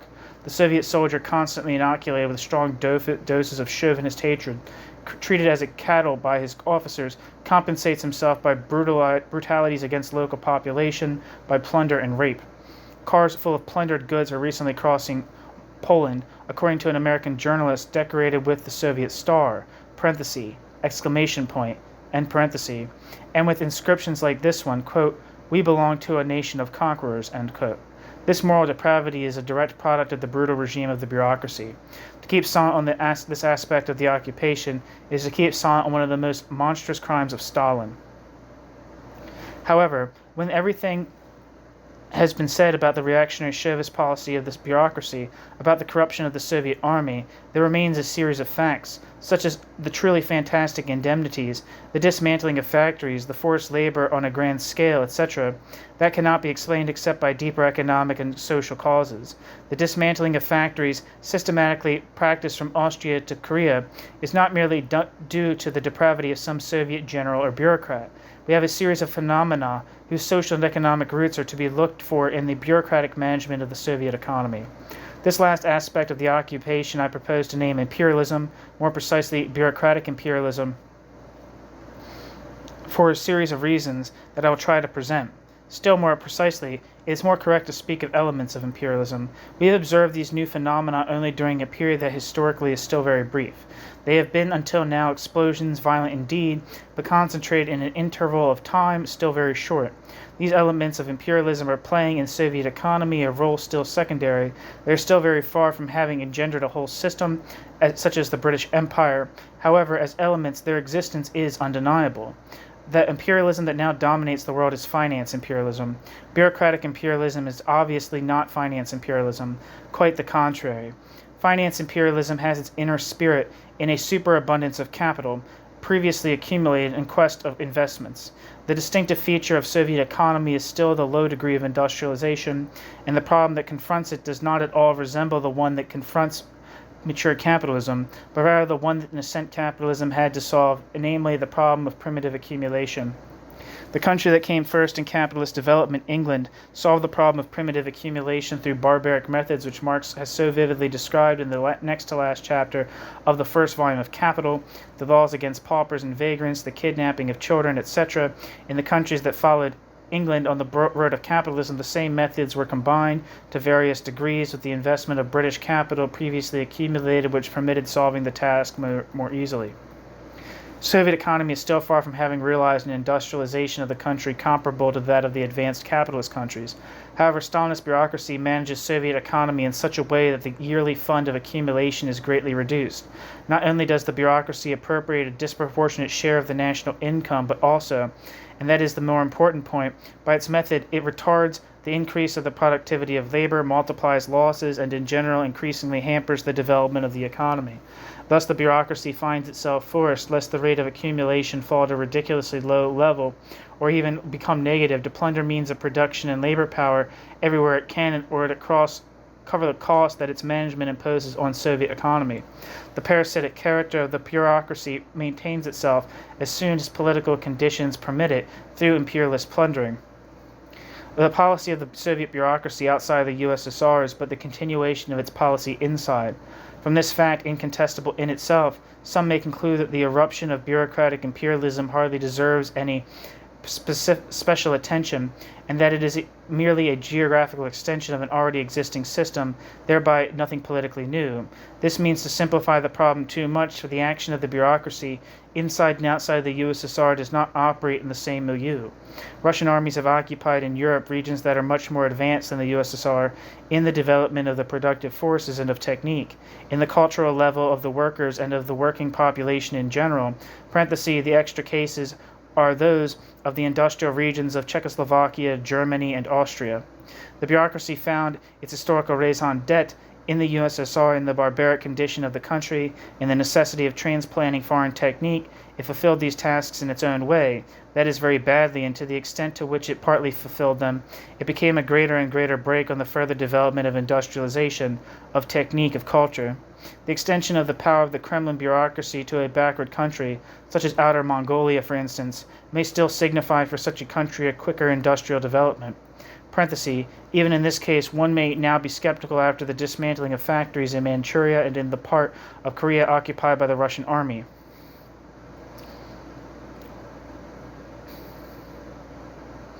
But in the highly industrialized parts of Central Europe, Soviet occupation has directly and terribly reactionary consequences.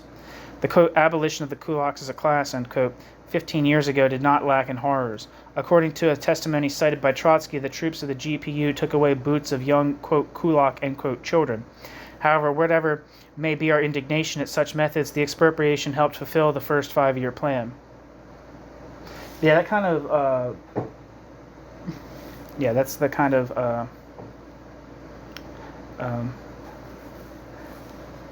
most disgusting aspect of Trotskyism, right there. This kind of like very shallow understanding of like what primitive accumulation looked like in the Soviet Union and how it affected peasants. Maybe that's not fair to actually say about Trotskyism as a whole, but that very sentence right there kind of speaks volumes. This is not someone who's like some noob or follower, hanger on or something. And also the use of the word kulak, taking it as face value like this. I mean, it says young, quote, kulak, end quote, children, which I guess puts some distance at it, but the use of the term kulak was used very extremely indiscriminately in forced collectivization. Kulak was anybody who was not particularly cooperative with the Soviet regime. And if you want to condemn the forced labor camps in the Soviet Union, you can't underestimate how much of those forced labor camps were filled by people who were ostensibly, quote, kulaks.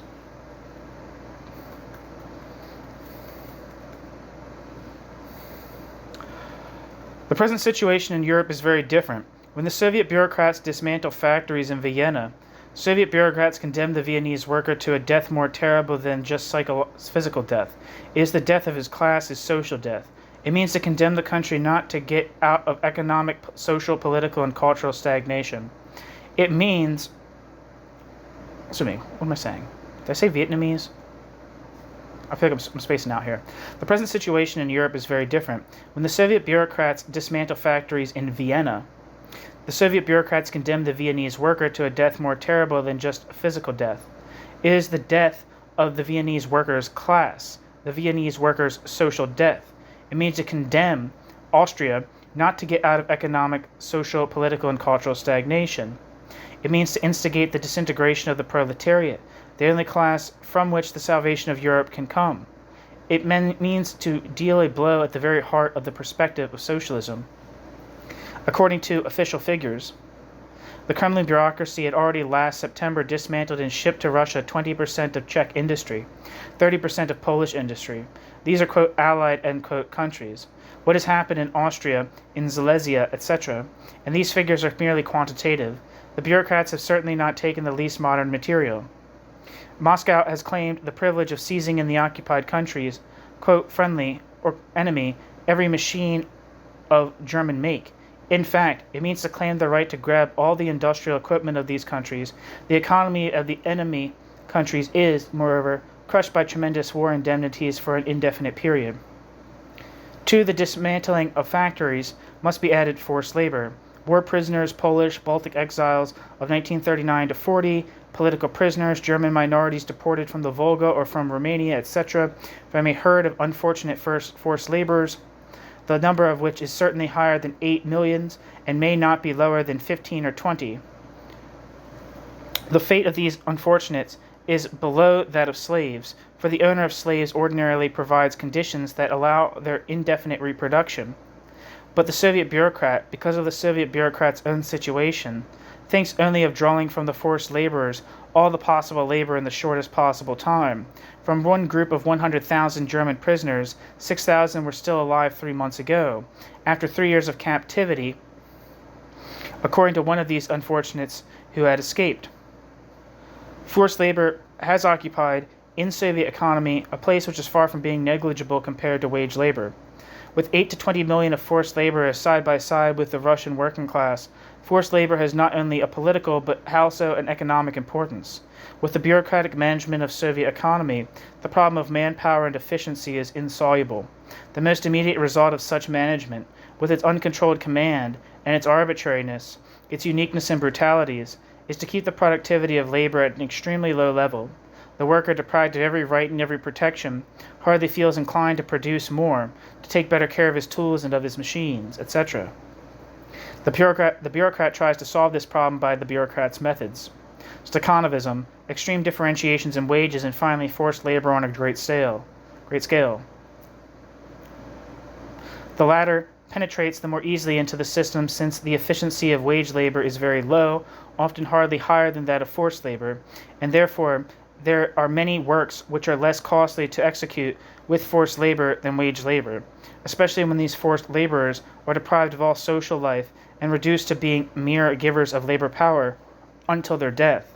It would be economically impossible to use labor force on such a great scale in the United States. It would be economically impossible to use forced labor on such a great scale in the United States, for instance, where the labor power of well-paid workers, equipped with modern machinery, usually would be cheaper than the labor power of forced labor with a very low efficiency. Thus, the bureaucratic management of the economy, while keeping the productivity of labor at a low level, calls for and at the same time makes possible the use of forced labor on a great scale. The most vivid manifestations of bureaucratic imperialism, plunder, requisitions, dismantling of factories, forced labor, are thus the direct consequences of the bureaucratic domination of the Soviet economy and not the product of Zhukov's caprice, or Stalin's thirst for power, or the depravity of Soviet soldiers. The whole bureaucratic management of the economy calls for such methods.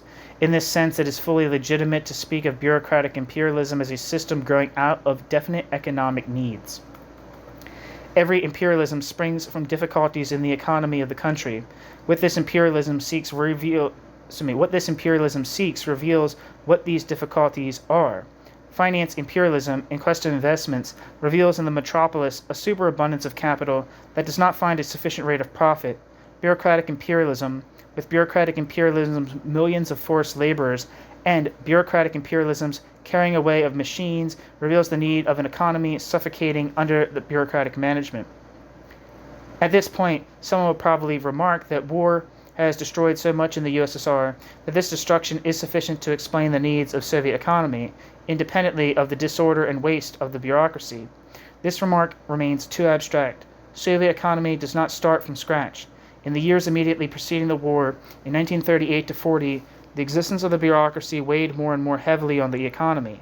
The rates of development of the key industries had very much decreased in those years. War, with the poverty it has wrought, has deepened materially and spiritually the gulf between the bureaucracy and the people. Feeling itself surrounded everywhere by hatred, the bureaucracy can less and less appeal to emulation, to enthusiasm, to voluntary sacrifice. In order to get out of a terribly difficult situation, how could a bureaucrat ask the Czech or Hungarian peoples to voluntarily collaborate with the Soviet people for the building of a better future?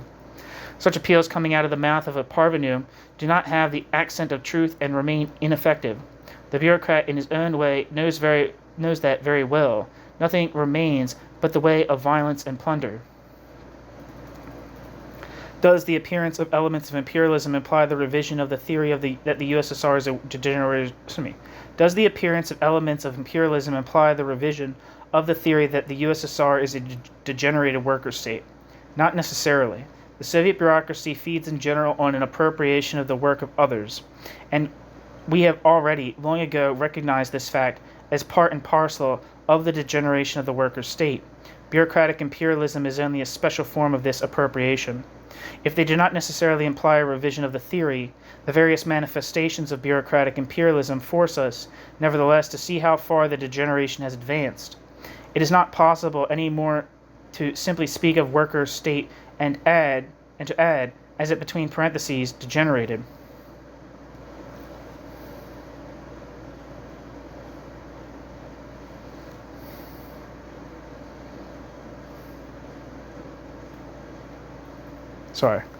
If they do not necessarily imply a revision of the theory, the various manifestations of bureaucratic imperialism force us, nevertheless, to see how far the degeneration has advanced. It is not possible any more to simply speak of workers' state and to add, as if between parentheses, degenerated. Of the two attributes, quote, workers and, quote, degenerated, it is, quote, the latter, the, quote, degenerated, that we must now underline with greater emphasis.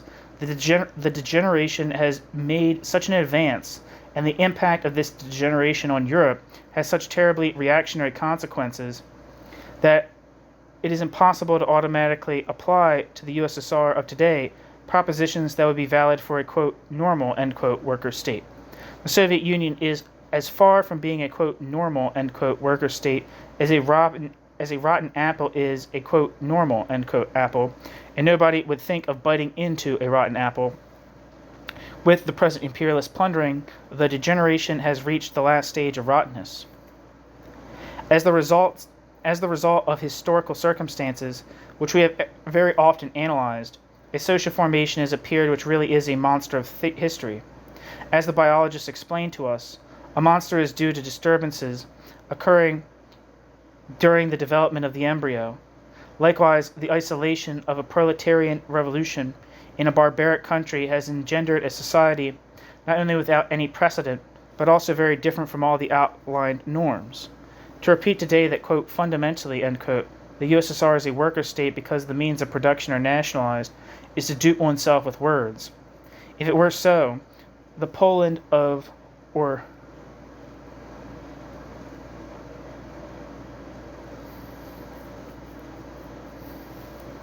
the hell does that mean? I don't know. I don't know if it's supposed to say or. I'll just read it. To repeat today the quote that, quote, fundamentally, end quote, the USSR is a worker state because the means of production are nationalized is to dupe oneself with words. If it were so, the Poland of Beirut would be a good approximation of the dictatorship of the proletariat! Exclamation point.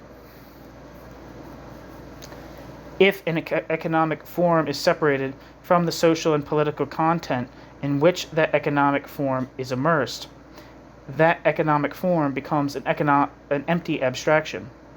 Trotsky saw much more clearly than all these amateurs of empty phrases when, as early as 1936, Trotsky wrote that in the USSR, quote, the character of the economy as a whole depends on the character of the state power, end quote.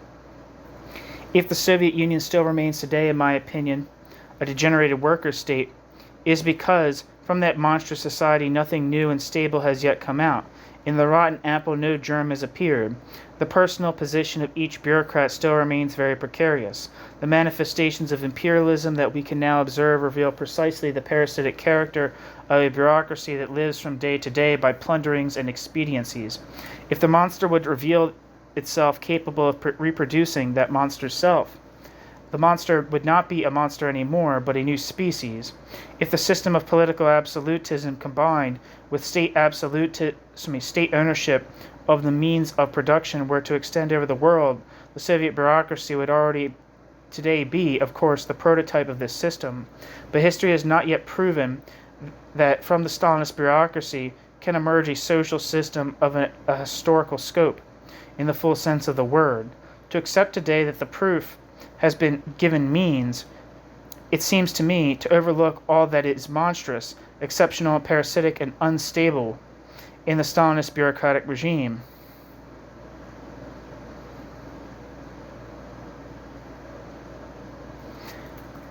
The various features of bureaucratic imperialism which we now observe are a new phenomenon, and, like any new phenomenon, it is difficult to label them.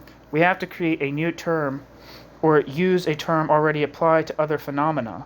To create a new word is easy, but to create a new word that would be understood by everybody, that could be used in our daily propaganda and agitation, is much more difficult, and until now nothing of that kind has been proposed. We are therefore reduced to using a term already used for other phenomena, that is to say, to extend its meaning to a certain degree. Two names have already been used, expansionism and imperialism, and the question of choosing between the two words, expansionism and imperialism, would be very paltry if very often deeper disagreements were not hiding behind that choice. Let us weigh a moment the relative advantages and disadvantages of the two terms, expansionism and imperialism. The term, quote, imperialism is not used most of the time to designate the finance imperialism of advanced capitalist countries. Not only, however, Trotsky, describing Tsarist imperialism, discovers in it many features which do not belong at all to classical finance imperialism. In parentheses, if we want to use the term for the Soviet bureaucracy, we are then obliged, in order to avoid confusion, to state clearly what are the economic and social roots of bureaucratic imperialism, and that is what I have tried to do above. This task once accomplished, there remains the formal argument that to speak of bureaucratic imperialism means to identify the USSR with the capitalist countries, for it means to use the same word for the two camps.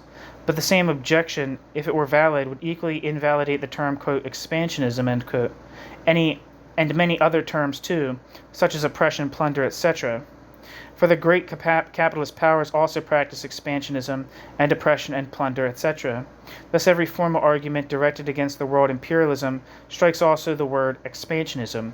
If the disadvantages are the same, the term imperialism is the better under the heading of advantages. For what constitutes the difference? Expansionism is a much more neutral term, equally applicable, for instance, to a peaceful expansion into a virgin continent.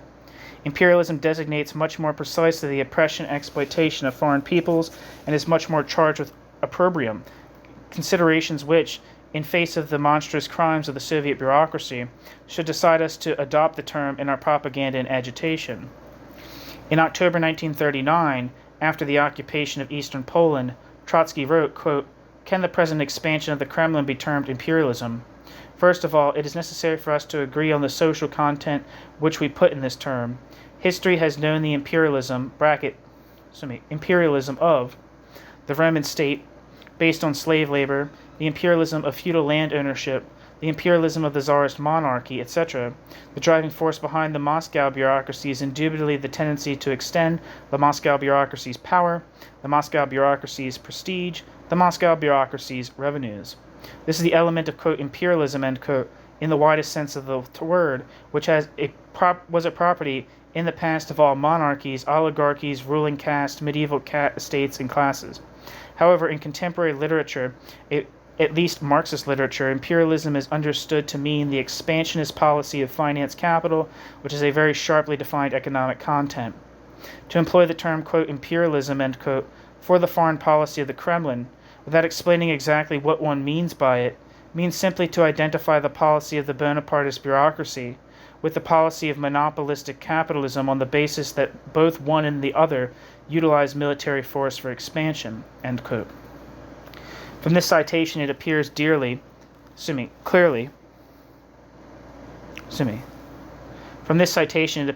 that Trotsky is irritated with those who employ the term imperialism in regard to the USSR as a simple insult in order to vent their indignation, but, quote, without explaining exactly what one means by it, end quote.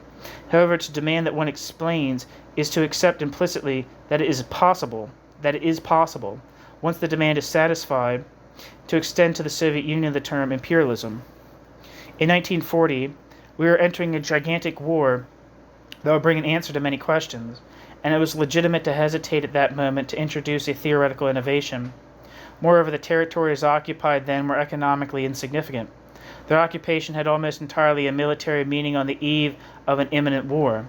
The few dismantlings of factories which were then carried out were not known abroad at the time Trotsky was writing. Today, however, it is a question of half of Europe, plus large territories in Asia. A little before the war, we were still criticizing the Kremlin for the Kremlin's actions in the League of Nations, for pacifism, pacts, etc. All this appears today almost like child's play compared to the regime of violence and pillage which has been extended over Europe. Countries with advanced working classes are being condemned to economic, social, and cultural disintegration. In the eyes of large masses, communism is being discredited. The parties of petty bourgeois democracy suddenly recover prestige and votes. The very perspective of socialism is placed in jeopardy.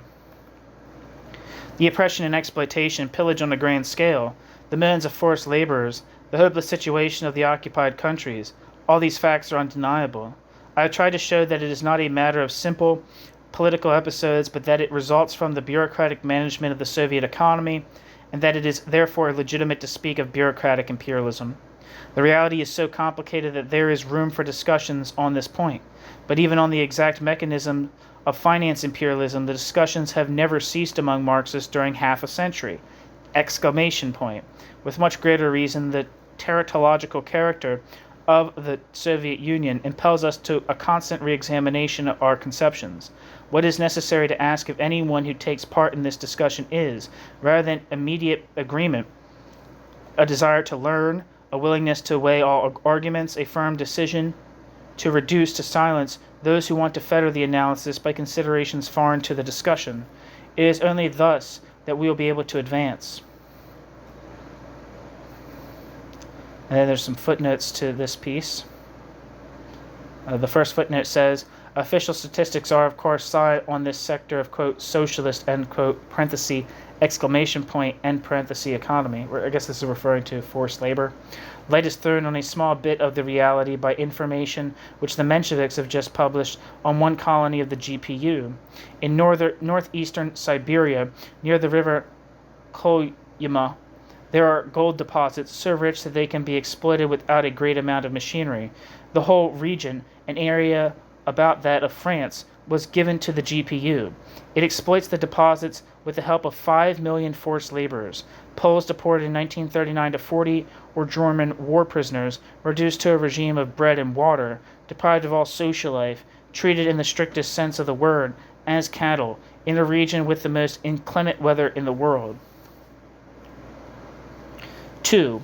This well-known aspect of Soviet economy was again underlined recently in a report of a delegation of the Iron and Steel Trades Conference as it returns from the USSR.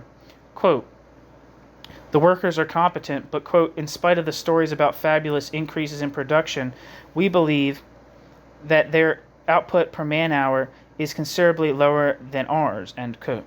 The delegates were unfavorably struck by the, quote, little importance attached to the care of the machine, end quote, parenthesis, New York Times, November 17th, 1946, end parenthesis. 3. In the English translation, parenthesis, in defense of Marxism, page 26, end parenthesis, the term imperialism is at this point placed between quotation marks, which is not the case in the original Russian. The American translator has taken upon himself the right to quote correct, end quote, parenthesis, and here is where it is necessary to use quotation marks, end parenthesis. Trotsky, who had dared mention Roman imperialism without quotation marks. What breadth of view! Exclamation point. I believe, if I'm not incorrect, the English translation of the, I guess, like the text that would be in defense of Marxism,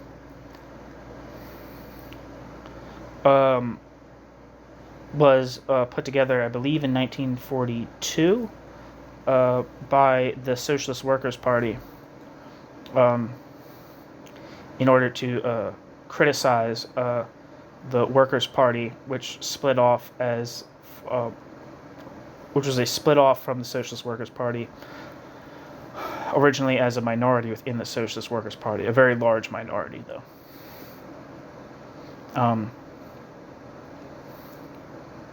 So it makes sense that these quotation marks, well, the reason I'm saying that is just strictly to say, for the purposes of the Socialist Workers' Party, it would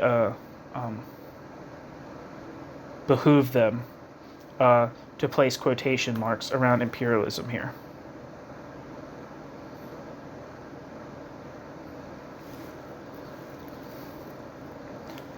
And that's the end of the piece. And again, it was labeled. One second.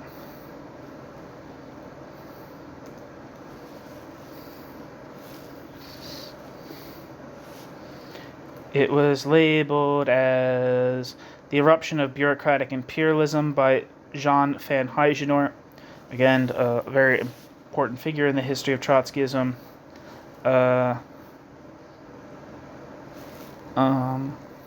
It's written in 1945.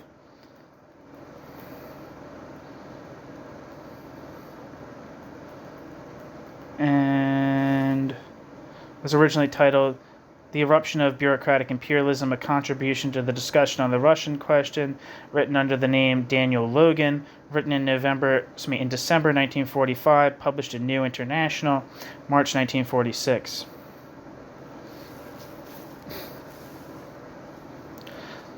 The next section, I believe the final piece of this chapter, is titled or labeled The Red Army is a Friendly Proletarian Force. This is from the Socialist Workers' Party, 1946.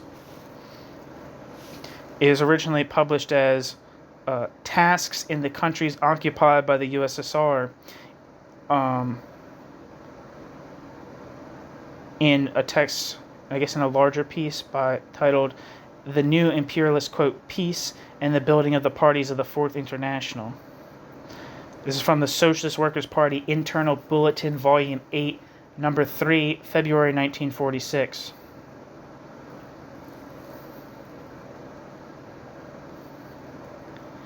In the European zone occupied by the Red Army, our sections, while taking first place in the struggle for completing the agrarian reform and for statization of large industry, banks, transportation, as well as for the realization of our democratic slogans, ... also demand the right of each people to self-determination and the defense of national minorities. They oppose the forced integration and federation of other peoples with the peoples of the USSR, as well as the forced transfer of populations and every measure of national oppression. Our sections demand the right for free development of the workers' movement in these countries, guaranteed by the free constitution and free functioning of workers' parties, trade unions, and Soviets.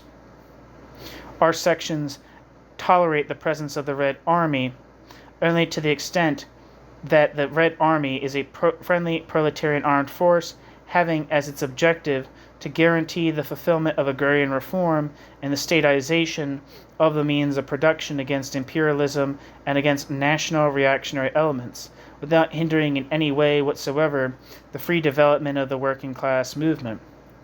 In all cases where the Red Army, obeying the reactionary orders of the Soviet bureaucracy, opposes insurrectionary movements of the masses and their struggles for the overthrow of capitalism and the installation of the proletarian dictatorship, our sections will be for the defeat of the Red Army and the victory of the workers.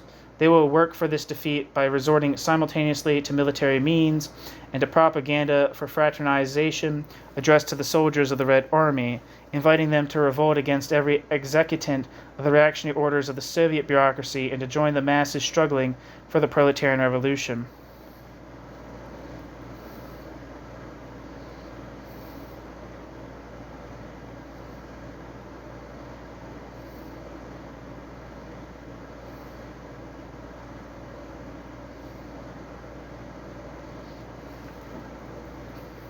Again, this was from Tasks in the Countries Occupied by the USSR and the New Imperialist, quote, Peace, in the piece titled The New Imperialist, quote, Peace and the Building of the Parties of the Fourth International. This is in the Socialist Workers' Party Internal Bulletin, Volume 8, Number 3, February 1946.